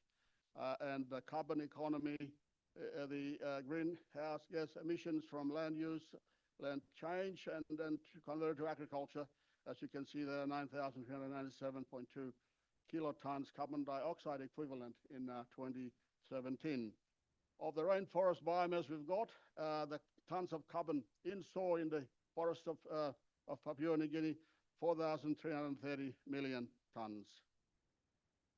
So the three commodity crops, as I move through, the first of which is cocoa. And to briefly take you through this page of the PowerPoint, there are 150,000 households and in 14 provinces. And so up to 200,000 hectares of area planted. And every year we harvest and export 43,000 tons of dry bean cocoa. But we are looking at processing. In this landscape, you've heard in the course of today, the PACD project, the World Bank, and the EU Strait project, FAO, led in the East and West Pacific. So these partnerships have helped us to increase the production. But we are looking at downstream processing, and so into cocoa butter and cocoa powder. So the business case for cocoa, for downstream processing in Lae, the Morobe province, into cocoa butter and cocoa powder for both the domestic and export market, 42.2 million US we're looking at, and over the 10-year period, a profit of 535.1 million. It'll be over that 10-year period, an internal rate of return for 32%. Vanilla, so vanilla is a new but fast-growing crop, supporting up to 130,000 households, both in the East and West Pacific, mainly 100% subsistence crop where the FAO Strait project is supporting strongly. We are looking more into the processing where now is currently to dry cured beans export. We want to go into in-country processing. So, the business case for vanilla, to convert it to gourmet vanilla and vanillin extract for both the domestic and export markets, an investment of 24.3 million required, and over the 10-year period, 282.4 million, internal rate of return for 33.7%. This will be the processing to happen in the East and West Pacific, where now the FAO Strait project exists. The coconut, to say that we've got 560,000 hectares, we've got 14 million palms we have counted, and we've got many genotypes, varieties, and so on. And we've got the Coconut Industry Corporation CEO here, who in 2 weeks ago in Rome talked to the Samoa team to give them 100, I think a figure of 1 million planting materials or so, and they can now talk more on this. Moving forward, we want to process into virgin virgin coconut oil, and so the business case for virgin coconut oil, coconut husks, fiber, coconut shell, charcoal, in Badang province of 61 million US, we're looking at over the 10-year period to yield 349.4 million, IRR of 26%. So this is the summary. Is that the government of Papua New Guinea has invested, and so we are seeking an investment of over 127.9 million US for cocoa, vanilla, and coconut. Government of PNG has put in 18 million US, a balance of 110 million US we're looking for. Up to 1.14 million people of PNG will benefit, and that of the people who will participate, that their average pay income will increase by $1,463 per year. In regards to the carbon dioxide balance, we're looking at a positive net carbon balance of 149,147 kilotons to have a net balance in that area, dealing with the climate change issues we are concerned about. So I thank you, everyone, and thank you.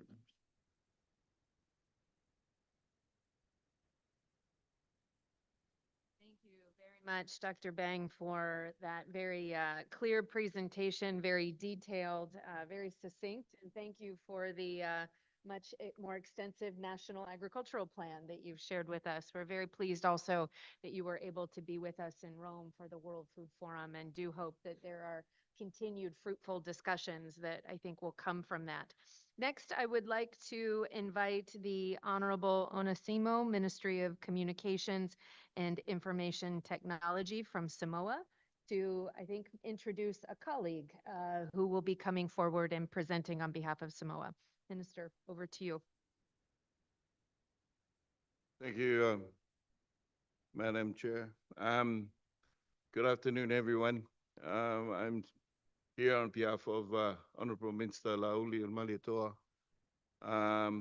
who is the Minister for Agriculture for Samoa. Unfortunately, he's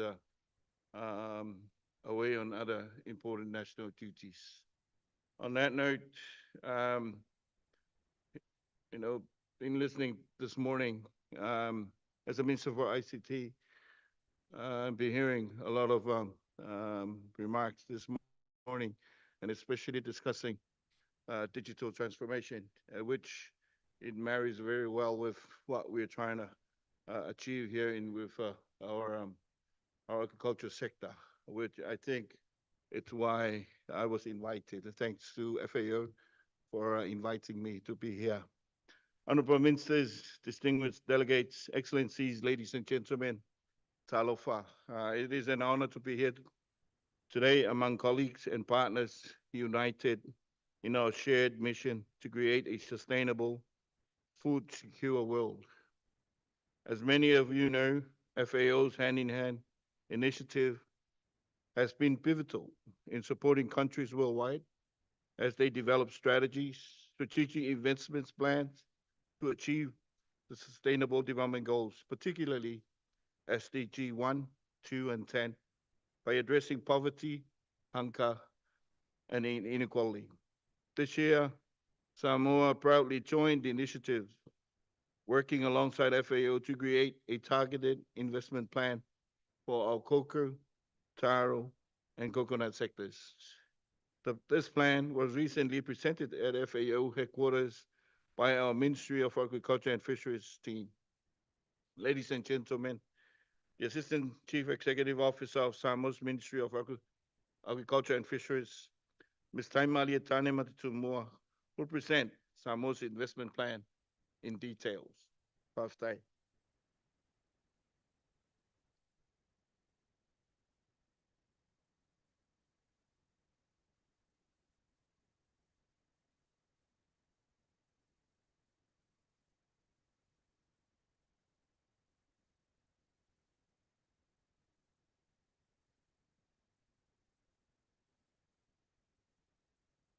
Thank you very much, Honorable Minister. Lawa Fionga Toelupe po Molinuku Nsemo.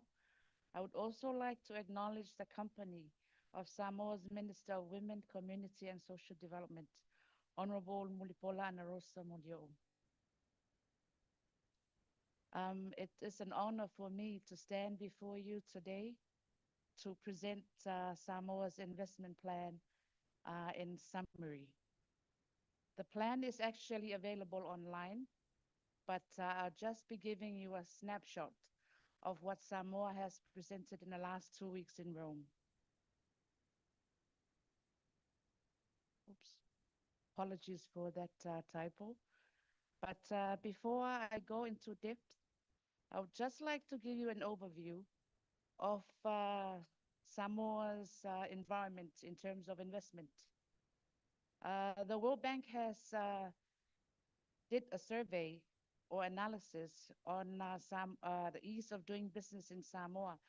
And from that assessment, Samoa has a higher percentage of easiness of doing business. And also for Samoa's investment climate, it is beneficial for us because we have low corporate and income taxes. We have free repatriation of capital and profits. Our tax incentives, breaks and exemptions for agriculture investments, such as Code 121 and Code 131. We also have strong market access to overseas markets, and this exists through many and numerous trade agreements. And Samoa is also a member of the WTO. The government's annual contribution to increase production and food securities amount to 5.5 million US dollars. Apart from that, the government also injected a 51 million tala for community district development programs on an annual basis. So my presentation will be on enabling environment as well as investment plans and opportunities. The whole objective of this plan is to seek investments and to transform our cocoa, coconut, and taro value chains for Samoa. Samoa didn't just come up with all these 3 priority crops because they were already in existence in numerous strategies and development plans. For instance, we have the National Development Plan, which also highlights and emphasizes the development of these 3 crops. And then there's the Food Systems Pathway 2030, which is a UN language. And Samoa has managed to develop its Samoa Food Systems Pathway with an implementation plan as well as a detailed M&E framework. Aligning to the series of planning framework, we have the Agriculture and Fisheries Sector Plan 2023-27. Also, we have the Trade, Commerce, and Manufacturing Sector Plans. All these national plans are legislative plans that really reflects and highlights the need to promote and boost the 3 main crops that we have highlighted in our investment plan. So for cocoa sector investment plan, we have, with great assistance from the FAO and team of economists and RAP office, Samoa was blessed to put together its investment plan within only 2 months. So even though we were given we were working towards a very tight timeline, we managed to put together our investment plan with the great assistance from our FAO colleagues. So for our cocoa sector, we have asked for 9.9 million US dollars. The bulk of this investment we looked at to increase production and post-harvest. And the areas that really target the investment plan is to secure a gene bank facility, investment in mechanization and marketing campaigns, solar dryers, and improved fermentation and drying facilities. At the moment, Samoa is experiencing a high harvest of cocoa at the moment. So We have more than 56% of our agriculturally active households that engage in cocoa farming. And within this great harvest, the farmers, which is basically within the range of semi-commercial and subsistence, have been bombarded with a lot of harvest. But then they have nowhere to take because climate change has been hammering us with the fluctuation of the rainy and the sunny times. It was unpredictable. So the poor cocoa farmers have to find ways just to market their produce. So that's why we have emphasized the investment in solar dryers and drying facilities for fermentation, and also to further educate our farmers in export quality standards and requirements. It's also the same for cocoa.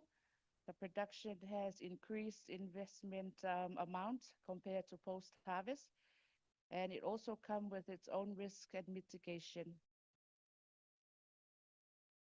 And finally, our taro sector investment component, which we asked for 9.2 million US dollars. But then for taro, we have increased the post-harvest component compared to the increase in production, because it is the value added that has really benefited our many taro growers in Samoa. Overall, we are asking for 26.5 million US dollars, and would like to thank our Honorable Minister of Papua New Guinea for the partnership that we will soon formalize as a start of our new South-South cooperation. And we will be more than happy to answer any questions, but our presentation in detail is on FAO website on our High Forum. Thank you very much.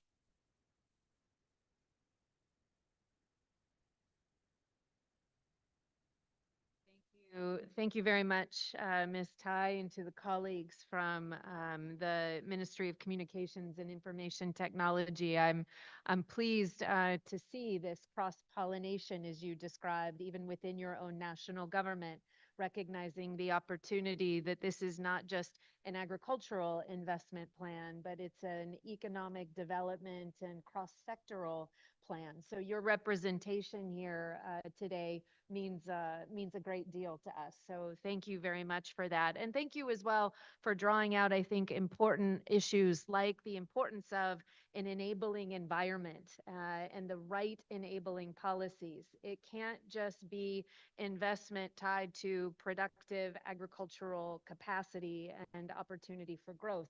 We need to make sure that we have all of these different ingredients, you might say, for potential success from the hand-in-hand initiative, and to have members here present recognize the importance of those enabling policies and enabling environments is I think, very much noteworthy. At this stage, it would be next, I would like to invite the Honorable Franklin Wasi, Minister of Agriculture and Livestock Development from the Solomon Islands, to present his country's investment plan. And thank you so much for all of the work that we've done very successfully together, and we look forward to hearing from you as well.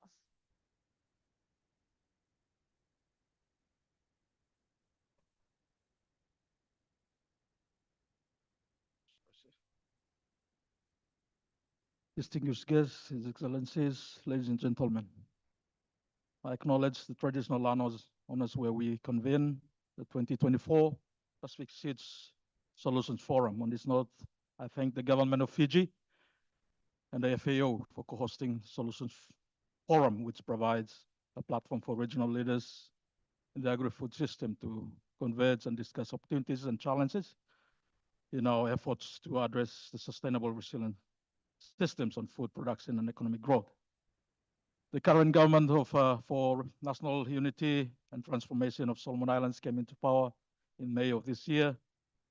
So it is 6 months old and has development policies focusing on addressing good governance, economic growth, and service delivery to achieve economic sustainability, national unity, prosperous nation, and livelihood resilience. These policies, directions of the GNAT government is aimed at supporting ongoing and new initiatives both domestically and from abroad. And such initiative is the Hand in Hand initiative by FAO, of which I wish to present today. The government of Solomon Islands also has a 10-year agriculture sector development and investment goal, seeking a sustainable, resilient, competitive, and profitable agriculture sector that enhances growth, puts sovereignty and prosperity for all Solomon Islanders. As part of this plan, the Hand in Hand initiative supports the investment in poultry and coconut.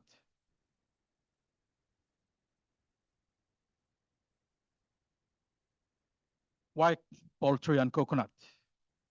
So poultry, as you know, it's a priority source of dietary protein. More than 30% of children are malnourished, and the population generally is protein starved. High cost of imported feed, low domestic supply of poultry meat for Solomon Islands, although there's an increase by 20,000 tons between 2010 to 2019. Poultry meat import in 2022 was 8.9 million USD. Village chicken are widely raised and act as a supplement to fish as primary protein source. Investment in poultry means directly intervening in most of the rural livelihood income, capacity to build resilience at our rural levels. And when it's on coconut, it's widely distributed crop in the Solomon Islands and it's formed a key part of almost all farming systems in all the 9 provinces of Solomon Islands. Some 4,000 rural households produce coconuts for their consumption to produce fuel, building materials, and generate cash income. Coconut export contributes 22% of the total agricultural export in 2022. Investment with a quick turnover to support domestic economic growth and development. Also, there's a fight against the CRB. That's to be amplified as it poses a great risk to the coconut industry in Solomon Islands.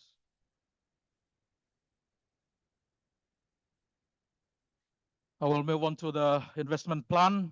As you can see, the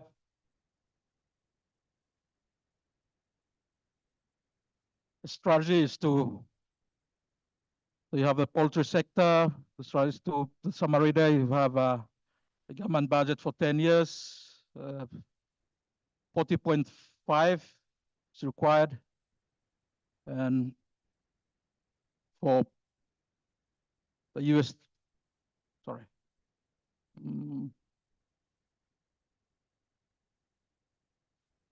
So the total investment for poultry, as you can see there, is 15.2 million, and the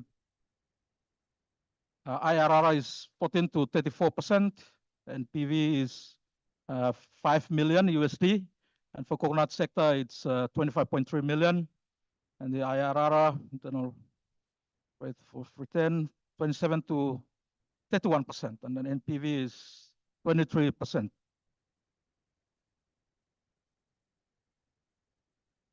As you can see there, the poultry sector investment, the total investment required is 15.2 million, which would benefit 480 farmers directly and 2,500 indirectly. Specifically, 9.9 million will be spent on broiler farms with expected internal rate of 14%. 1.1 USD will be spent on layer farms and has an internal rate of return of 34%. And 2.2 will be spent to be used to strengthen the hatchery support and has an internal rate of returns of 27%. The rest will be invested in supporting farmers.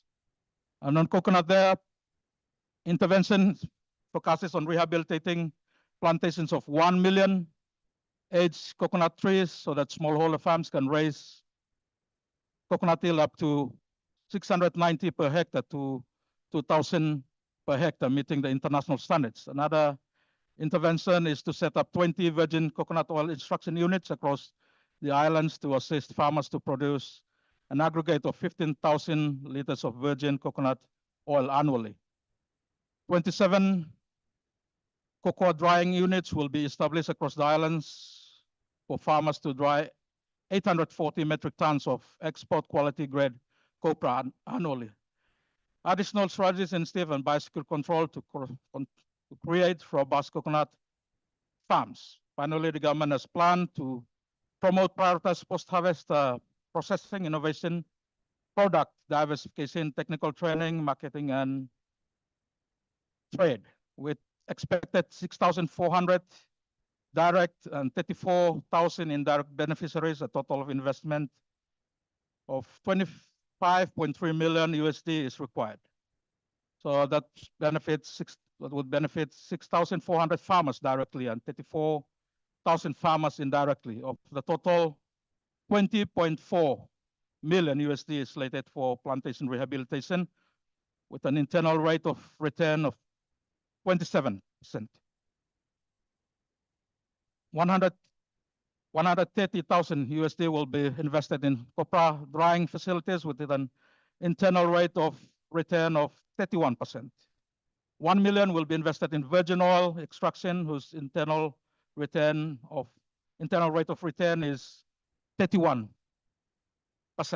Finally, 1.2 million USD will be spent to support the germplasm, seed garden, intercropping initiatives, and biosecurity controls, and 2.6 million for post-harvest processing, innovation, product diversification, technical training, marketing, and trade promotion. So that's just a mapping of poverty headcount.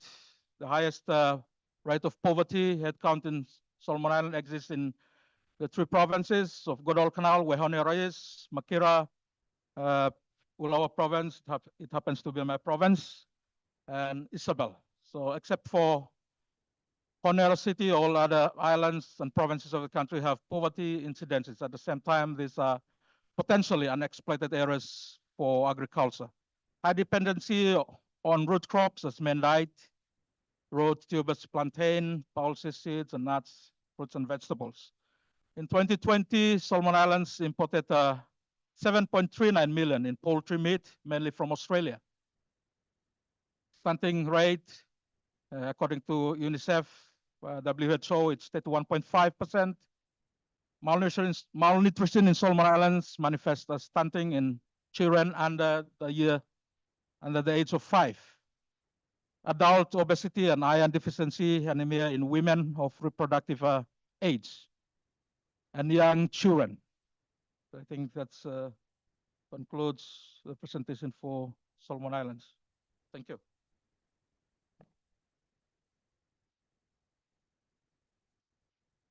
Thank you very much, Honorable Minister, for this presentation. And I think some of what you are now seeing after our first 3 presentations is something that also is very important about this initiative, which is the harmonization, the consistency of how these plans are presented.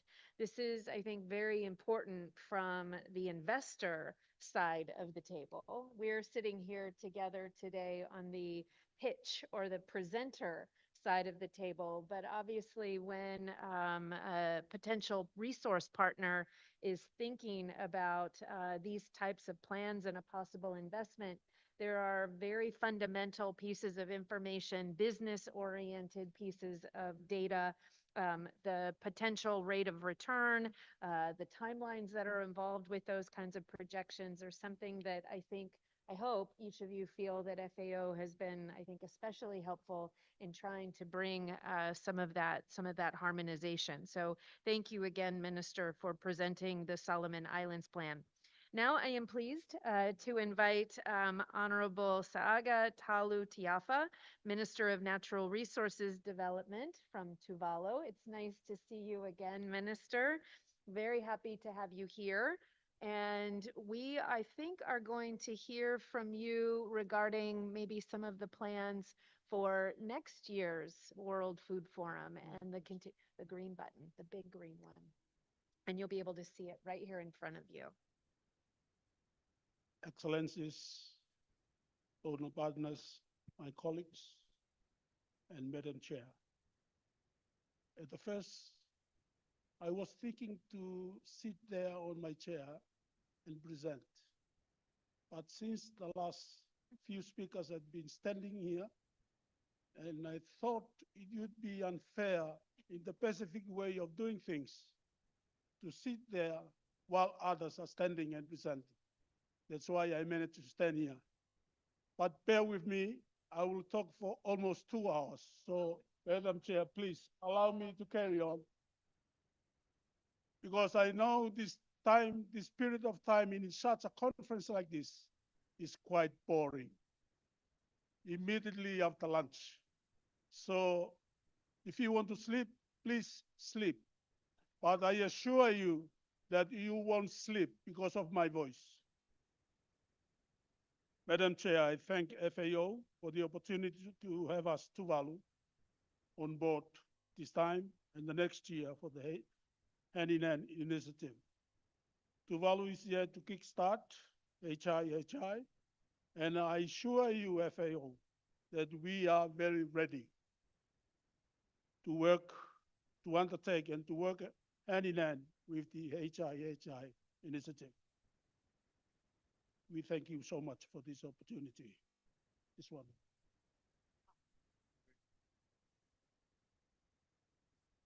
I am pleased to outline some of the priorities that the government of Tuvalu has envisaged as expected to increase support in the agriculture and fishery sectors that are aligned with the HI. More importantly, there are opportunities and synergies we can leverage to support catalyzing Agri-food Systems transformation under the HI initiative. There are also ongoing major infrastructure developments that I'd like to touch on, which are significantly critical in galvanizing transformation and creating investment opportunities. But as a small nation, the reality of implementing and achieving more are faced with many challenges, be it a financing need, technology, or climate-related shocks, which are quite costly for small island states like Tuvalu.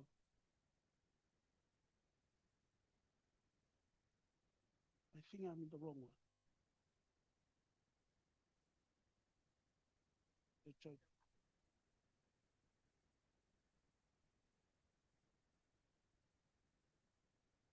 Second slide.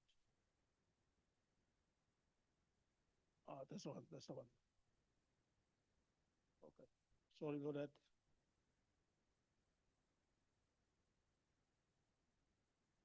Before I delve deeper into core implementation, let me set the scene at the outset of sharing with all of you about Tuvalu's economy and performance in relation to agriculture and fisheries sectors.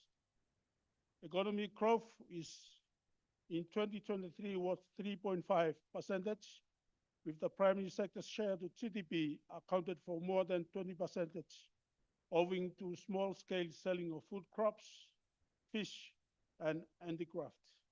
Inflation, as we all understand, is a key issue in the region for food and fuel prices, which are again underline our vulnerability to external shocks. Our population growth remains below 2%, with a total of less than 12,000 people, and the national poverty measures is arguably stand as 26% during pre-COVID. Tuvalu is an import-dependent country with a total merchandise import value growing each year to 47 million Australian in 2023, while export is very, very small. The unemployment rate is less than 8%. However, opportunities in seasonal schemes in Australia and New Zealand appear to be the source of lowering the employment rate. Our natural wealth is all we rely on. The total land mass is 20 square kilometers, a little bit bigger than Narau. And the EEC is 750 square kilometers. Our own largest exchange earning comes from access we granted to distant water fishing vessels, which accounts to 40% of the common revenue per annum. We are committed to support the achievement of Sustainable Development Goals, SDGs, through contextualizing and embedding development priorities in our National Development Plan called Tekete, outlining the direction taken to eradicate poverty and hunger and malnutrition and reduce inequalities.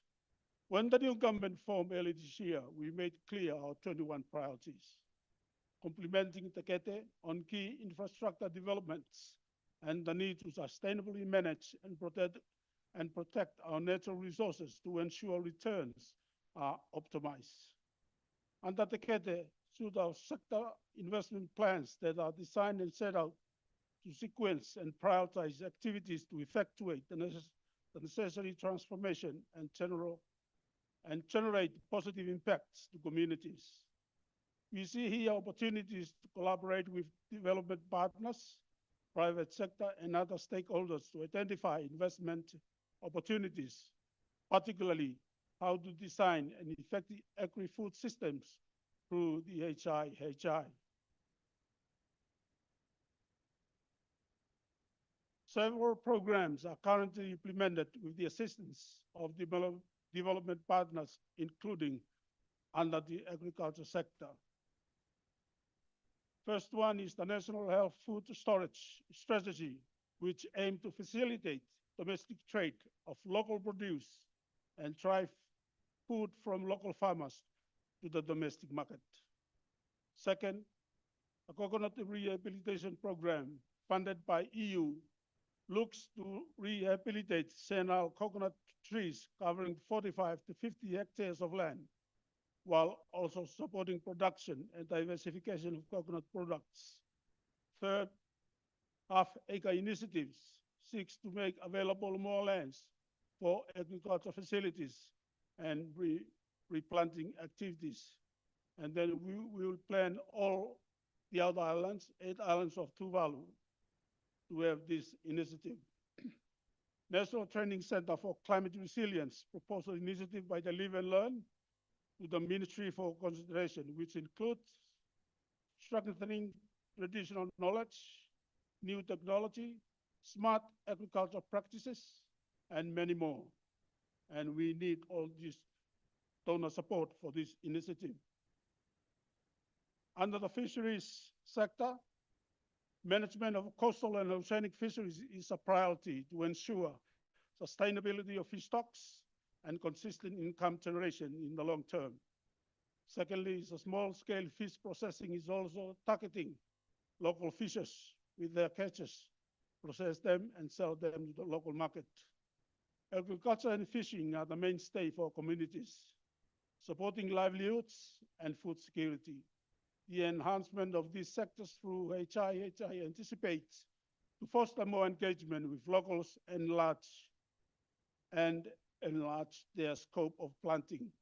More opportunities are yet to deeply explore, such as agritourism, agribusiness, product diversification, and market access, which would give promising solutions to communities and for the government to facilitate market access beyond Tuvalu.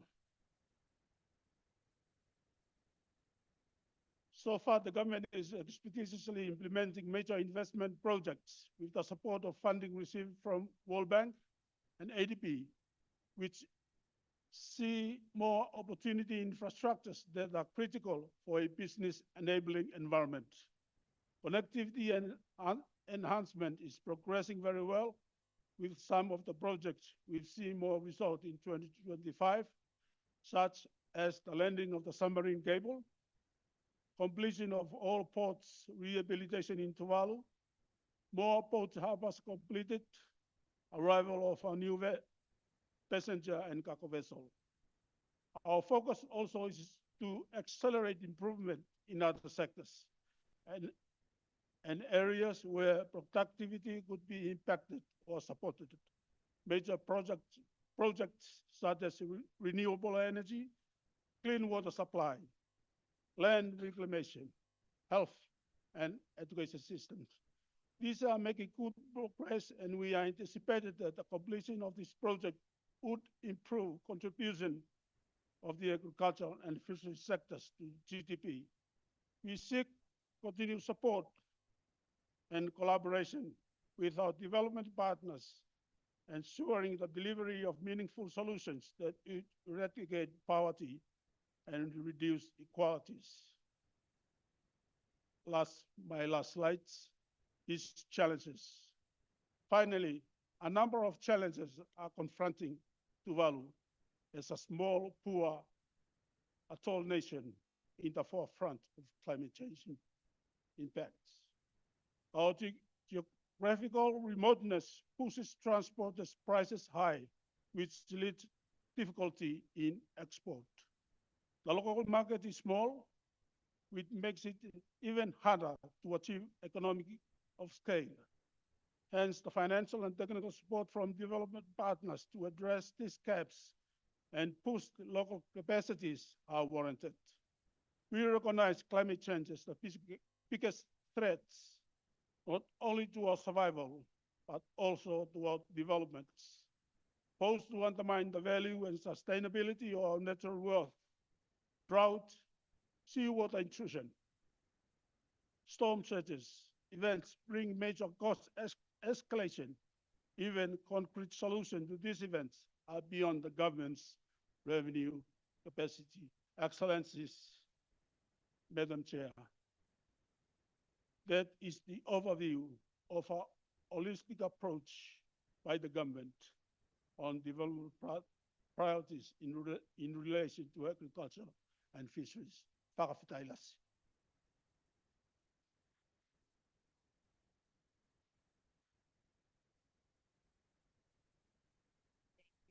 Minister, for that very clear presentation. We could have listened longer. You are correct, and it was very nice to get an early preview of, I think, some of the ideas and the early commitments that are coming from you and other officials in Tuvalu. And as I said, FAO very much looks forward to working with you in preparation of next year's World Food Forum in 2025. This brings us to our final country level presentation on the hand-in-hand investment plan. This is coming to us from Vanuatu, and we have a very brief introductory video message from Minister Honorable Xavier Emmanuel Harry, and we are joined in person by Dr. Antoine Ravo, who is the Director of Agriculture and Rural Development. So what I'd like to do is ask the colleagues to go ahead and play the video from the minister, and then Antoine will have you come forward. Distinguished participants, ladies and gentlemen, it is with great pleasure and sense of responsibility that I speak to you as the Minister of Agriculture, Livestock, Forestry, Fisheries and Biosecurity. Our commitment to the growth and prosperity of our agricultural sector remains strong, and today I am delighted to announce a significant process which will help in stepping forward in this journey. As many of you are aware, the Food and Agriculture Organization has launched the Hand-in-Hand Initiative Investment Forum, an unparalleled opportunity for nations and resource partners to collaborate and invest in sustainable agricultural practices. Recognizing the importance of this initiative, we have decided to actively participate and contribute to this global effort. I unfortunately cannot join you at the Hand-in-Hand Initiative Investment Forum on-site in person, but I'm pleased to share that the Agricultural Ministry is sending a distinguished representative, our Director, Department of Agriculture and Rural Development, Mr. Antoine Ravo, will be representing the Vanuatu Ministry of Agriculture to physically attend the Hand-in-Hand Initiative Investment Forum. Our country delegation will share you a wealth of knowledge about our nation's agricultural landscape, its challenges, and most importantly, the transformative impact we need to catalyze the agriculture sector to accelerate agri-food system, transforming by eradicating poverty, ending hunger and malnutrition, and reducing inequalities. Our high proposal is developed with full participatory approach, and it is in line with our national development agenda. By fostering those global connections, we expect to access new technology gain, insight into cutting-edge agricultural practices, and attract investment that will drive the modernization of our farming communities. Our commitment to sustainable agriculture extends beyond borders, and through participation in the hand-in-hand initiative, we hope to contribute not only to our own national development, but also to the global effort to achieve food security and eradicate hunger. I encourage all stakeholders and resource partners to support this endeavor. Together, we can contribute and achieve the agri-food system transformation to raise incomes, improve the nutritional status and well-being for poor and vulnerable population, and strengthen resilience to climate change of the Republic of Vanuatu. Thank you, and may our agricultural endeavors continue to flourish hand in hand with the world. Thank you. Thank you very much to the Minister, and Antoine, we'll turn to you for some additional comments. Thank you, Madam Chair. I think it is an honor to present the Vanuatu summary of investment for the three value chain, challenges and opportunity for, and call for support for Vanuatu hand-in-hand initiative, which focus on three critical agricultural sector: cacao, cassava, and taro. These sectors are essential to economy and offer transformative potential to rural development, sustainable growth, and agri-food system transformation. A total of 34.3 million USD of investment is required, and Vanuatu is currently addressing resource mobilization within its partners and projects. Vanuatu agricultural sector focus significantly on challenges, and our cocoa industry is hindered by aging plantations, western disease, genetic erosions, and the impact of climate change, and limited market access. Similarly, both cassava and taro face challenges related to inadequate processing facility, poor post-harvest management, and knowledge gap among farmers. These issues have kept our agricultural sectors from reaching their full potential despite our rich natural resources and resilience of our people. The direct beneficiaries of the three value chains, a total of 138,000 households. There is great potential for growth. The hand-in-hand initiative aims to realize the cacao sector by increasing production and export, improving post-harvest practices, and diversifying markets with a good goal of reaching 6,000 metric tons in cocoa export. We will focus on premium cocoa varieties and climate-resilient seedlings to ensure sustainability. Our cassava, the initiative seek to improve processing facility and enhance quality through better knowledge sharing and capacity building, providing farmers with tools to increase both production and income. In the taro sector, we aim to address processing bottlenecks, improve post-harvest practices, and build capacity among farmers to meet growing market. To achieve this goal, Vanuatu needs the support of our international community investor, the development partners. We call on you to support or help provide the technical expertise, financial resources, and market access necessary to unlock the potential of this sector. Through cooperation, we can empower our farmers, expand rural livelihoods, and foster long-term economic growth in Vanuatu. The Hand in Hand initiative aligns with the National Root Crop Strategy, Cacao Strategy, National Economic Corridor Initiative, and our Vanuatu's Vision 2030, as well as the UN SDG together, targeting poverty reduction, food security, and inclusion economic development. This is a call to action for both Vanuatu and broader Pacific region. Together, we can turn challenges into opportunity, ensure a brighter, more resilient future for Vanuatu and the Pacific Islands. Thank you.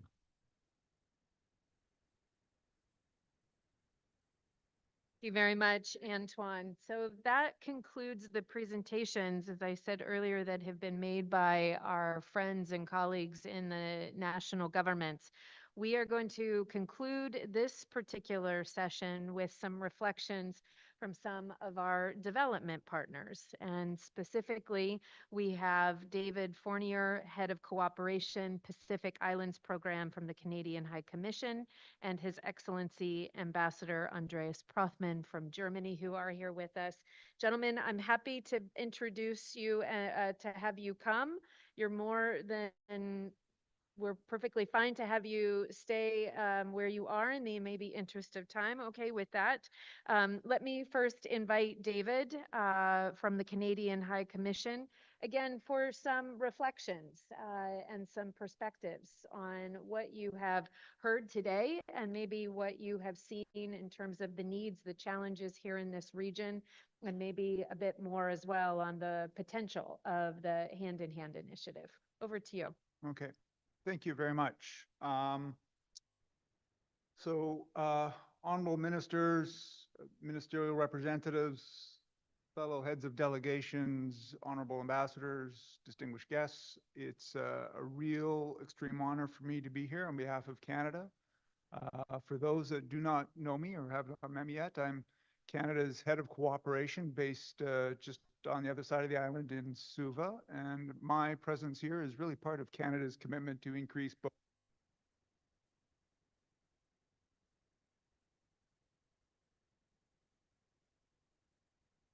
Okay. My presence here is part of Canada's commitment to increase both its presence and its support for the Pacific Island countries. And with my arrival at the High Commission in May, we have since doubled our staff. So we've had a 100% increase, going from 1 to 2. Over the next year, I do hope to be able to work closely with my colleagues at headquarters and the other donors to implement a program for the Pacific Island countries focused on improving their response to or adaptation to climate change and gender equality. I'll be brief. I just have one point to make, one counterpoint, and one plea in closing.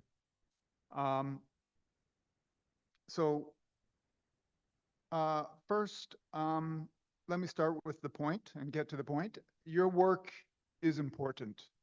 I've worked with people all over the world, in Pakistan, Indonesia, Japan, Middle East, and whether you are Christian, whether you're Hindu, Muslim, Jewish, Buddhist, or even atheist, no matter what you are, where you are, everyone eats.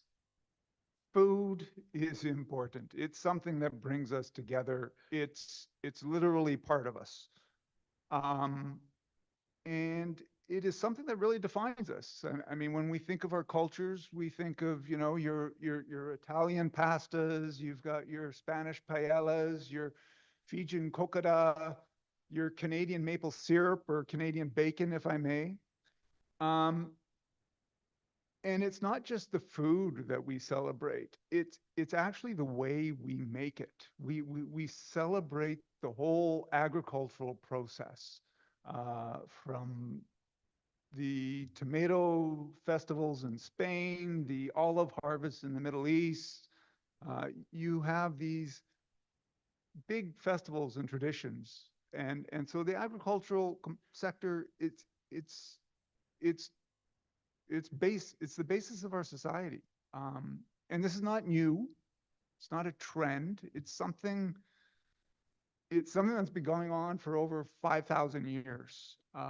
Something so simple, planting the seed, nurturing it, reaping the harvest.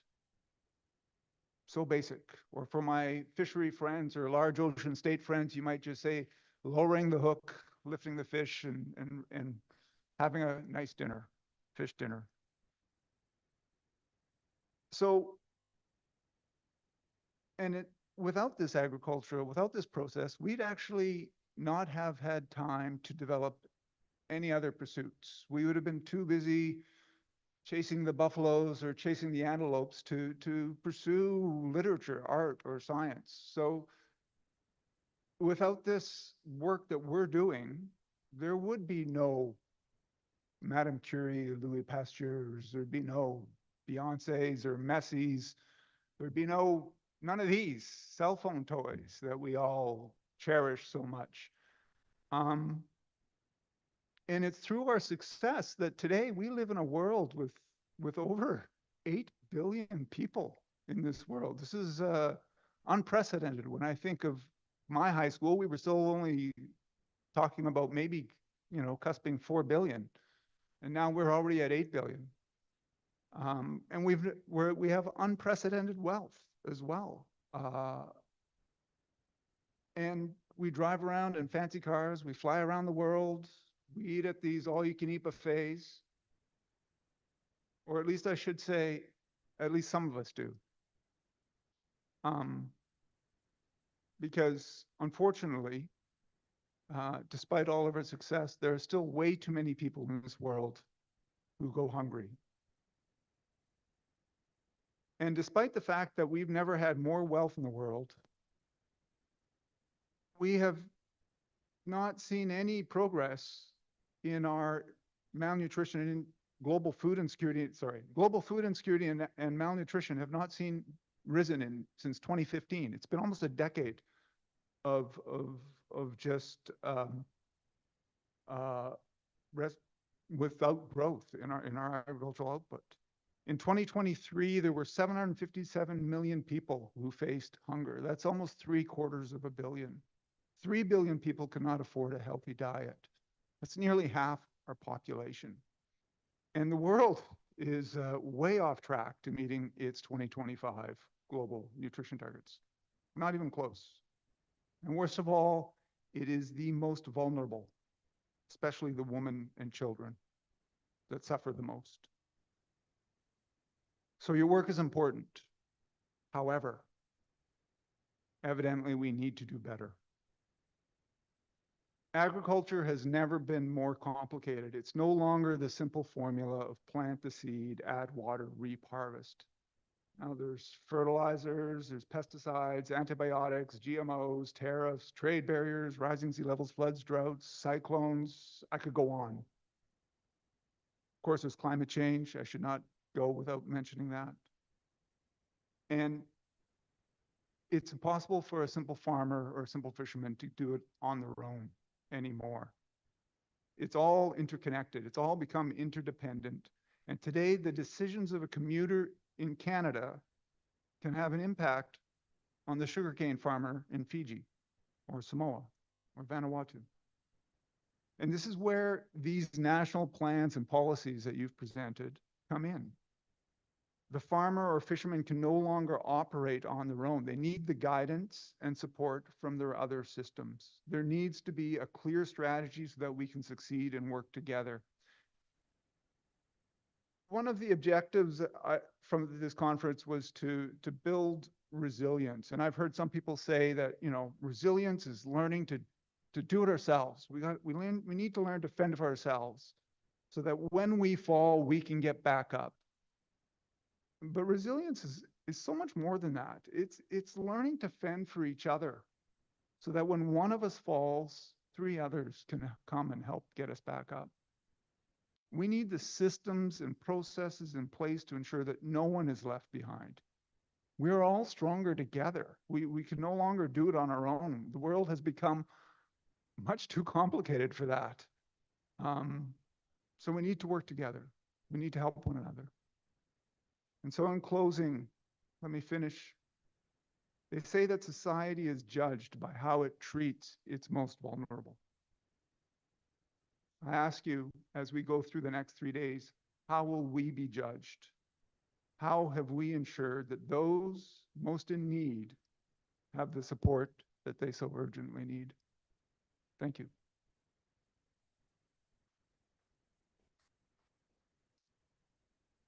Thank you very much, David. And let me turn next to Ambassador Prothman for his reflections. Ambassador, please. Thank you very much, Co-Chair, honorable ministers, excellencies, distinguished participants. It's a great pleasure and an honor for me to have been invited to this eminent conference today, and I'm very grateful to share some thoughts with you on the issue of how to catalyze agri-food systems transformation. My government is a great supporter of multilateralism and therefore also of FAO. We are grateful to FAO and the government of Fiji for organizing this conference, which I think has made already very important contributions to thinking over what can be done to help Pacific Island countries use their agri-food potential. And Germany has opened an embassy last year here in Fiji in the Pacific, its first embassy in the Pacific. I have the pleasure to have been appointed the first ambassador to Fiji, but also the special envoy to the Pacific Island states. And I have traveled so far to Samoa, Tonga, Cook Islands, and Solomon Islands. And what I have seen has greatly impressed me to see the lush nature, the wonderful fruits and vegetables on the market, and the beautiful fish that you have in your region. And we have tasted the wonderful tuna today. I would add to David's very profound thoughts that the potential of the Pacific is huge, and it's still to be developed. Germany certainly would like to help in that with some tangible support, and I have 3 points to make what we are doing or what we are intending to do. Number one is that we support data collection being the underpinning and the basis of evidence-based decisions by governments in the region.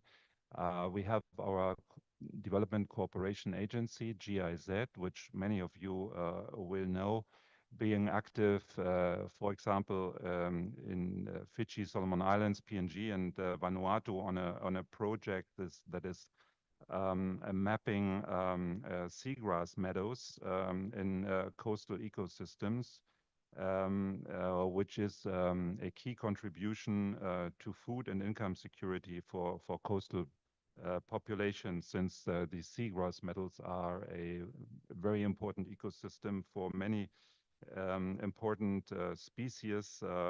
They improve water quality, and they thereby safeguard food security. My second point is that we foster research cooperation between German research institutions and research institutions here in the Pacific. For example, there is a cooperation to research how to grow sea grapes. Sea grapes being, in my view, an undervalued asset of the blue economy, being a very nutrient-rich form of algae. And there is a cooperation between the University of Bremen in Germany and the University of the South Pacific to see how to sort of foster the growth of sea breeds and the harvesting of sea grapes.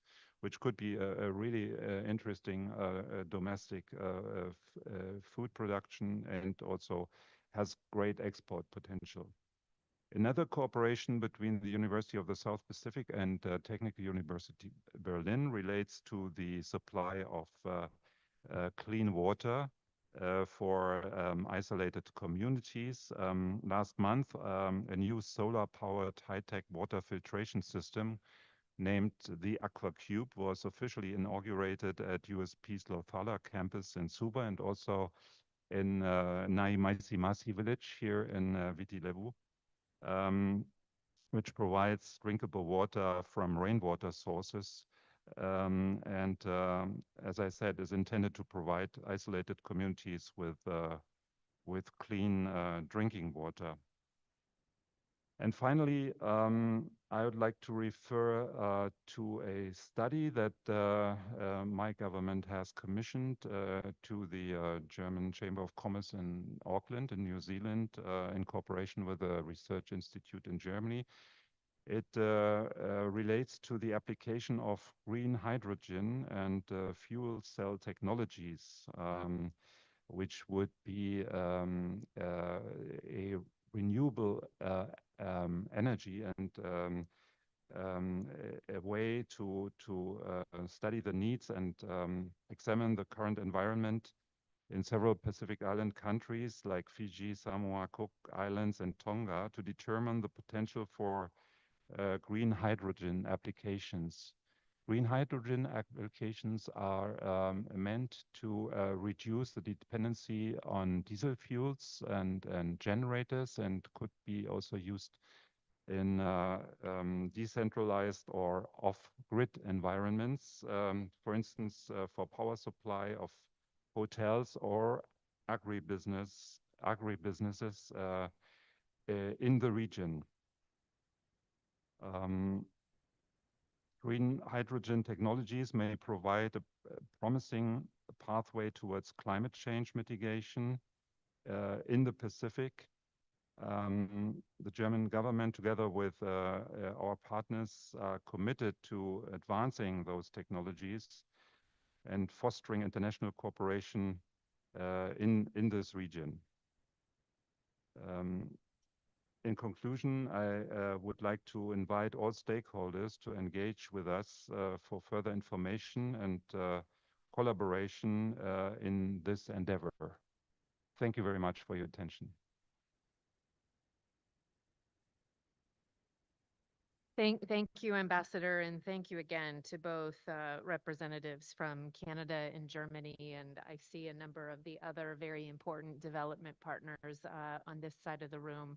FAO would not be able to do its work in delivering to many of the people on the other parts of this room if it weren't for you and your steadfast commitment to the work that we take on as a technical agency, and I think what we are trying to do to alleviate and turn the trends, David, that you mentioned back to what's expected, which is to see improvements in food security and healthy diets and nutrition and the like, and support for farmers. But your comments on data collection, on research and technological innovation, I think are all tremendous opportunities for further cooperation between and among us all, even perhaps in the form of some new and different types of partnerships. And just to close this session on maybe one of David's points, the work that we do at FAO in the space of our emergencies and resilience capacity, more and more we're finding that very few people in the world recognize that the individuals who are the most vulnerable, are the most food insecure in some of the most difficult places on the planet, some of them even here in this region, are connected to rural communities. They're farmers, they're livestock herders, they're fishermen and women, and yet our responses as a, I think, global community are often not tailored to the right types of agricultural responses that these individuals need. So we appreciate you raising that in this particular session as well. This brings us to the end of session number 1. Please join me in thanking all of the distinguished representatives of these very impressive, very committed countries. I'm going to let each of you leave the podium. We're going to move into the next session, but please feel free to return to your seats. And for the rest of you, I'm going to take the prerogative of the chair, and we are going to keep going into session number 2. We do have available tea and coffee that is in the hallway. I think I see water in the back of the room, but I want to make sure that we keep moving, maybe to get back a little bit of time, and to frankly ensure that we have all of the time possible for the networking that has been allocated before we move to dinner. So with that, I'm going to move into the second segment that is focused on the investment program that colleagues in FAO have put together, specifically focused on the Pacific SIDS countries. And I would like to invite, I can't see him because of the podium, but I think there he is. I'd like to invite my colleague Mohammed Mansouri, the director of FAO's Investment Center, to make this presentation. Mohammed, the floor is yours.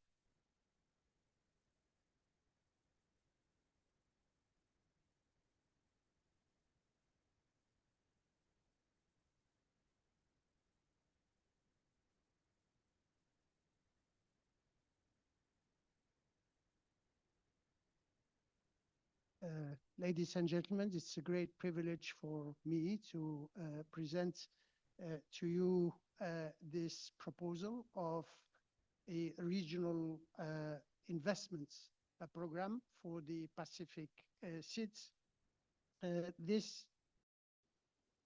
So who is moving the, yes.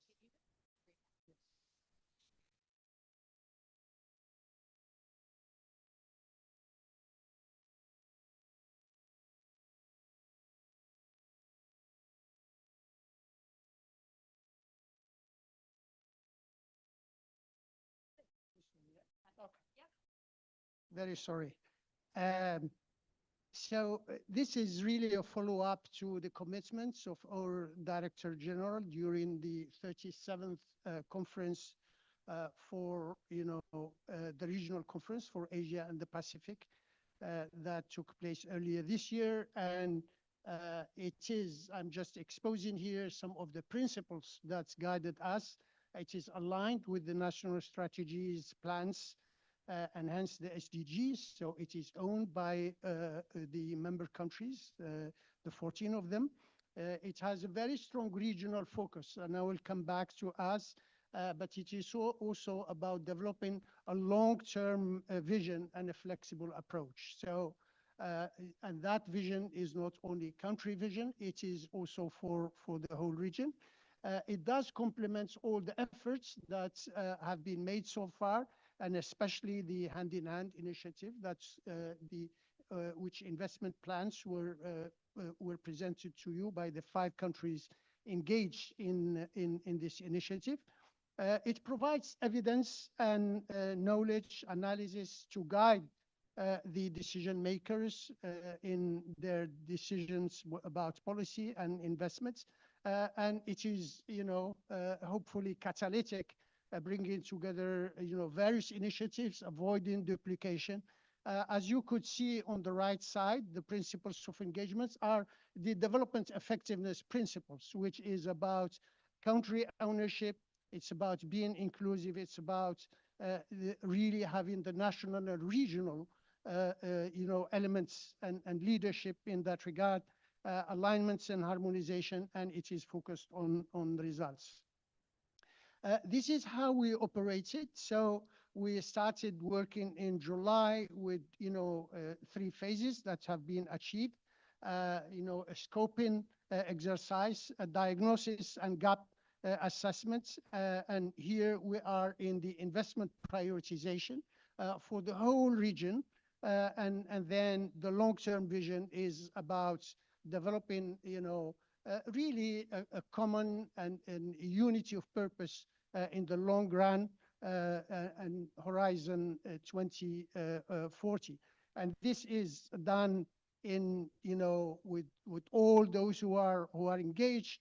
Just to give you an idea about the intensity of this exercise between July and end of September, I think that our teams from the FAO Investment Center visited, 12 of the 14 countries, engagements with a very large number of stakeholders, and we reviewed, virtually all the, strategic documents, but also the strategic documents of the partners that are working in the region, and we had the regional workshop actually here in Fiji a month or so ago. So out of that, we have 14 country diagnostics that will be ready in the coming weeks, and a summary report.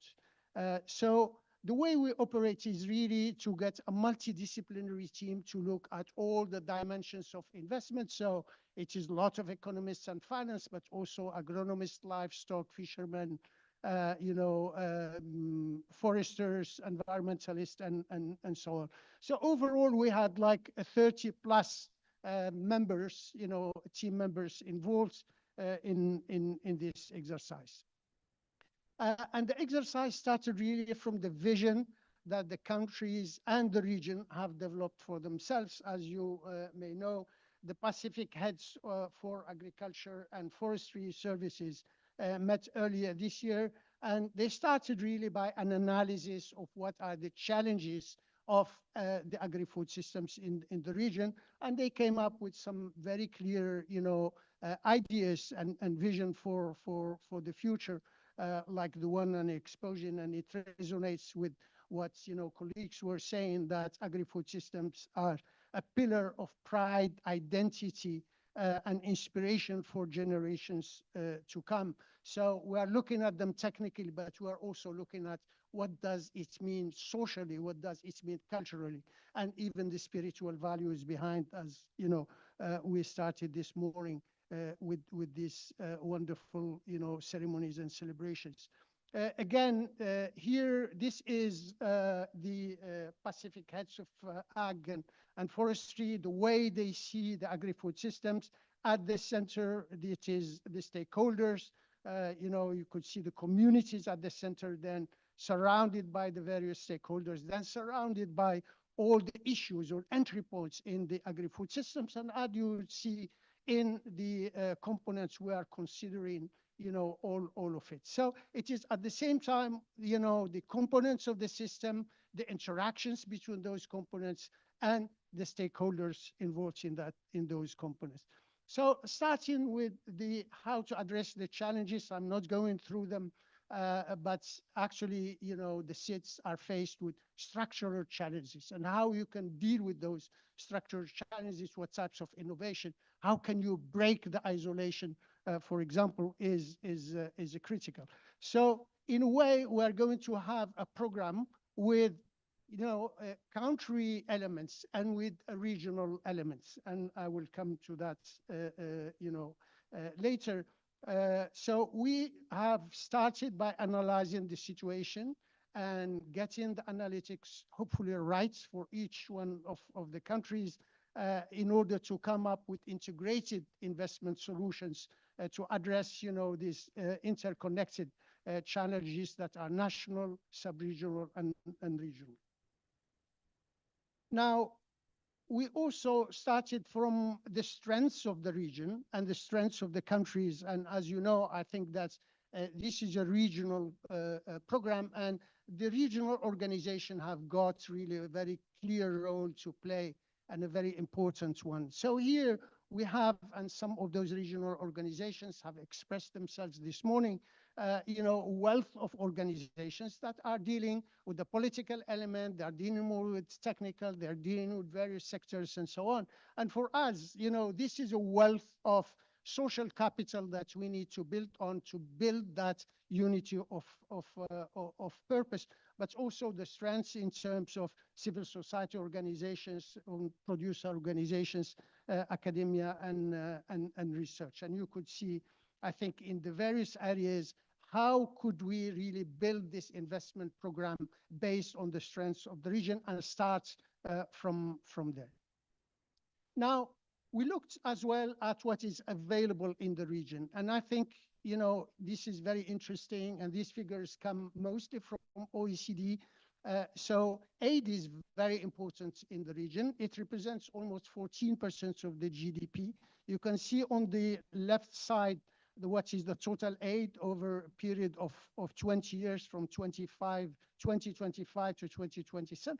It is quite sizable. It's about 52.6 billion. 2/3 more or less of it is grants, 1/3 is loans. But I would like really to draw your attention to the very high fragmentation in there.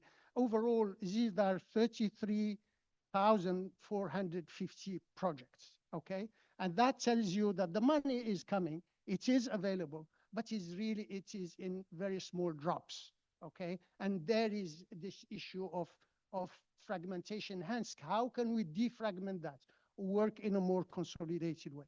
The second issue is that money is available, but disbursement is quite low, okay? So you could see that on the right side, the estimates in 2024 for the agriculture, fisheries, and forestry, 5% of the total aid only, I would add, and about 2.6 billion. And those 2.6 billion, actually only 68% were spent in the time that is required. And in terms of, number of projects, it's a bit more. In terms of infrastructure, which is a big part, it is even less when it comes to disbursement. So overall, we have an issue of fragmentation, and we have an issue of absorptive capacity. Okay, the issue is not only the money, it is also when it is available to use it properly and in time. So this is really just elements of that background to come up to what is this program and how we're building it. So the regional program, as I was saying, there is a regional element, and there is a national or country element.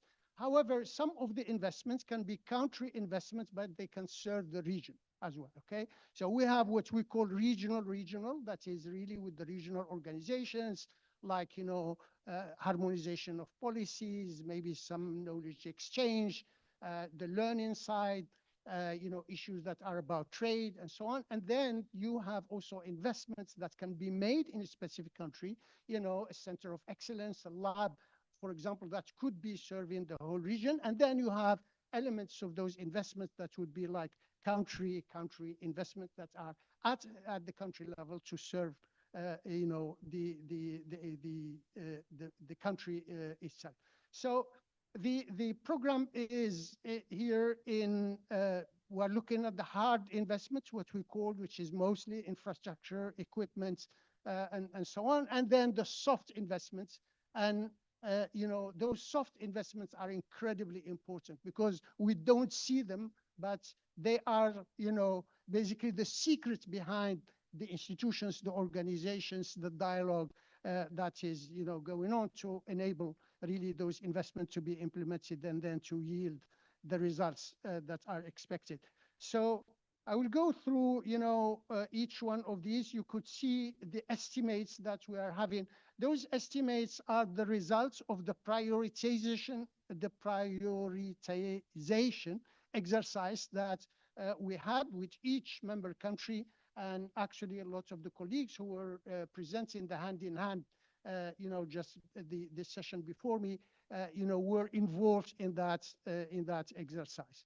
The bulk of the program is expanding the food and agriculture infrastructure to expand markets. The last component, and the other one is quite 3.5 billion.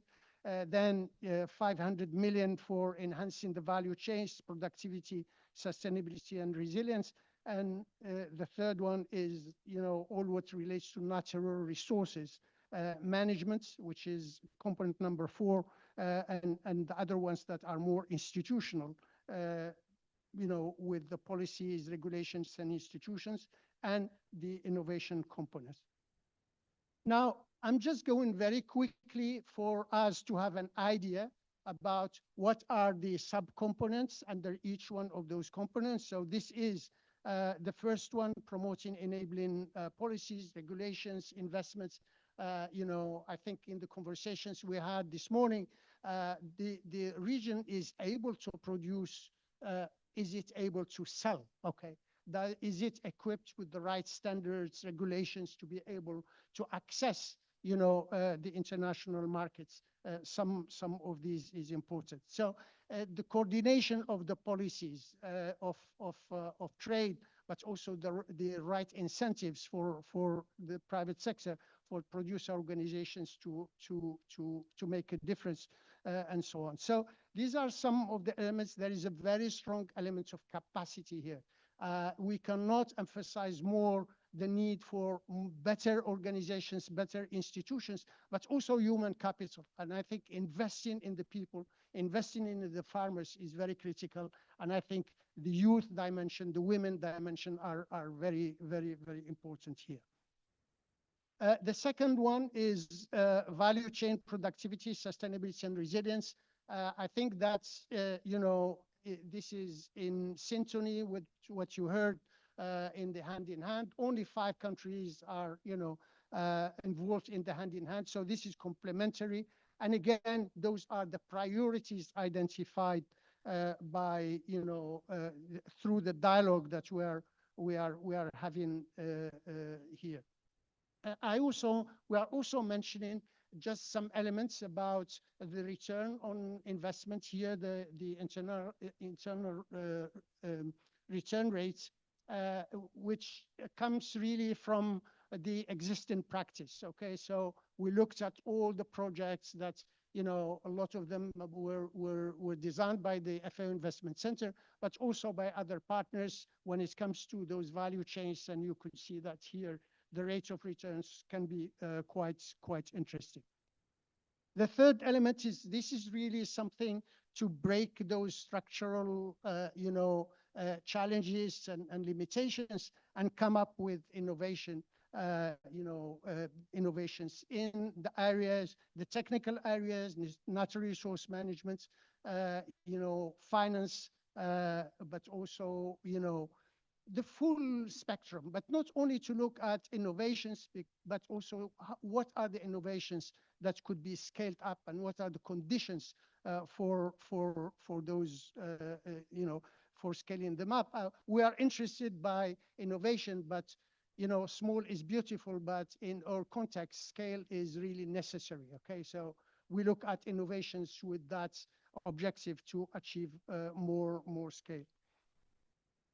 This is about the nature-based solutions, basically to support the coastal system. There is a continuum between, fisheries, artisanal fisheries, small-scale fishermen, small-scale farmers, and so on. So something that would look at all that continuum of ecosystem to come up with better solutions. I think that climate finance has a very strong role here, for example.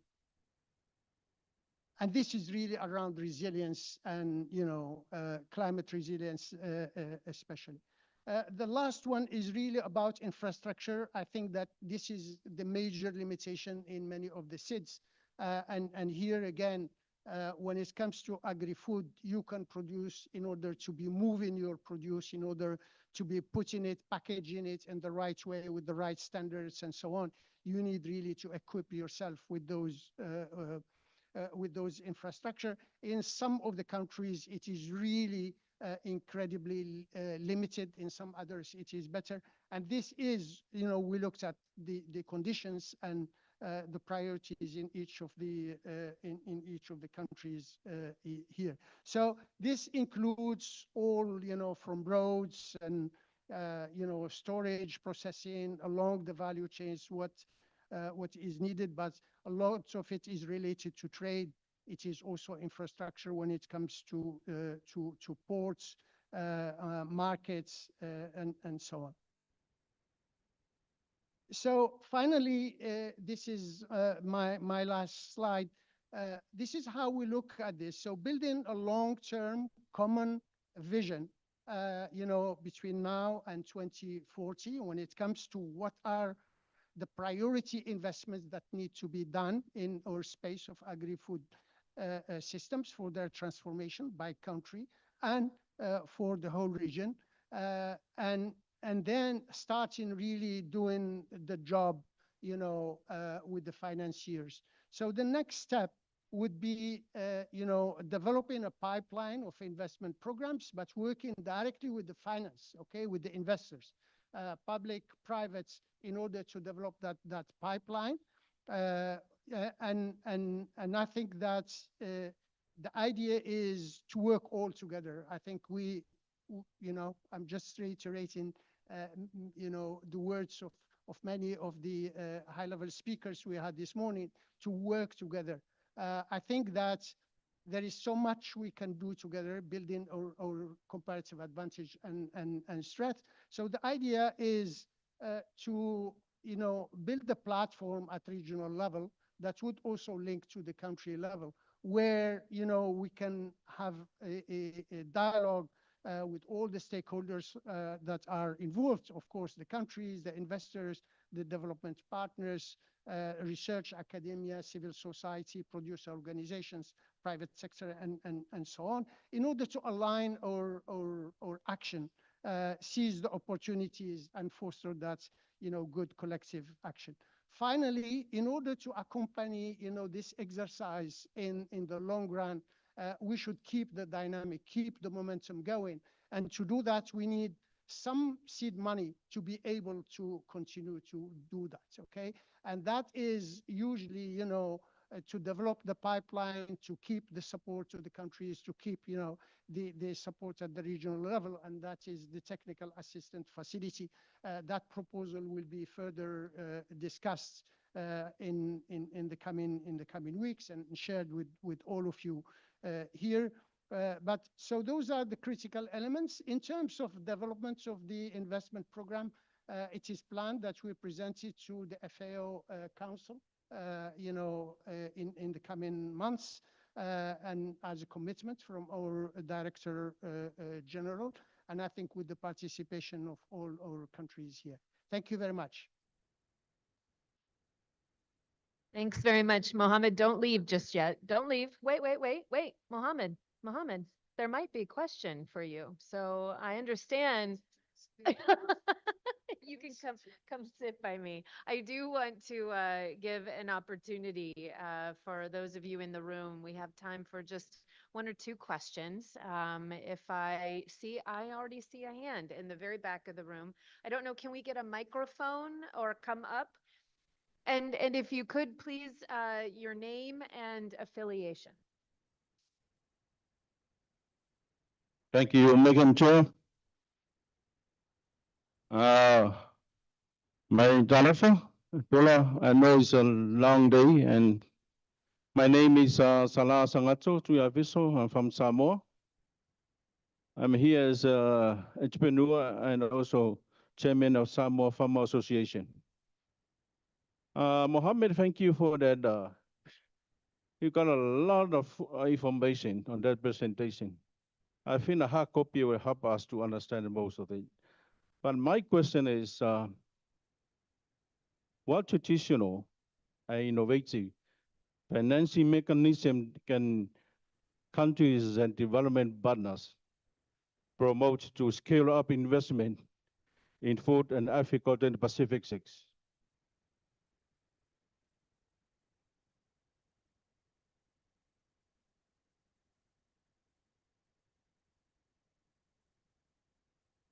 Very much for your question. It's a very complex one, but the idea is actually to identify, what innovations are in various spaces of agri-food system, what are the entry points, and there are many ways or pathways for scaling them up. Okay, so either you can scale them by duplicating, so like it's a good practice that would be included in an investment program that would be promoting it and so on. So it's been like a linear type of scaling up. It can be also innovations that would require a change in the policy and regulation environments, and a lot of it. It can be also, you know, in the digital or the finance. So in the digital, it can be fintech.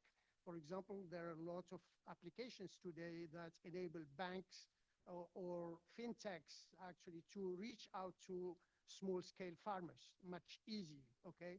As you know, one of the limitations for small-scale farmers is that they don't have access to finance because it is too expensive for the banks to reach out to them, you know, individually. So if you have an app that can enable a better understanding of that farmer, what he or she is doing, what are, you know, over time, then that data can be used by, you know, the lender to provide more finance, and basically there is very limited transaction costs. And I think innovation is you know,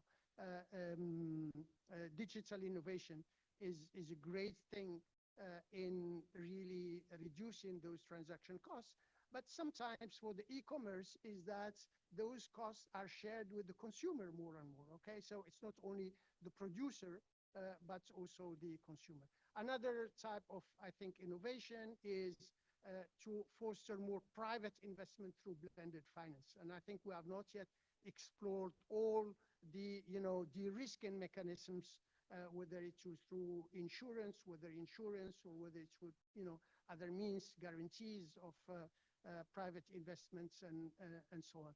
And then you have all the innovations in the you know, more technical space of farming, whether it's about, you know, fertilization, whether it's about, you know, soil work, you know, sustainable mechanization and so on. So these are some of the elements, but I think that what we are trying to do here is to address also the fundamentals. And one of them is really infrastructure, especially in some islands. Thank you. Yeah, thank you. Just one more question. Sure. We do think that we have a huge problem in the Pacific. As I speak from some more experience with small farmers and small business entrepreneurs facing the challenge of lack of financing. Would you think that there's a possibility that your strategy and your methodology were able to assist government in terms of promoting like low interest loan, like 2% for the farmers? And that is my last question. Thank you. Yeah, that's a difficult one because it's got to be done in the context of your own, you know, policies and so on. So in economic terms, you should not distort the financial markets by, you know, having lower interest rates than the rest of the, you know, economic activities. But what I was saying before, like blended finance, where you can have, for example, I think the World Bank colleague this morning, the regional director, was referring to it. Through this, you know, productive alliances, where you foster market linkages, but you can provide a grant elements in that, okay? Instead of providing an subsidized interest rates in order not to distort the markets, you can. So I think that there are a number of solutions. You need to look at really the context and the financial organizations, how they work in each country, and provide, you know, the solutions that have the best results in terms of evidence, but also that distorts less the markets, because there has been plenty of studies that show actually when you have subsidized interest rates, it may not benefit, you know, the smallholders sometimes and so on. So I don't know exactly the situation, but I guess that, you know, these solutions need to be found into the context of the country. Yeah, thank you very much. Are there any other, we have time maybe for one more question? Yes, here.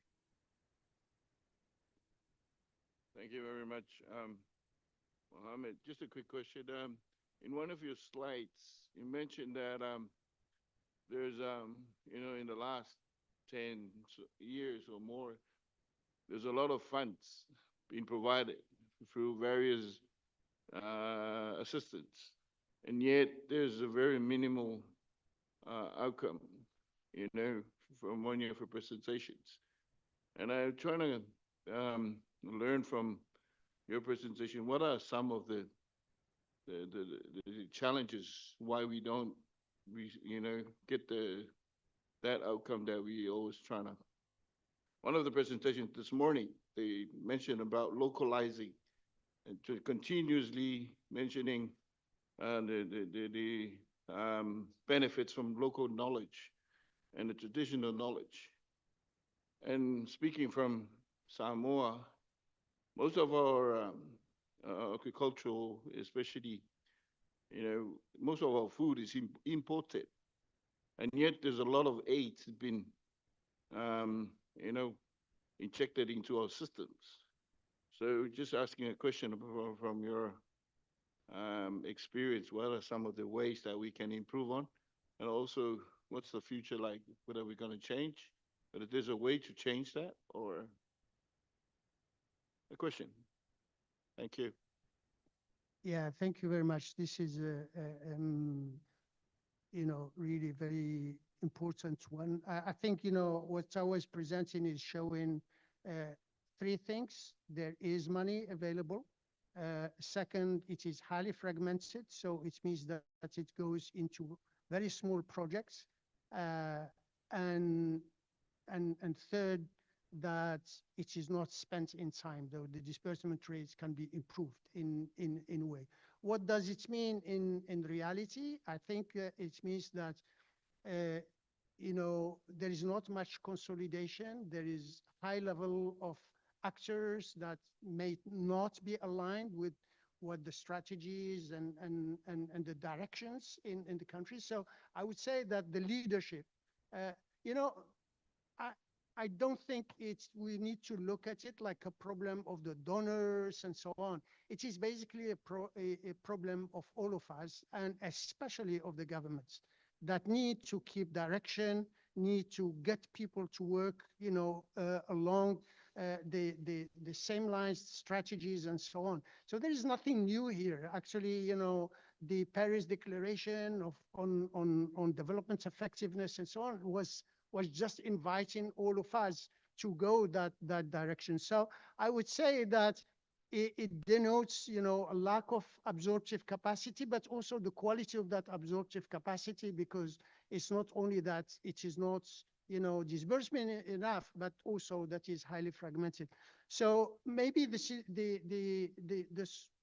I don't have a solution like this, but I would say that it's a concern, and that it's in the context of each country, you would need to look at it. You need to look at how the projects are operating, what are the results, what are the outcomes, are you satisfied with them?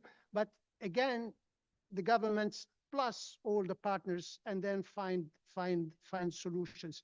In the countries where it works, and there are countries that have it, you have always a very strong leadership, okay? And I would say a very positive leadership, which is defining the way and working in an inclusive way, working in a partnership way.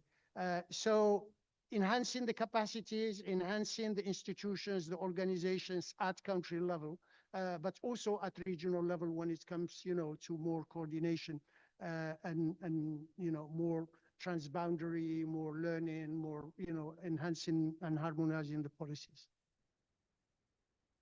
Thank you. Very good. I think this is a really important point, and I'm pleased that Mohammed bore this out in his presentation. And a big challenge that we see as an organization is just institutional structures that have taken hold both inside donor governments and structures, with how teams and channels for funding flows have been operating for decades, essentially. And even for us in the UN, then we too fall into our very traditional boundaries. And I think the same happens on the receiving end of funding that goes into, again, this very fragmented, project-oriented space. And I do think now's a time, given maybe some of our conversations this morning and the development of this regional approach, that the audience that here is in the room is, I think, in many cases, the right audience, because we have to push ourselves to, I think, take down some of these old approaches. For us as FAO, we continue to be asked by partners to be more collaborative, to not, for example, compete against other UN partners, that in fact, we should be working on a regional program like this with many of the other UN actors. And we should be doing that from both the design all the way to the implementation. But that should also then include many of you who are in the room who are on the implementing side of this. But I think some of this is just very unfortunately some historical structures that there needs to be some boldness, I think, in new approaches, in communicating that we need to look at sort of how we support, how we finance, how we resource differently, and taking some more innovative and entrepreneurial approaches, which Mohammed, I think the Investment Center really works with so many different organizations to try to do, is just one part. But this is something that is challenging, that our systems and our structures are not affording us the adaptability, the agility, and the flexibility oftentimes to be able to respond to the, I think, more urgent issues that you're facing. Please. As a minister of ICT, we're always trying to look at, how our people uses internet.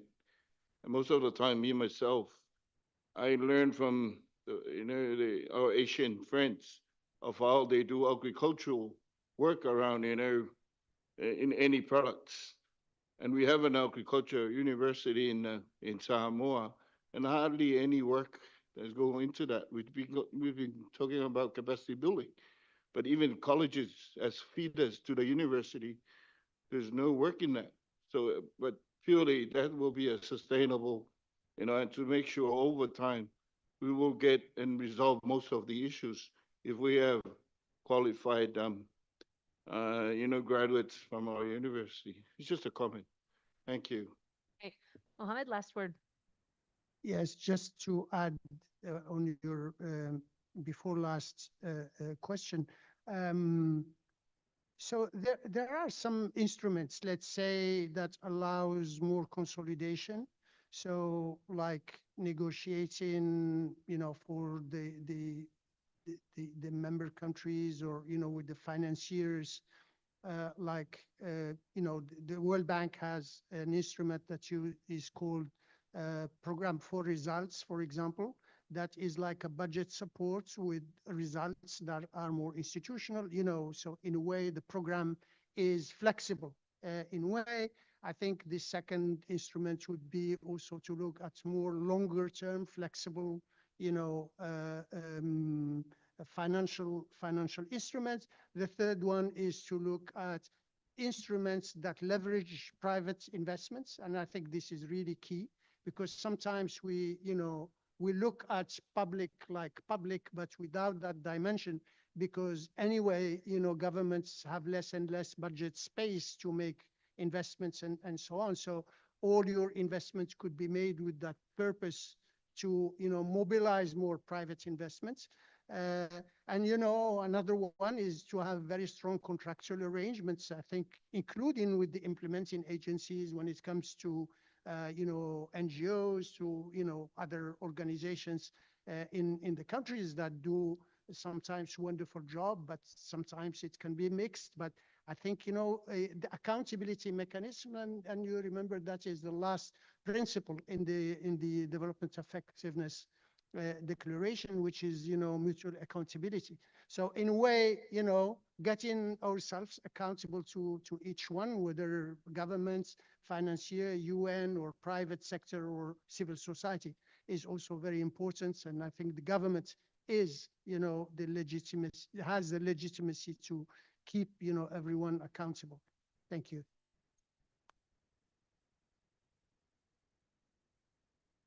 Mohammed, I appreciate the presentation and all the great work that you and other colleagues have done on this regional plan. We are now going to move into our third and final session of this overall part of our program. And we are going to focus on two particular topics in this session.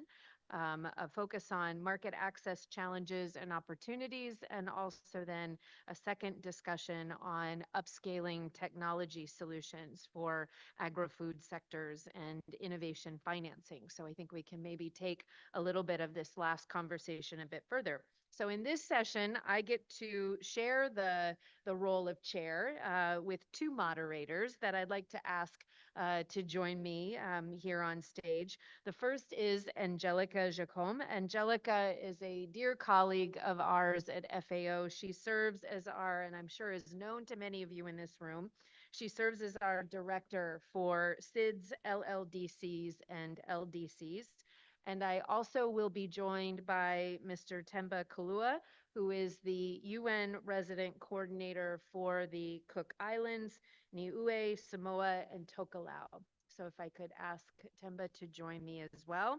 Angelica is going to moderate this first discussion and session on market access challenges, and Temba will follow with the second discussion on technology and innovation financing. So I'm going to turn to them to introduce their panelists and to guide us through these two discussions. Angelica, over to you. Thank you very much, Beth, and good afternoon, colleagues, friends, and excellencies. It is, as Beth has already said, it's a bit of an opportunity to delve in further into some of the discussions we've been having today. And I know that we're short on time, so I'll go ahead and present our three speakers and invite them also to come here. Our first speaker is Mr. Roy Lalago, the head of the Secretariat of the Pacific Agreement on Closer Economic Relations, PACER Plus, Implementation Unit and Labor Mobility. We also have Ms. Emma Hatcher, the Deputy Permanent Representative to FAO from Australia. And also have Ms. Lachey Meredith, Trade Policy, Strategy, System Trade and International Relations Directorate of New Zealand. I would invite the speakers to please come on stage so we can start our discussion on the market access challenges, opportunities for Pacific countries. Thank you.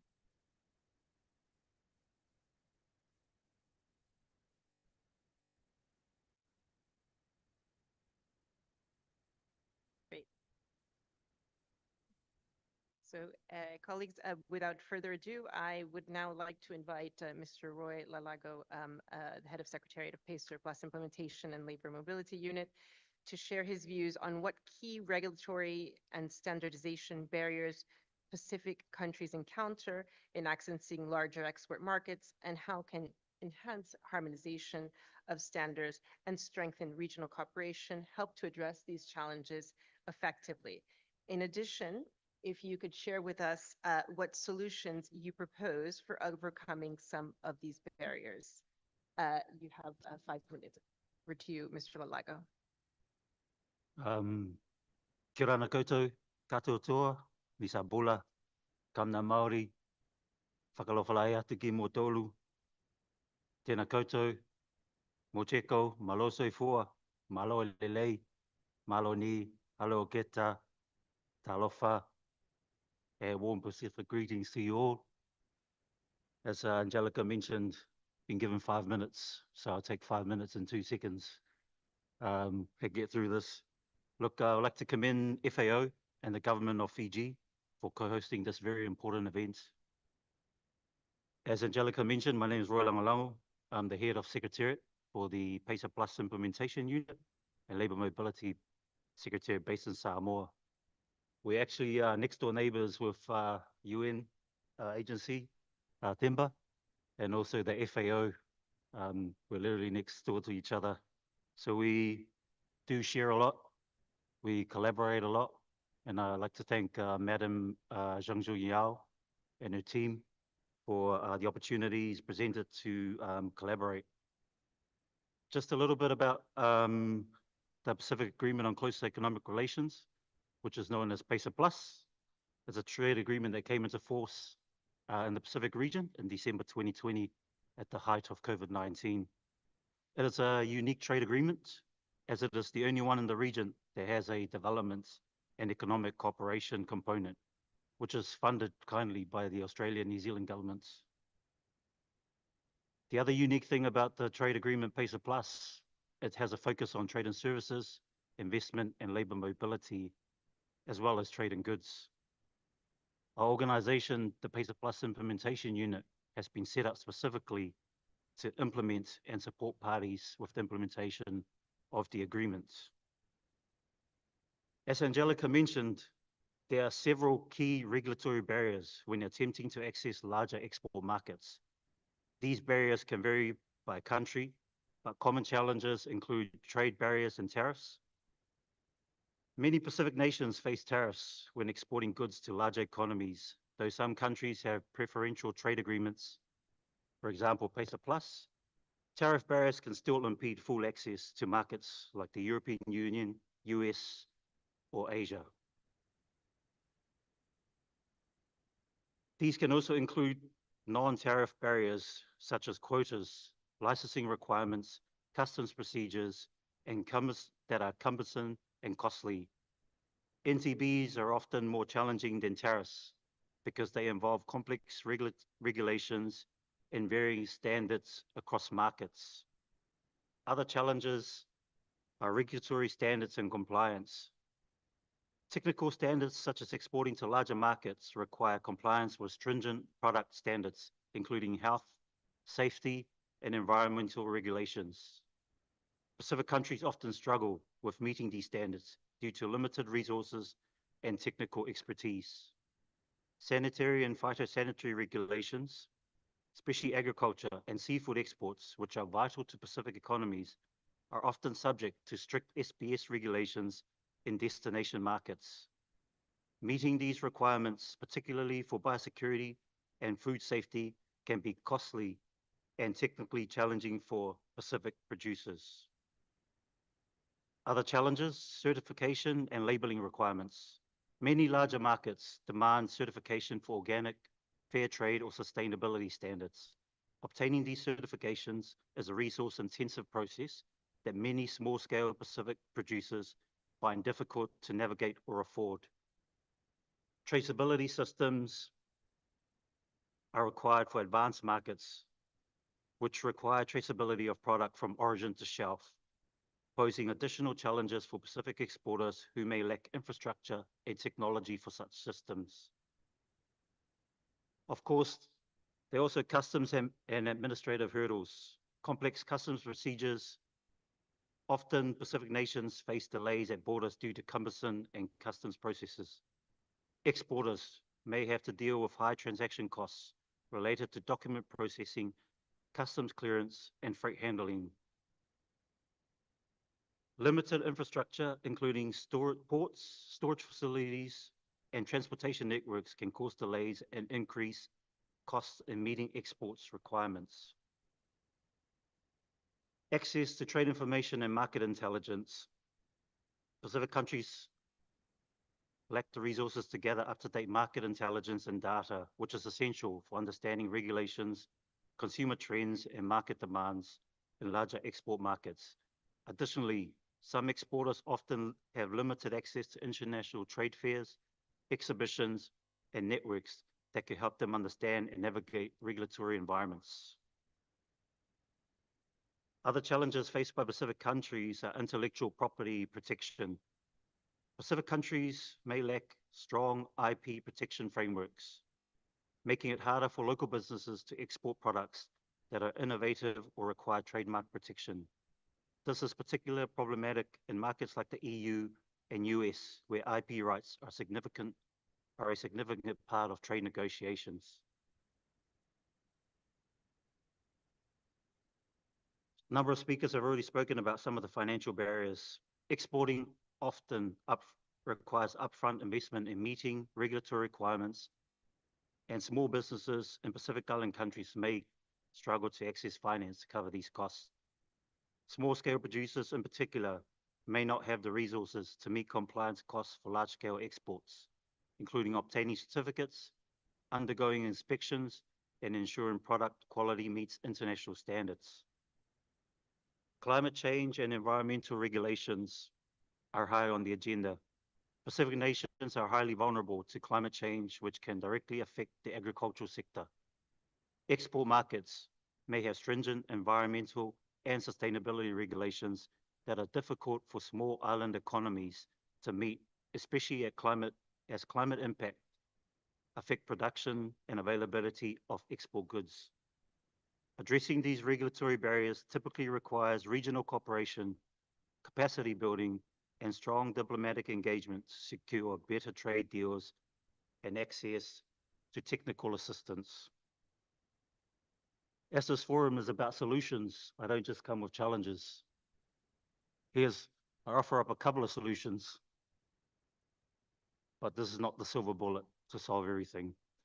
Trade agreements such as PESA Plus provide some solutions, and as I mentioned, not the silver bullet to solve everything. The unique thing about PESA Plus is that it comes with a development and economic cooperation component, which supports with funding from Australia and New Zealand to help countries deal with some of the challenges I mentioned previously.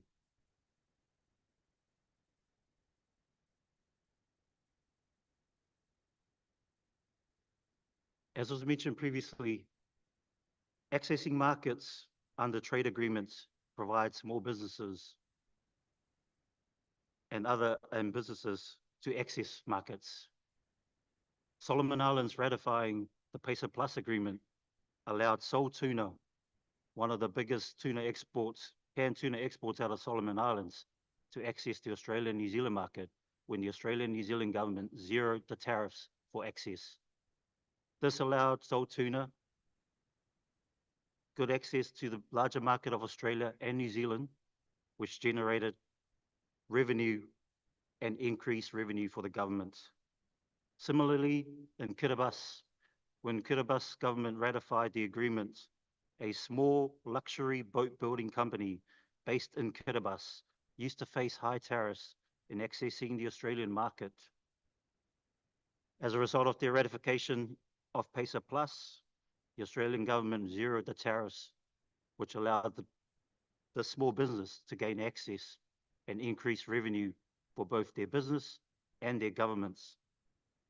These are just a couple of examples of where trade agreements can support and offer solutions to some of the challenges that Pacific countries face. There was talk about automation. Under the PESA Plus, we've supported countries to automate all their customs system and biosecurity systems. This has allowed for increase in paperless trade, increase in government revenues, but also reduce the barriers to trade. As I mentioned, PESA Plus is not the silver bullet. There are also a lot of other partners out there. UN agencies, World Bank, ADB, SBC, Farmer Plus, Australia Pacific Partners programs, the EU Spirit and Impact programs, the UK Developing Countries Trading Scheme initiatives, and of course, we heard today the FAO Hand in Hand initiative. There's a lot of opportunities out there for us, and working collaboratively to be able to access these opportunities to support our countries and our Pacific businesses. By the way, if you haven't had a chance to walk around the room and meet some of the businesses that were part of the FAO competition that was held, please feel free to go spend some of your per diems over there. I'm sure they'll greatly appreciate it. And I know some of those products will definitely satisfy you because a lot of it's food. So please feel free to go over there, and I'm not sure where the women have gone. They probably disappeared, but there they go. They're waving at the back. Congratulations. Well done. And thank you to mas. Maloa pito.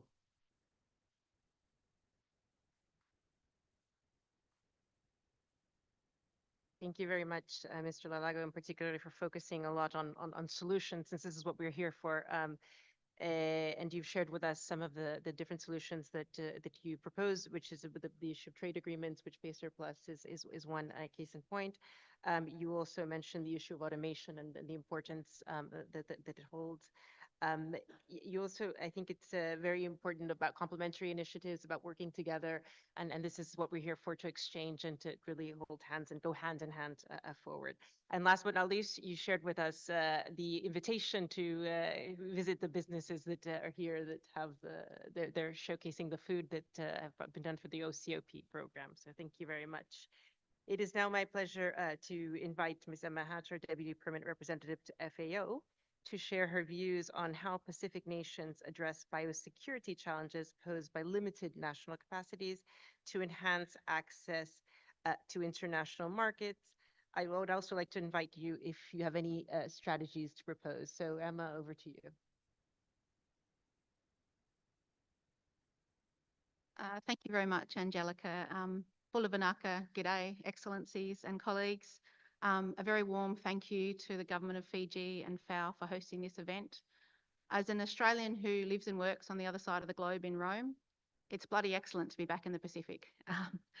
I very much welcome the opportunity to speak on this important topic and recognise the ambition in the Pacific for economic development based on sustainable agricultural growth and exports to international markets.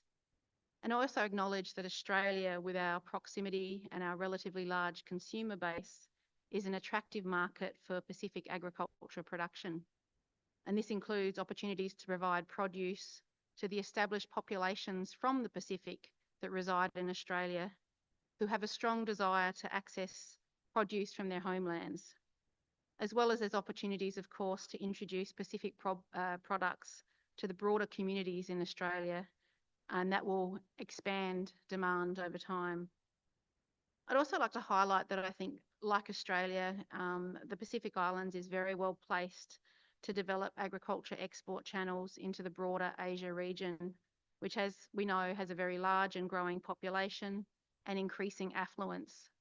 So I start off very positively with the opportunities. But I guess what really this will come down to is whether these opportunities can be realised through effective and achievable market access. And it is well recognised, and Roy's touched on this in his introduction of PACER Plus, that biosecurity can be a major challenge to entering new markets. In the interest of time, I won't go into all the details of the programs that Australia has that support Pacific market access and trade.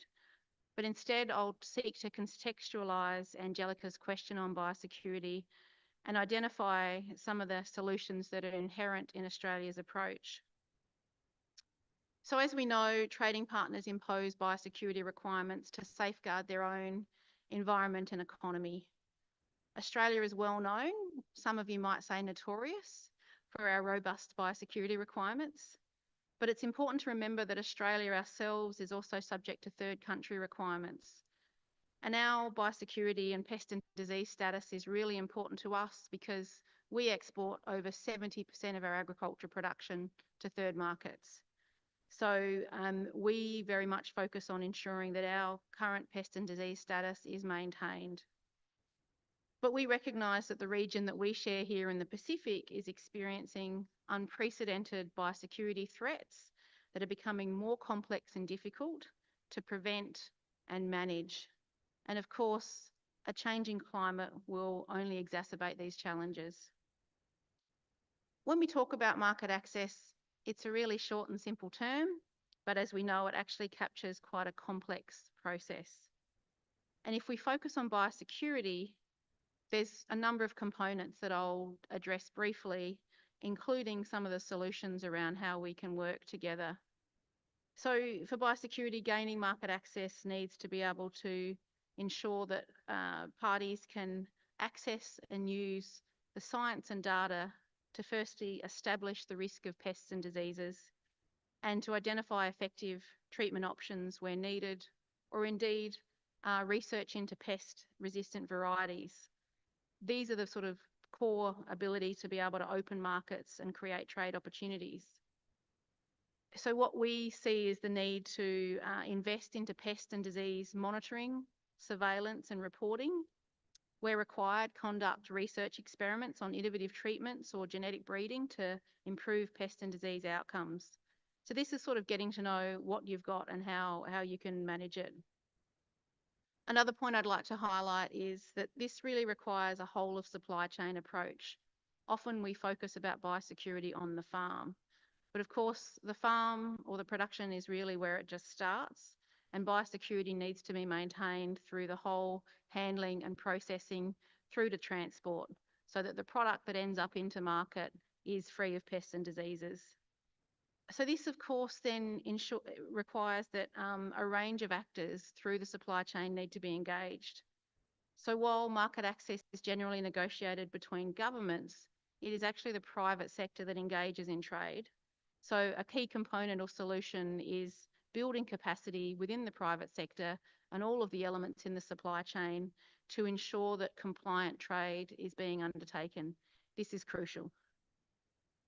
Of course, there is a role for governments. I've talked about the negotiation aspect. There's also a regulatory role.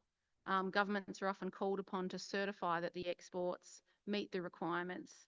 And of course, we identify this as another area where training and capacity development needs to be built so that there is confidence in those regulatory functions that are being undertaken, both within the domestic system and with the trading partners.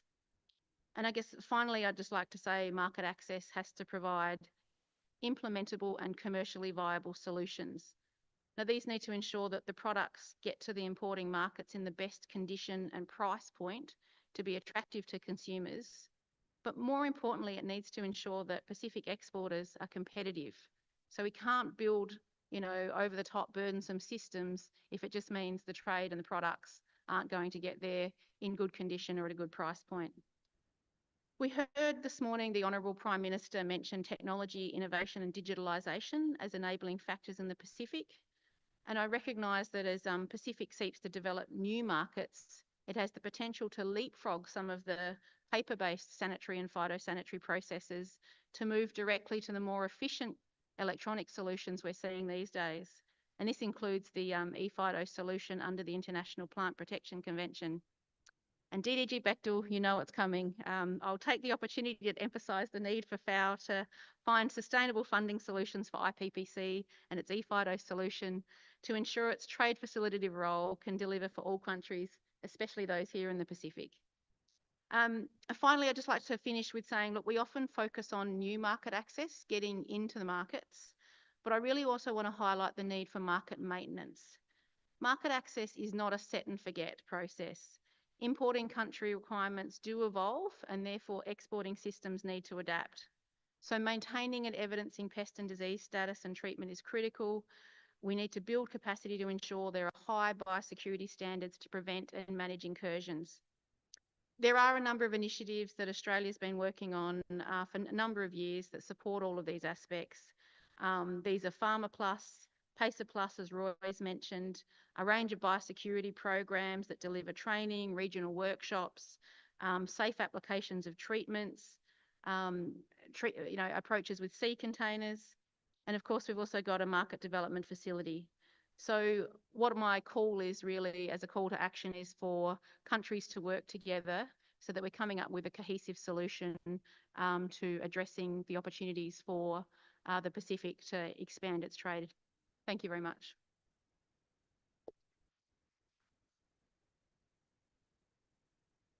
Thank you very much, Emma, also for focusing a lot on some of the solutions that you propose from pest and disease monitoring across the entire supply chain, building capacity within the private sector, recognizing that regulatory role of governments and need to strengthen capacity in order to build that confidence, using the technologies available to leapfrog no surprise, funding for IPCC, which we know.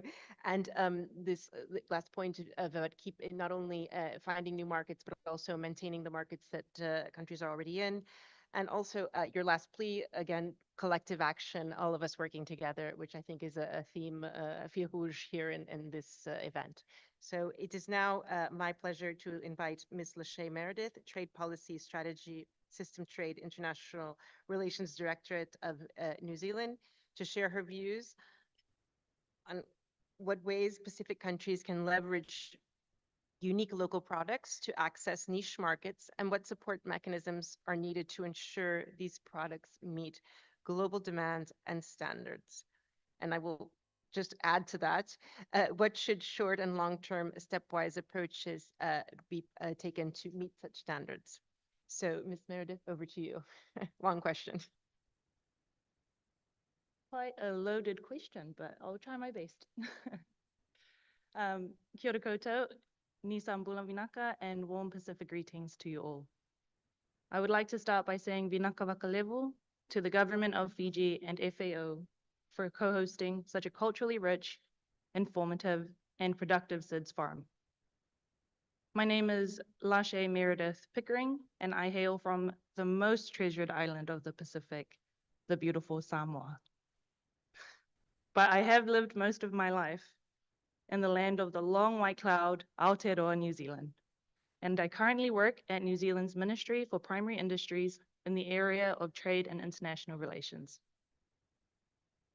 So I've been asked to share my insights on the ways in which Pacific countries can promote unique local products to access niche markets and ensure they meet global demand and standards. Pacific countries have such an incredible range of unique products, from vanilla, cocoa, and kava to sustainably sourced seafood. But despite the quality and appeal of these products, many face significant challenges in accessing niche markets. These markets demand high standards, especially in climate resilience and sustainable practices. To access premium markets, Pacific products must meet strict global standards. These standards underpin trade-related developments in the Pacific's primary sector, providing consumers with assurances of quality, safety, and sustainability. New Zealand can play a significant role in partnering with Pacific countries to achieve these standards, enhancing both the resilience and competitiveness of the region's primary sector exports. There are many areas in which New Zealand supports and works with Pacific countries to ensure that products meet global demand and standards. I could list them all, but luckily for you, I've only been given 5 minutes, and I'm sure we all want to enjoy what Fiji has to offer outside of this building. So I'll tell you about 3, and I cannot promise that I will keep it short. So these 3 are the Codex Alimentarius Committee, the Global Research Alliance on Greenhouse Gas Emissions, and the Enhanced Pacific Market Access Partnership.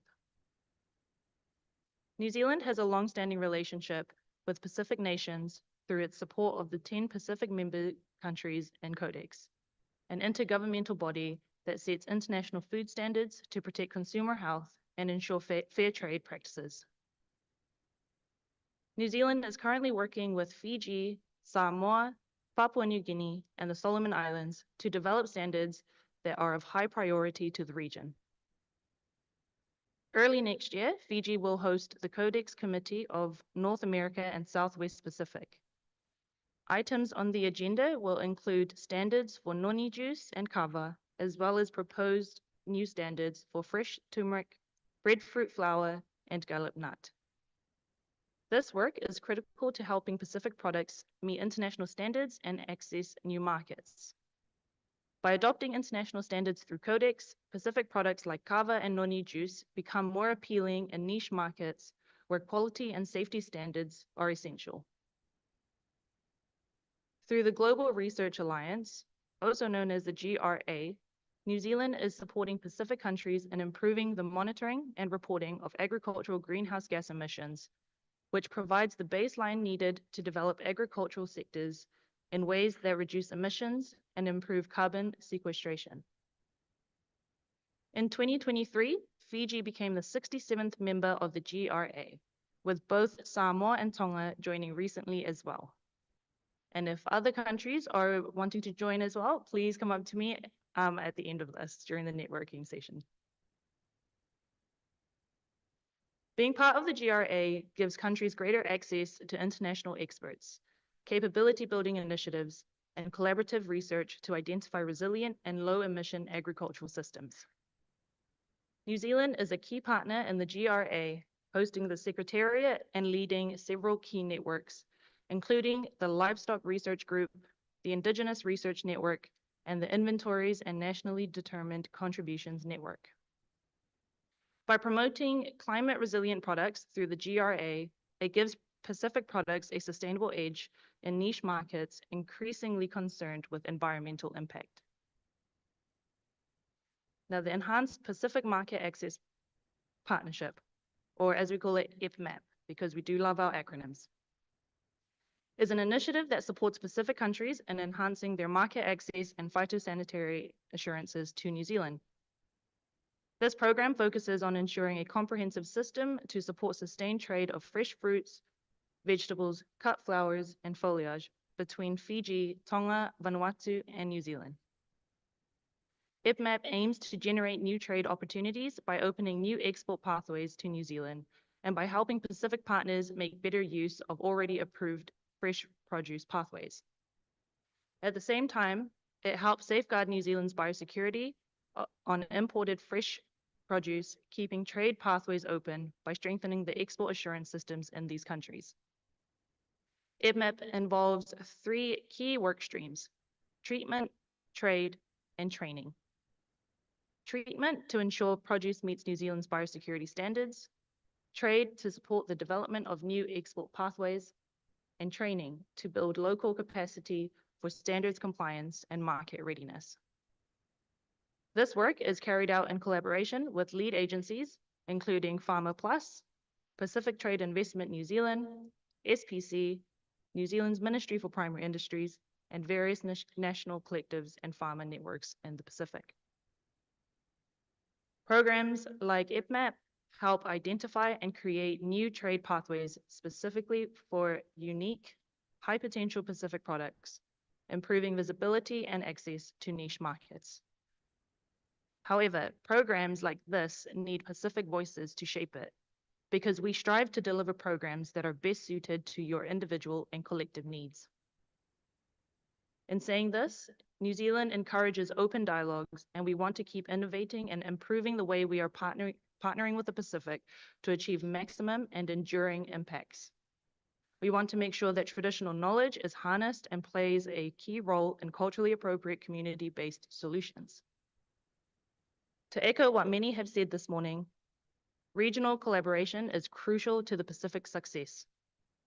Working together in partnership allows our region to create a collaborative environment where producers benefit from shared strategies and information on everything from new climate resilient techniques to emerging market opportunities.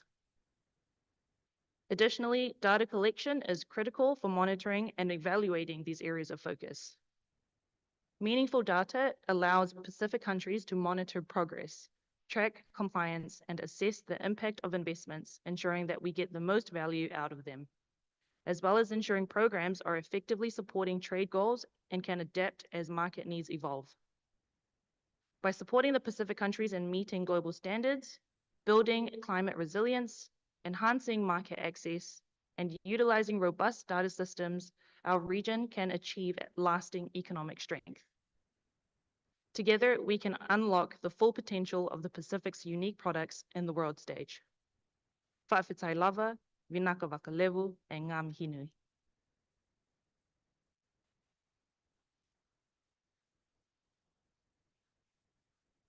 Thank you very much, Ms. Meredith, for sharing with us some of the cooperation that New Zealand has with Pacific countries, in particular in the framework of the Codex Alimentarius, the Global Research Alliance, and the Enhanced Pacific Market.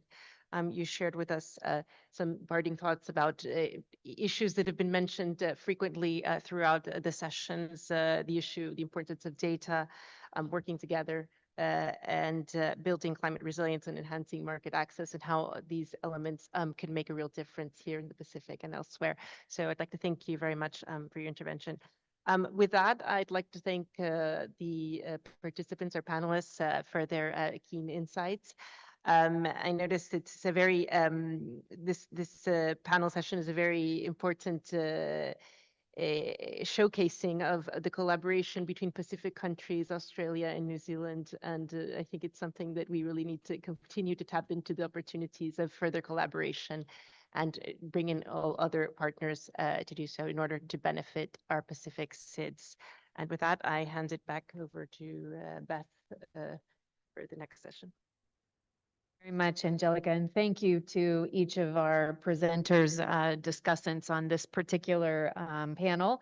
I think I'll go ahead and invite you to take your seats on the floor so that I can now hand, and Angelica, you're more than welcome to stay, or you may go back to your seat as well. But let me now turn over to Themba Kulua. As I mentioned, UN resident coordinator here in the region for a number of different countries. So wearing a variety of hats, representing a number of the governments in the countries that are in the room. But Themba, let me turn over to you to introduce the discussants. Thank you, DDG Beth. Honorable ministers, excellencies, distinguished delegates, ladies and gentlemen, Bula Vinaka, Talofa Lava, and a very good afternoon to you all. We cannot achieve agri-food systems transformation in the Blue Pacific continent without upscaling technologies and without innovative financing. These two issues have been mentioned several times in the course of the discussions today. And to help us unpack these issues further, I have the honor of introducing 4 esteemed speakers. And I kindly ask the speakers to make their way once I introduce them. So we have Honorable Manoa Kamikamitha, Deputy Prime Minister and Minister of Trade, Cooperatives, Small and Medium Enterprises, and Communications in Fiji. Let's give him a hand as he makes his way to the podium. We have His Excellency Dr. Andreas Portman, Ambassador of Germany to Fiji. We have His Excellency Zhou Jian, Ambassador Extraordinary and Plenipotentiary of the People's Republic of China to the Republic of Fiji. Let's also welcome him. And last but not least, we have Mr. Chandra Samekto, the Pacific Director for the International Fund for Agriculture Development, IFAD. Let's also welcome him. As he makes his way, let me also just take the opportunity to recognize my colleague, Dek Wagner, who is a resident coordinator who sits here in Fiji, covering 5 countries. So I welcome the distinguished panel members to the podium. And just like in the last session, I'll ask each of the panelists a question. And I kindly ask you to stick to not more than 5 minutes in the interest of time. And I would like to go straight to Honorable Kamikamitha, the Deputy Prime Minister and Minister of Trade, Cooperatives, Small and Medium Enterprises, and Communications in Fiji. It's a big portfolio and a very long portfolio. Allow me to start with you, Honorable. What innovative financial instruments can be mobilized to fund agri-food systems in the Pacific Islands, and how can these resources be structured to attract long-term investments? So over to you, Honorable.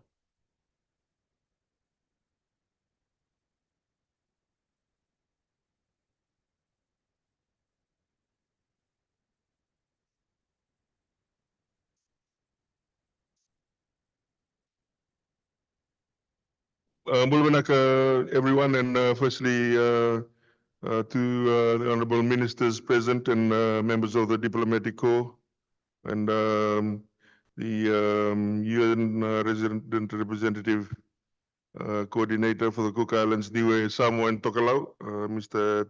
Temba Kalua, our moderator, ladies and gentlemen.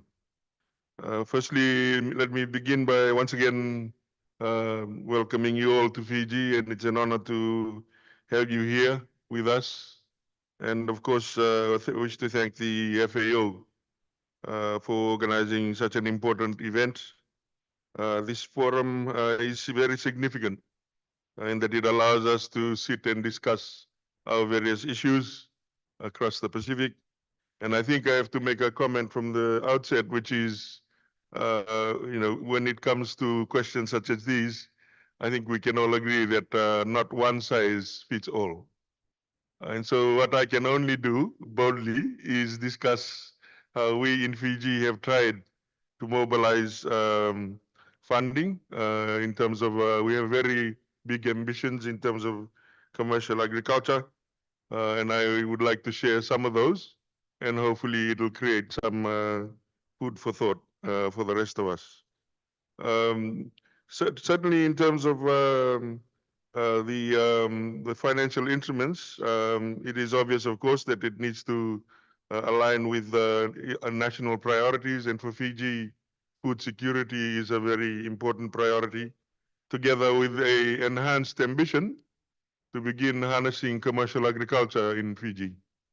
Our agriculture, in most respects, outside maybe sugar and poultry, has been rather subsistence-based, and so that is how we've postured ourselves.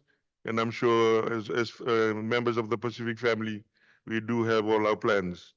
In terms of ways to unlock the potential, one of the things that we have started to explore is the issuance of green and blue bonds, climate bonds, specifically looking at agriculture and climate resilient products. We have recently launched a blue bond, and that is probably one of the things that we'll be looking at home. In terms of one of the other things that we've worked out very quickly is we're reaching up to $1 billion in Fiji, and in terms of remittances in the country. And the question that we always have is, how do we harness these remittances? Across the Pacific Islands, our remittances are either number 3 or number 2 or even number 1 in terms of foreign exchange. So what we have tried to do is actually develop legislation which is coming to Parliament in December that actually looks at crowdfunding and small offering funding. And that will allow diaspora and other people to look at projects and we can try and develop funding to focus on particular aspects. The other thing that may be of interest and is the development of insurance products. And right now, we have to acknowledge the UN Climate Development Fund for the outstanding work that's been done in terms of parametric insurance in Fiji, which has allowed insurance cover for most of our farmers. It has become very popular. It's reignited an interest in farming in our country. And we hope that these type of innovative solutions, working with the UNCDF, can come to the fore more, and we can develop that. The other area, I guess, that we are trying to develop in Fiji, and this is because of the way Fiji is. We have a lot of foreign-based entities in Fiji. And so the starting point for the government has been, how can we excite private sector in Fiji to start looking at commercial agriculture? And also develop down the chain smallholder farming so that we actually see that benefit trickle down the line.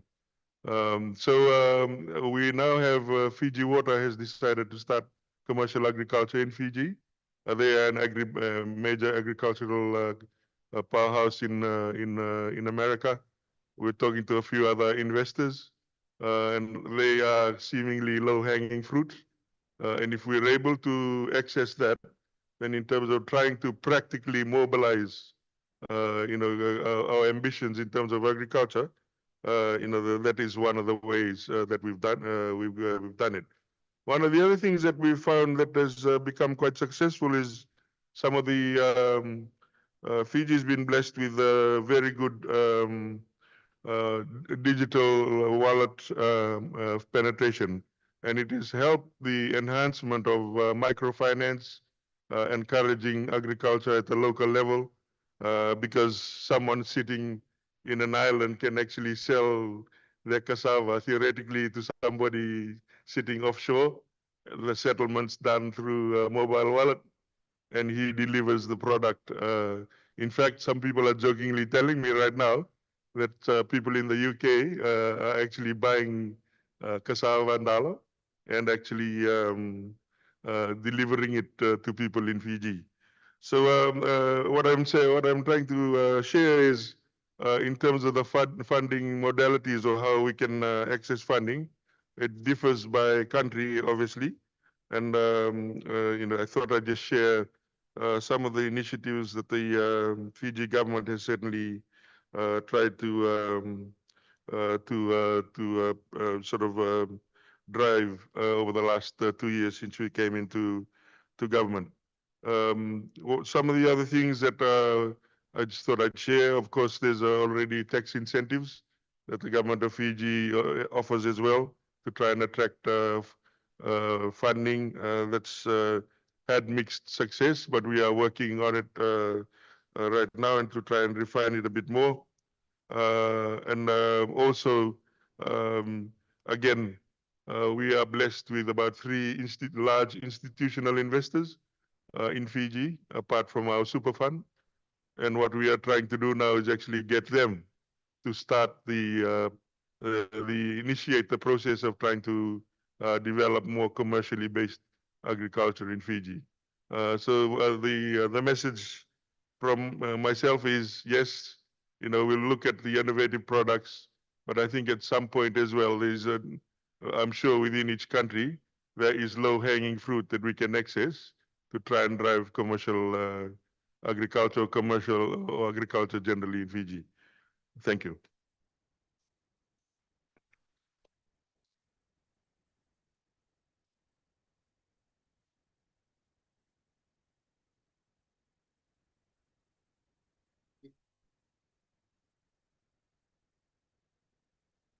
Thank you very much, Honorable Kamikamitha, for sharing great examples from Fiji on how you are engaging with innovative financing. And you have shared a number of excellent examples, whether it's about the green or blue bonds, cloud funding, climate insurance, which is relevant to all the Pacific Island countries and territories, given the vulnerabilities to climate change, but also how you are engaging the private sector, particularly in supporting commercial farming and other mechanisms that you're putting in place, such as the tax incentives to attract funding for Fiji. So thank you so much for sharing those excellent examples. We will now move to Your Excellency, Ambassador Jian. And this morning, the DG of FAO made reference to the importance of South-South cooperation. So I would like to invite you to share your thoughts on what are some of the strategies that Pacific countries should adopt in maximizing the benefits from South-South cooperation to accelerate the agri-food systems transformation agenda in the Pacific. Over to you. Thank you very much, Mr. Chair. Your Excellency, Honorable Deputy Prime Minister, Mr. Manoa Kamikamica, Honorable Ministers from across Pacific, Excellencies, colleagues, ladies and gentlemen, it is my great pleasure to attend this forum. On behalf of the Chinese government, I would like to extend warm welcome to the successful opening of this forum.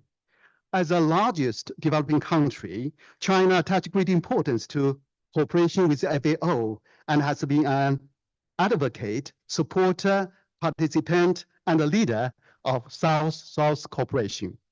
China fully understands the challenges faced by Pacific Island countries in agricultural production and food security, and their urgent need to develop green agriculture. China has always taken agriculture as a key area of China-Pacific cooperation and has been providing assistance to the agricultural development of Pacific Island countries under the framework of South-South cooperation. Fruitful results have been achieved in this regard. For example, the China-Pacific Island countries, the Junzhao Technology Demonstration Center, which is located in Nadi. The third phase of the technical assistance for China-aid agriculture development project in Vanuatu, Fiji. China Federated States of Micronesia standardized coconut plantation and the Samoa China Agriculture Technical Aid Project demonstrating farms. These projects have greatly benefited local people and promoted local economic and social development. In particular, I would like to highlight China Pacific Island Countries Agriculture Cooperation Demonstration Center.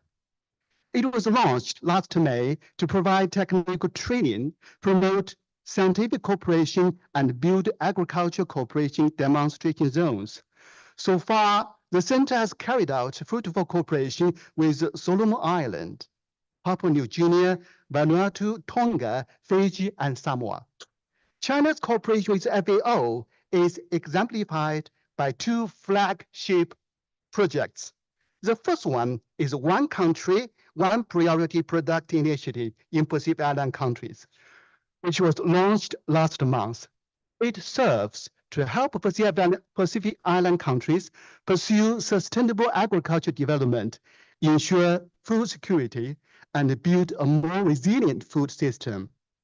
Samoa has joined in the initiative with its cocoa sector set to benefit. The second one is the FAO China South-South Cooperation Program. It was established in 2009 to provide free agricultural technical assistance to recipient countries to help them improve agriculture production, promote food security, and benefit poor families. The Chinese government established a dedicated trust fund and contributed a total of $130 million to support the cooperation. And this flagship program, more than 20 national, regional, interregional, and global projects were implemented. The program directly helped more than 100,000 people, and the benefits were further extended to hundreds of thousands of rural residents. As such, it has become very popular in developing countries. As I understand, FAO will allocate $5 million from the FAO China South-South Cooperation Program Trust Fund to support all small island developing states, including those in the Pacific, in transforming their national agri-food system. Taking this opportunity, I would like to share two pieces of advice for the government of Pacific Island countries. First, I hope you can enhance communication with the Chinese side so that we can better understand your needs and adapt or aid projects accordingly. Second, I hope you will make good use of the One Country, One Priority Product Initiative and the FAO China South-South Cooperation Program Trust Fund to benefit local people. Ladies and gentlemen, agriculture is a foundation of national economic development. Pacific Island countries cannot achieve sustainable development without agriculture. As the world's largest developing state and major agriculture country, China will continue to work closely with FAO to provide financial, technical, and capacity building assistance to Pacific Island countries in the agriculture sector. Thank you very much.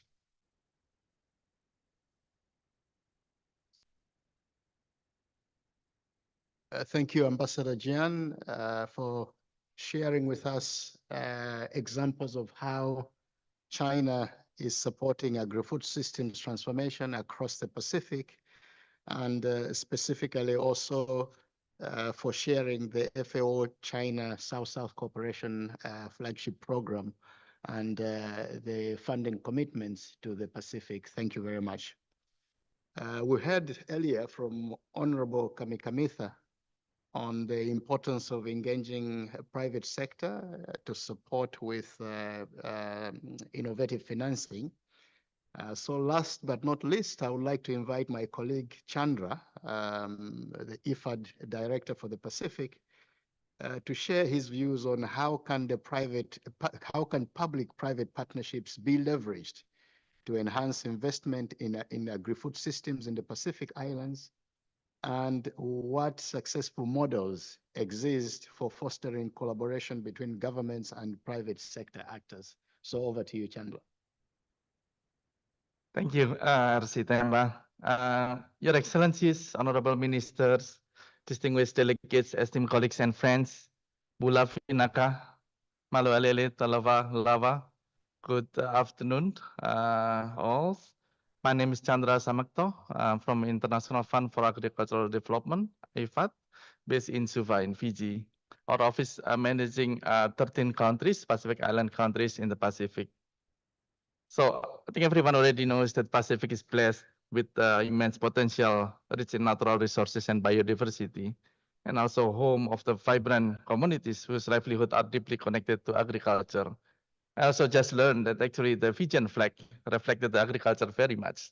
The pictures reflecting about the sugar, coconut, and so on. But however, it also comes with the challenges faced by the agri-producer or smallholder farmers. Climate change, market access, infrastructure, and financial inclusion is only few that we can mention here. And also last pandemic on the COVID-19 is really a test case and wake-up call for all of us, how resilient our agri-food system. And it might be used for the reflection how we can have a different intervention. And if we recognize that addressing the challenges in the Pacific Island countries are facing requires more than just traditional development aid. And the previous session has been presented, big aids already coming to Pacific. In this session, I will just focus more how we can make use the intervention to be more, give sustainable impact and optimize our impact. As I mentioned by RC Temba that we would like to use this more sustainable, leveraging other potential financing. In IFAD, we introduced the call for peace model, so public-private producer partnerships. So basically IFAD financing, public investment that helping to link between smallholder farmers and private.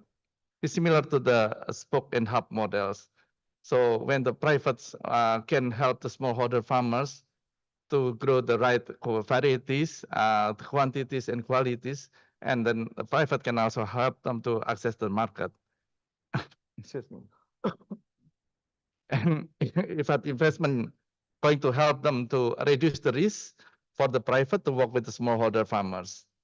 So this has been working pretty well in the Pacific in our investment in several countries, including Tonga, and we just designed a new project that will be presented to government end of this week. And others that we also would like to advise how we should work with the farmer organization and the producers group, because they have the capacity to help them to be more resilient and also access to rural financing. Rural financing has been very critical elements in the agri-food transformation. And sometimes the IFAD investment usually we come with two entry points. One is the community development and the second one of the private sectors through the 4Ps model.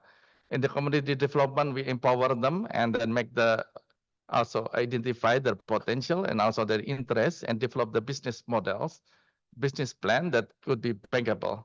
And IFAD investment through government usually try to find the way to raise the bank to give access for smallholder farmers to rural finance. This innovative financing models also allowing us to look at how we can have a matching grants, for example, or any block grants that we can work with development bank. And the use of digital financing platform could be something that we can elaborate more, especially those communities in the rural remote islands. And this is also allowing us to look at the remittances. So we are also in discussion with the government of Fiji, how we can elaborate remittances for the small, medium enterprise in the agriculture sectors, because this is more big commodity that we can use as crowdfunding And instead of using for the consumptive use, it's better to use more like an investment that give impact to the community. And this all also come to the basic foundation to build capacity and improve financial literacy. And probably last not the least, in the financing, we also need to understand that the Pacific is also prone and vulnerable to natural disaster and extreme climate change. So basically, we need to design our financing to be more flexible. So when disaster come, it can be also adjusted just to reflect the current latest situation on the ground, and then assess help the smallholder farmers and also Agri-food system to be ready for the next harvest system. So probably that's all. Back to you, Mr. Chair. Right. Thank you so much, Chandler, for sharing some of the examples from IFAD and how you're supporting the different Pacific countries, the different models that are there, such as impact funding, but also some of the important components that we need to take into account, whether it's about digitalization, whether it's about capacity development in financial literacy, and the need to develop instruments that are flexible given our context here in the Pacific. So thank you very much. So IFAD is also one of the UN agencies. It's part of the UN system. And as DG Beth was saying, that even from the UN side, we need to work more together. We need to break the silos. And from our side as resident coordinators, actually, that's a role that we play. You heard earlier from Honorable Kamikamitha making reference to UNCDF, which is another UN agency. So we hope that some of the insights that are coming out from here, we will continue to work with FAO together with the rest of the UN system in supporting the Pacific member states. So with that, then I would like to hand over back to the DDG, but I just want to highlight maybe 3 key points that have come out of this conversation. One, I think it's the importance of partnerships. So partnerships. The importance of making sure that the solutions and the instruments that we come up with are tailored to the Pacific context. And again, an excellent example from Fiji about the insurance, the climate insurance, and leveraging each other's knowledge through South-South cooperation. So there's a lot of knowledge from China, from other countries, but also across the Pacific, there's a lot of lessons that we can draw from each other. So with that, let me hand over back to the DDG. Thank you. Much, Temba, and thank you to the distinguished panelists that just joined us here for this closing session. I am going to be very brief because I've been sitting here for 3 hours, which means you've been sitting in your seats for 3 hours for this very rich, very, I think, impressive and important set of discussions. And so I think before turning it over to Rashawn for probably some housekeeping of a few things that we are moving into this evening, let me just first thank each of you for being a part of not only this particular discussion, but for all of the work that we're doing, I think, collectively here through this forum. And what we do beyond these 2 days, I think, will be even more important to our collective success. I want to thank the Director General. I want to thank my FAO colleagues, and certainly all of the ministers and their representatives. You all are very busy people and have a number of very important competing interests, we know, on a daily basis. And to be able to spend this kind of time with us over the course of these 2 days, and certainly on the work that we're doing together around the Hand in Hand initiative and others, is something that is very much appreciated. I think a few things just, again, very quickly that come to mind for me. I think after this type of discussion, it's a reminder for all of us that listening is really important.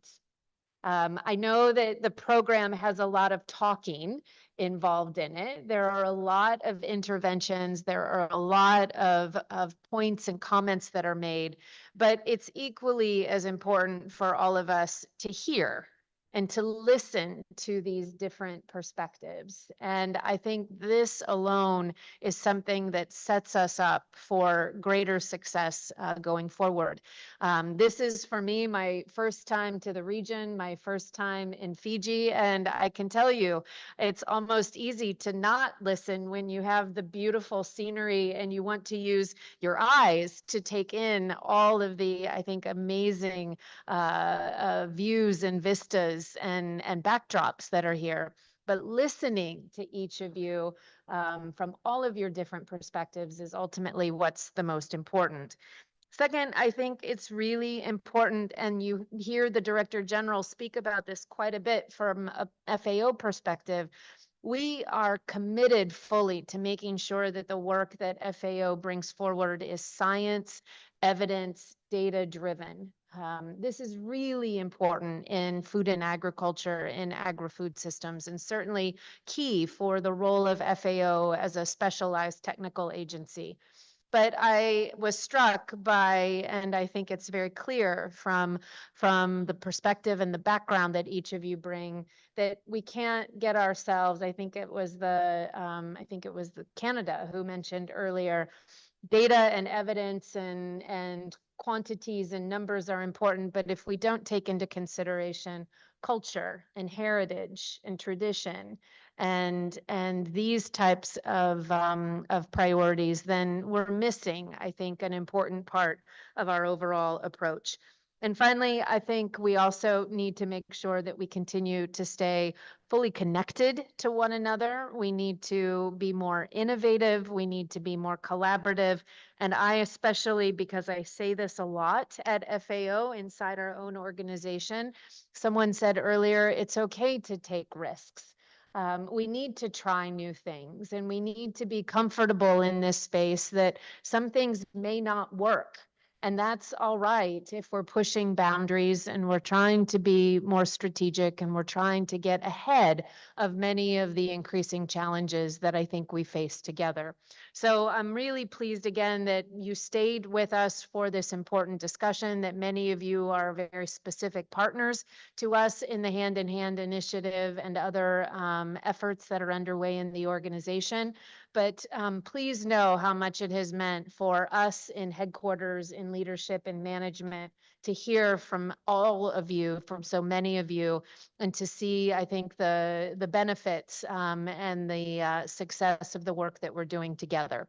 So with that, Rashawn, I think maybe I invite you, colleagues, back to the stage for some closing or housekeeping comments, please. Thank you.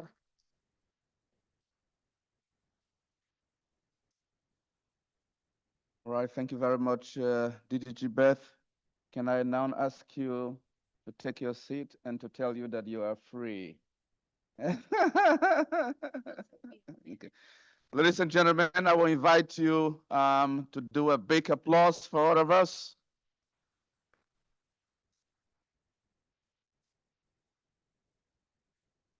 All right, so this concludes formalities for day one. And we have just one last thing to do, but it will not be in this room. It's for you to have the opportunity to network.